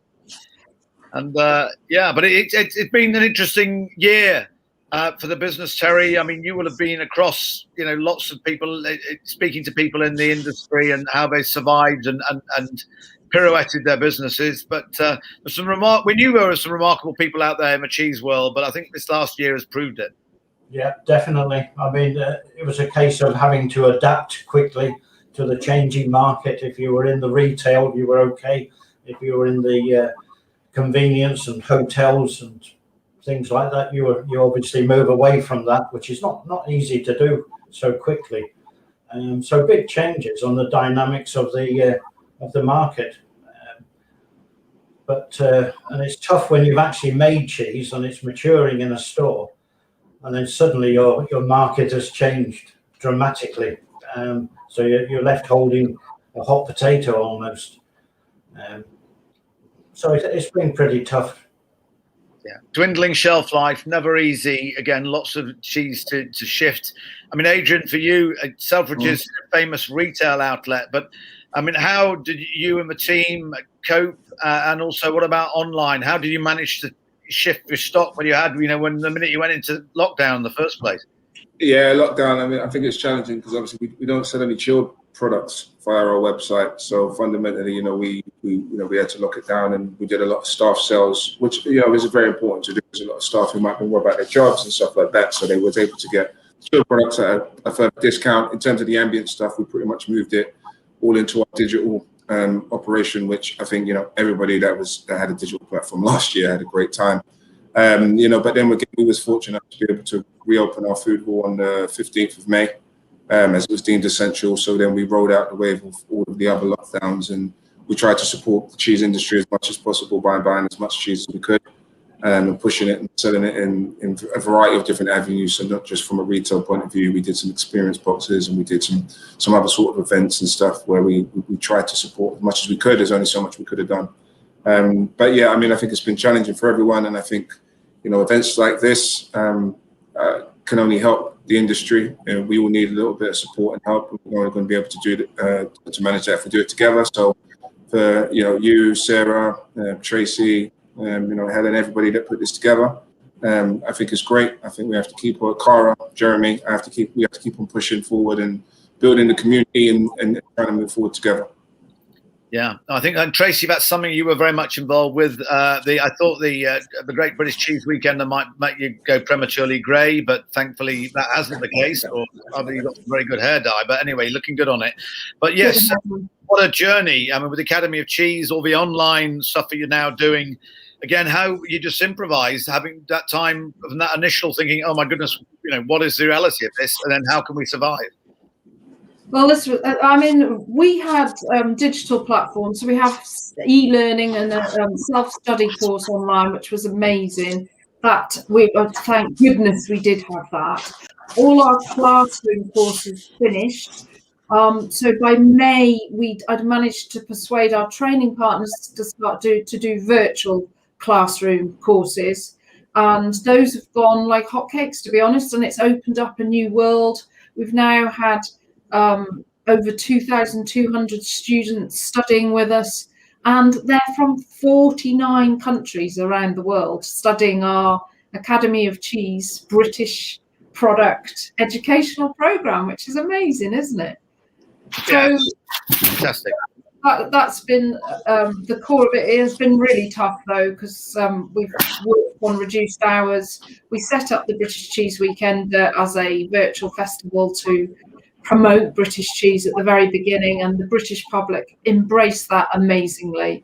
And the fantastic thing is that they can have British cheese now delivered to your door. It's opened up the market. You can have virtually any cheese you want delivered to the doorstep. No, brilliant. Absolutely. It's been a we'll look back on this year and just see how it kickstarted the British cheese. And it's not kickstarted it, but it gave it another fillip and let it go on to the next stage, I'm sure. Terry, thank you very much. Adrian, brilliant. Tracy, so much for your input here during the day and now. It's been a great and well done to you. I'm very rapidly just going to go through some of the sponsors, because without them, I wouldn't be talking to you here. None of us would be here, and it really is key. So here we go. A headline, of course, and it's Food and Drink Wales, David Edwards, Bethan, all the crew there. Just brilliant. They really do get it, and lucky that they've got some form of government funding and they really utilise it well. So well done to them. And Specialty Food Magazine, Great British Food Magazine, Specialty Fine Food Fair, Altma, ALPMA, GB, White Farm, Dairy UK, Cheshire Cheese Co, Mudwalls Farm, Saputo for David Stowe, yes indeed, earlier on. Peter's Yard, Harvey's and Brockless, Cheeseman, Sycamore Process Engineering, Sharpham Cheese, Butlers, Joseph Heller, Invest North, NI, Northern Ireland, Cheesus App, what a great name, Wax Wraps, pretty good too, Mid Counties Co-op, Ablebox, Christine's, Orchard Valley Dairy, the Cheese Merchant, Academy of Cheese, of course, Specialist Cheesemakers Association, Good Sense Research, Selfridges, Richard Newell, who we're going to be hearing from in a minute. Well done to all of you. It's brilliant, and I say without that, we would have been right royally stuffed. But we haven't. So here we go. And thanks very much, panel. You can relax, as I say, hang from a beam, get your blood changed. Terry, Adrian, and Tracy, as we're going to go on to it. And Helen, what a great job you've done today, and for keeping us all in order. And well done for Newmarket's finest. Okay, right. So here we've got various different awards. So I'm going to kick off proceedings, and it's with the trophy for sustainability. White Farms has sponsored this. Thank you so very much for doing that. This goes to a farm that produces lots of its own electricity with a small wind turbine, got a small water turbine as well. All the heat from the milk has to be cooked for short-term storage. It's then stored in a large water tank, known also as a swimming pool. Well done to them. So our trophy for sustainability goes to, here we go, the Isle of Mull cheese, and that's Brendan Reed. Thank you so very much. Well done to you and the team from Isle of Mull cheeses. Well done. I know we've got Sarah DeWitt and lovely Ricardo Newell standing by. Here you go, Sarah. Hello. Hello, Nigel. Oh my goodness, a vision in stripes, Richard, scrubbed up well. Look at you. So a special effort, Nigel. Yeah, very good. I like this. I like that very much. Like some country and western singer. I love that. Okay. First time in 18 months. No, good. Yeah, I know you put a jacket on. I know. How does that feel? Okay, so I'm going to crack on with these, and then we'll get you. I'll hand over to you two. Young Cheesemaker of the year. Well done to them. Last 5 years has been learning the art of making PDO cheeses. Lots of accolades, based, of course, between Matlock and Bakewell, Derbyshire. I'm delighted to say that the winner, the Young Cheesemaker of the Year, sponsored by Dairy UK, is from Hartington Creamery. It's Ryan G. Well done to you, Ryan. There you go. Fantastic. Cheers. Congratulations. Well done, Ryan. Well done. Good lad, local lad with lots of siblings. That's not a reason you won.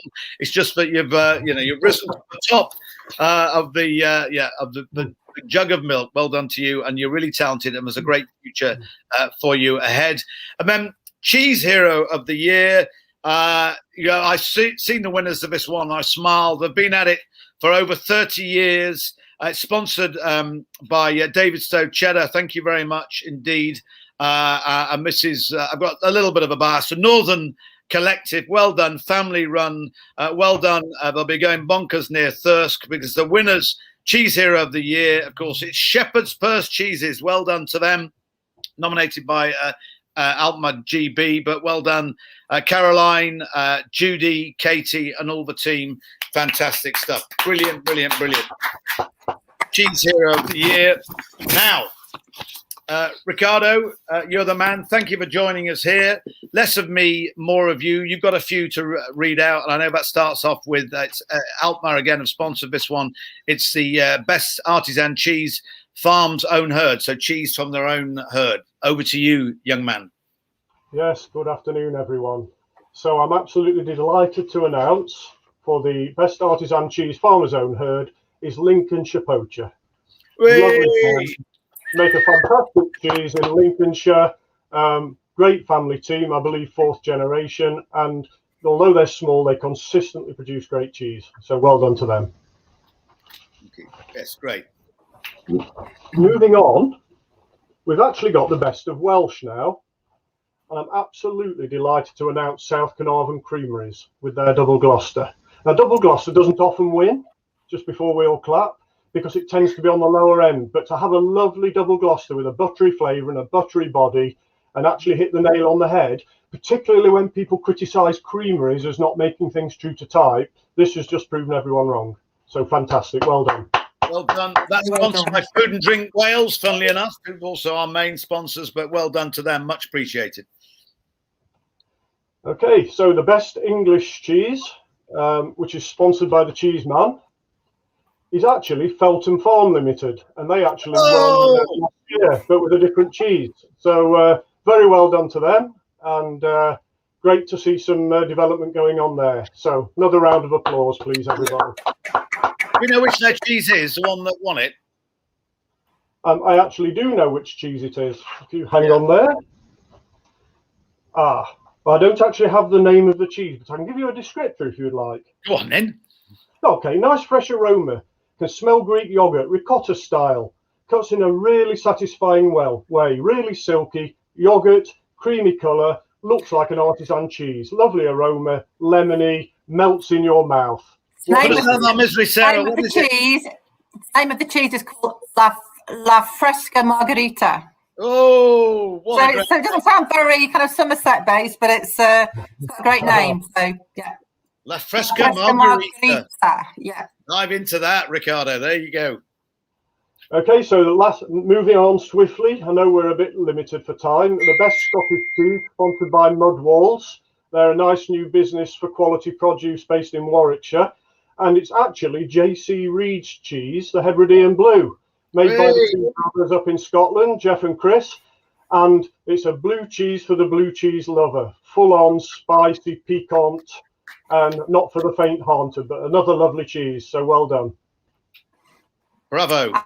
Over and to thank you, you very much for pulling out all the stops to get it onto the ferry on Tuesday afternoon. Well done, you. Okay, so I'm here to announce the best of categories. So I'm going to announce the best cheddar, and this is sponsored by the Cheeses app. Thank you very much for that. And the best cheddar is produced by Wyke Farm, which is Ivy Reserve Vintage Cheddar. So this is produced to a secret family recipe from Ivy. Yeah. And it's matured for over 15 months and selected by the master cheese grader at White Farms to ensure that they get only the best attributes out of that cheese. So thank you very much. Then on to the best. Am I okay to carry on? Yeah. On to the best territorial, which is sponsored by Invest and I. And that is South Carnarvon Creameries. Who say that one again, Sarah. South Carnarvon Creameries. South Carnarvon Creameries for their double Gloucester. Great. So this is Wales' oldest and largest dairy cooperative. It's been farm owned since 1938. A classic territorial, rich and balanced, with a hint of russet apple and a deep characterful aftertaste. It sounds a great cheese. Well done. And now come on to the best blue. So the best blue is sponsored by Harvey and Brockles. And the cheese who has won this is a cheese called Tysol Blue, produced by Jones Cheese. The cheese is a soft and subtle blue vein cheese handmade at the Jones's Cheese Dairy. It's mellow, creamy with a slight sweetness. Just give us the name again. Tysol Blue. Yeah, great. Yeah, fantastic. I've written that one down. I want to get that one on my cheese board. Well done to them. Now we move on to the best enhanced cheese, and this is sponsored by the Co-op in the Mid-Counties. This cheese was won by Butler's Farmhouse Cheeses for a cheese called Smoked Ember. Great. So Butler's have over 100 years of cheese making experience. The Ember is a new cheese which is a sweet, gentle, with underlying smoky warmth. So it's a red Leicester which has a nice smoky round on it. So well done, Butler's Farmhouse Cheeses. We now move on to best specialty cheese. This is sponsored by Rowcliffe and Son, and this was won by Feltham Farm for La Fresca Margherita. So the information I've got here is that it means daisy. So La Fresca Margherita means a fresh daisy in Spanish, because this cheese is as fresh as a daisy. Fresh, rich, with a bite of milk, hint of lactic sweet, and then a pinch of salt. Well done. Well, Marcus and Penny will be doing pirouettes in their front room. Well done. Very, very well done, Marcus and Penny. Yeah. 22 acres. They're producing some great cheeses. So, Best of Artisan Soft. Thank you very much to our sponsor, Speciality and Fine Food Fair. The cheese which has won this is Harvey and Brockles at their dairy on their Evesham site. And the cheese is called Blanche. So Blanche is quite a soft cheese. It has a smooth paste, which is delicate and creamy. It's only 2 weeks old, has a perfumed aroma of dark forest honey on the nose, which carries over a final flavour. You need to think herbs, peppery tingle, and honeysuckle. So it sounds absolutely delicious. Sarah, just give us the name again of it. Blanche. B-L-A-N-C-H-E. Yeah, as in Blanche, as in Tender as the Night, or whatever it was, Scott Fitzgerald, something, one of those. But well done, brilliant, well done, Sarah, fantastic. So we're not quite there yet. We've got one more to announce. So we've got best artisan hard cheese, and this has been won by Fred W. Reed and Sons, who produce Lincolnshire Poacher. Great. So the recipe for Lincolnshire Poacher cheese is crossed between a traditional West Country cheddar and a continental alpine cheese such as Comté. So there are some kind of technical differences between those kind of cheeses, but it's actually a very lovely, unique cheese with its own unique texture and flavour. It's matured up to 14 to 16 months of age and has a lot of full, rich flavour. I think from all the comments of our judges, this actually had a lot of great comments. So well done. Well done, literature poacher. Fantastic. Well done to you, Sarah. Well done. And I know Richard's just bracing himself because we've got the best of British in a minute. So just want to say that the winner is going to be editorial coverage in Speciality Food Magazine and Great British Food Magazine as well. They're going to be showcased as their Cheese at Speciality and Fine Food Fair by the VCA team. They've got Level 1 Academy of Cheese course, year subscription to them, and they've got Selfridge's prize, and they've got a PR consultation with Vicky Rogerson, who's done an ace job from North PR. So that, and also the trophy, and the fact that they're going to be their cheese lives will never be quite the same. Richard Newell, you are the man with the plan, in the know. Over to you, you striped wonder. Thank you very much, Nigel. I don't suppose you happen to have a drum roll ready, do you, in that room of yours? Well, ladies and gentlemen, I'd like to announce the best cheese of the show is Feltham Farm again. Oh, Margarita. Yeah, that's such fantastic news, and well done to them. I have to say, in the minor world of cheese politics, this is the second year in succession. And I have to say, I can look everyone in the eye, they genuinely won on merit. We don't have any predecisions on creameries or artisan or tradition. It's purely the winner on the day, and they've won second year in a row, completely fair and square. So many congratulations. Yeah, fantastic. I mean, absolutely brilliant. And a real range of cheeses. That's the joy of what you must have wanted, Sarah. Well done. Yes. But what a great selection. Again, championing artisan right across the board. And geographically, we've had a really good spread as well, which definitely helps. But well done. An amazing spread, yeah. I just like to say, I think the kind of reason why we've all kept kind of going and working hard on this is the feedback from all the cheesemakers. We've had lots and lots of messages from the dairies and how excited they are, and as we got closer and kind of closer, people were just connecting and having a chat. And so thank you very much for all the support that we've had from all our cheesemakers, because we couldn't do it without you. So brilliant. Go on, and your team as well. Sorry. Absolutely. Everyone, everybody. I was just going to say that where the Virtual Cheese Awards differs from all the traditional shows is you have that clarity and that visibility. So people are judging in real time, and that's real positive feedback to the cheesemakers. They go to so much effort, and it takes away anything local and focal, and it lets them see what a wider audience think. So it's a very powerful marketing tool in its own right.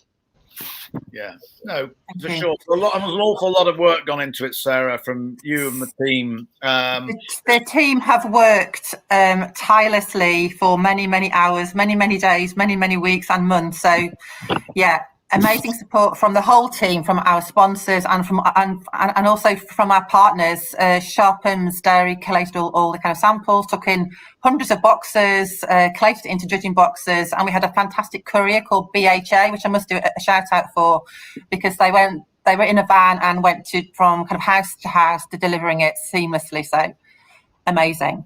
So well done. I'd just like to kind of say on the back of Richard's comment that the whole reason why we've come again really is because of the great feedback that we had last year in terms of being open, transparent and honest. So the winning cheese is kind of looked at from all of the points, and the winning cheese in terms of points and feedback is actually the winning cheese. So watch all the videos to see for yourself, and very well done, Feltham Farm. Thank you very much. Margarita, absolutely. And well done, Minna Robinson, Jeremy Bowen, Cara Bowen, Vicky Rogerson, of course, Sarah DeWitt. Take a bow, all of you, for all the hard graft. You can get some sleep and enjoy a bevy tonight. Richard, thank you so very much for helping us out. I mean, you've been in the business nearly 40 years. Whatever tablets you're taking, I want some.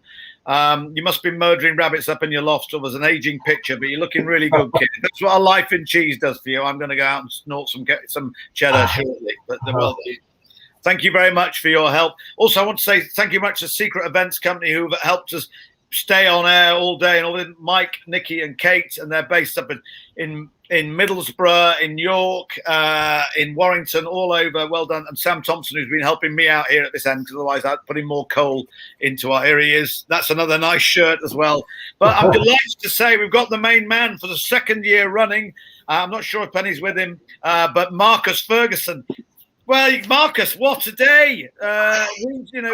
Winner twice over. Fantastic. Well done to you. I'm embarrassed, actually. I'm sort of speechless.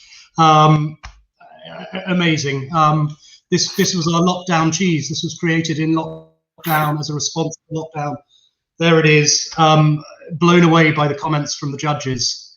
And we knew we'd got through the first round because as a fresh cheese, we couldn't send them all with the other cheeses for the first round.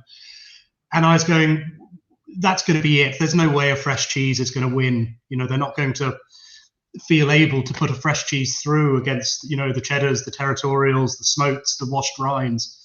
I'm stunned, absolutely stunned.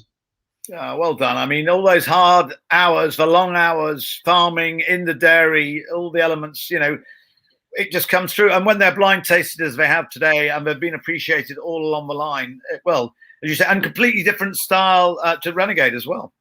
Yeah, I mean, deliberately, with Renegade, we'd made arguably the strongest cheese in Britain, and I needed to prove that I wasn't a one-trick pony. So very much set about doing the polar opposite, the lightest, freshest, most citrusy type of cheese that we could come up with.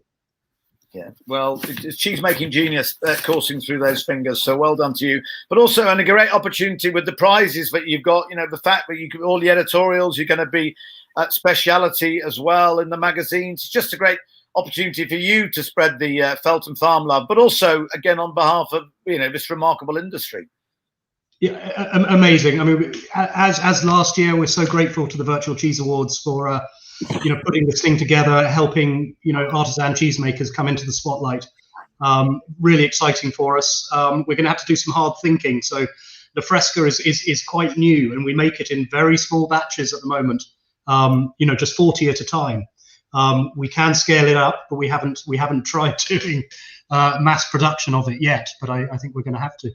Yeah, well, that's, again, an interesting one for you. And I'm sure that's something you can talk about in print and in person at the shows, how you do take the business or what you want to do with it. Because obviously it's quite niche in that sense, particularly this new cheese, the Margarita. But it would be great that more people could try it and you can get it out there if you can replicate that on a larger scale. And you and Penny, pretty talented duo. So good luck to you.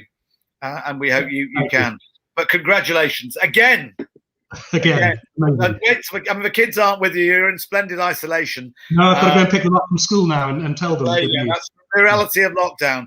But thank you so much. A worthy winner as well, La Fresca Margarita from Feltham Farms, second year running. And I know you'll be slightly in shock. I'm in happy shock on your behalf, but well done. Take care. Gosh, there you go. Thank you so much to everyone. We've got a bit of an after show party now. And that will be there will be lubricating larynxes that will be lubricated as well. Sarah and Richard going to join us. And Vicky, there you are on screen. Well done to you. And you put the washing away as well. You've been juggling that and family. I'm actually putting washing away. I made sourdough. You? While I've been doing social media. Yeah, well done for all of that, and great that Feltham Farm again. They're obviously you're going to be seeing more of them this year. Thank you very much for your generosity of your contribution to the prizes as well. I know they'll be in good hands with your PR specialty, North PR. But Cara's here as well. We've got through it. Cara, how brilliant! Hello. What a great. Well done, Cara. Thank you. Yeah, well done. I think I had Cara you down on bass guitar in the rhythm section with Jeremy. That was my description, just keeping us all on track. But it's quite a big day. It's a marathon of a day. But here he is, Jezza, JB. Jezza, what a day. Hello. Yeah, well done. An amazing cheesy day. Amazing cheesy day. Well done, VCAT. Yeah. Thank you, Jeremy, for your support within it.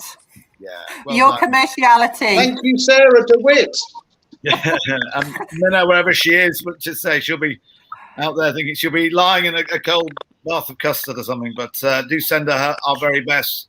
And now I think we're now how we then move into our after show party. Whether we go into a different format, Sam? Do you So can I just say before we all go, thank you very much to everybody who's helped. But I'd also like to say, which is very important, I'd like everyone to save the date, please, of the 6th of May, 2022. So Nigel, please, can you put that in your diary for next year? Hey, it's already. I'm getting it tattooed across my chest. Yeah, brilliant. Just a lot of fun. A day has whistled past. There's some really special people in this industry. And all to dip in and out the judging and all the different panels. And well done for you lot to putting it together and making it all happen. And I just want to get some more about Elixir, the new Elixir that Rich is looking so well on, whatever it is. If he's bathing in fresh cheese and young cheese, then that'll do for me. But well done to all of you, Vicky and Cara, Jeremy and Sarah, and of course Minna as well, who's not with us on screen. But and the Secret Event Company, you've done a great job for keeping us live and dangerous. It's great. And a final well done to Marcus and Penny at Feltham Farm. And we'll be in touch.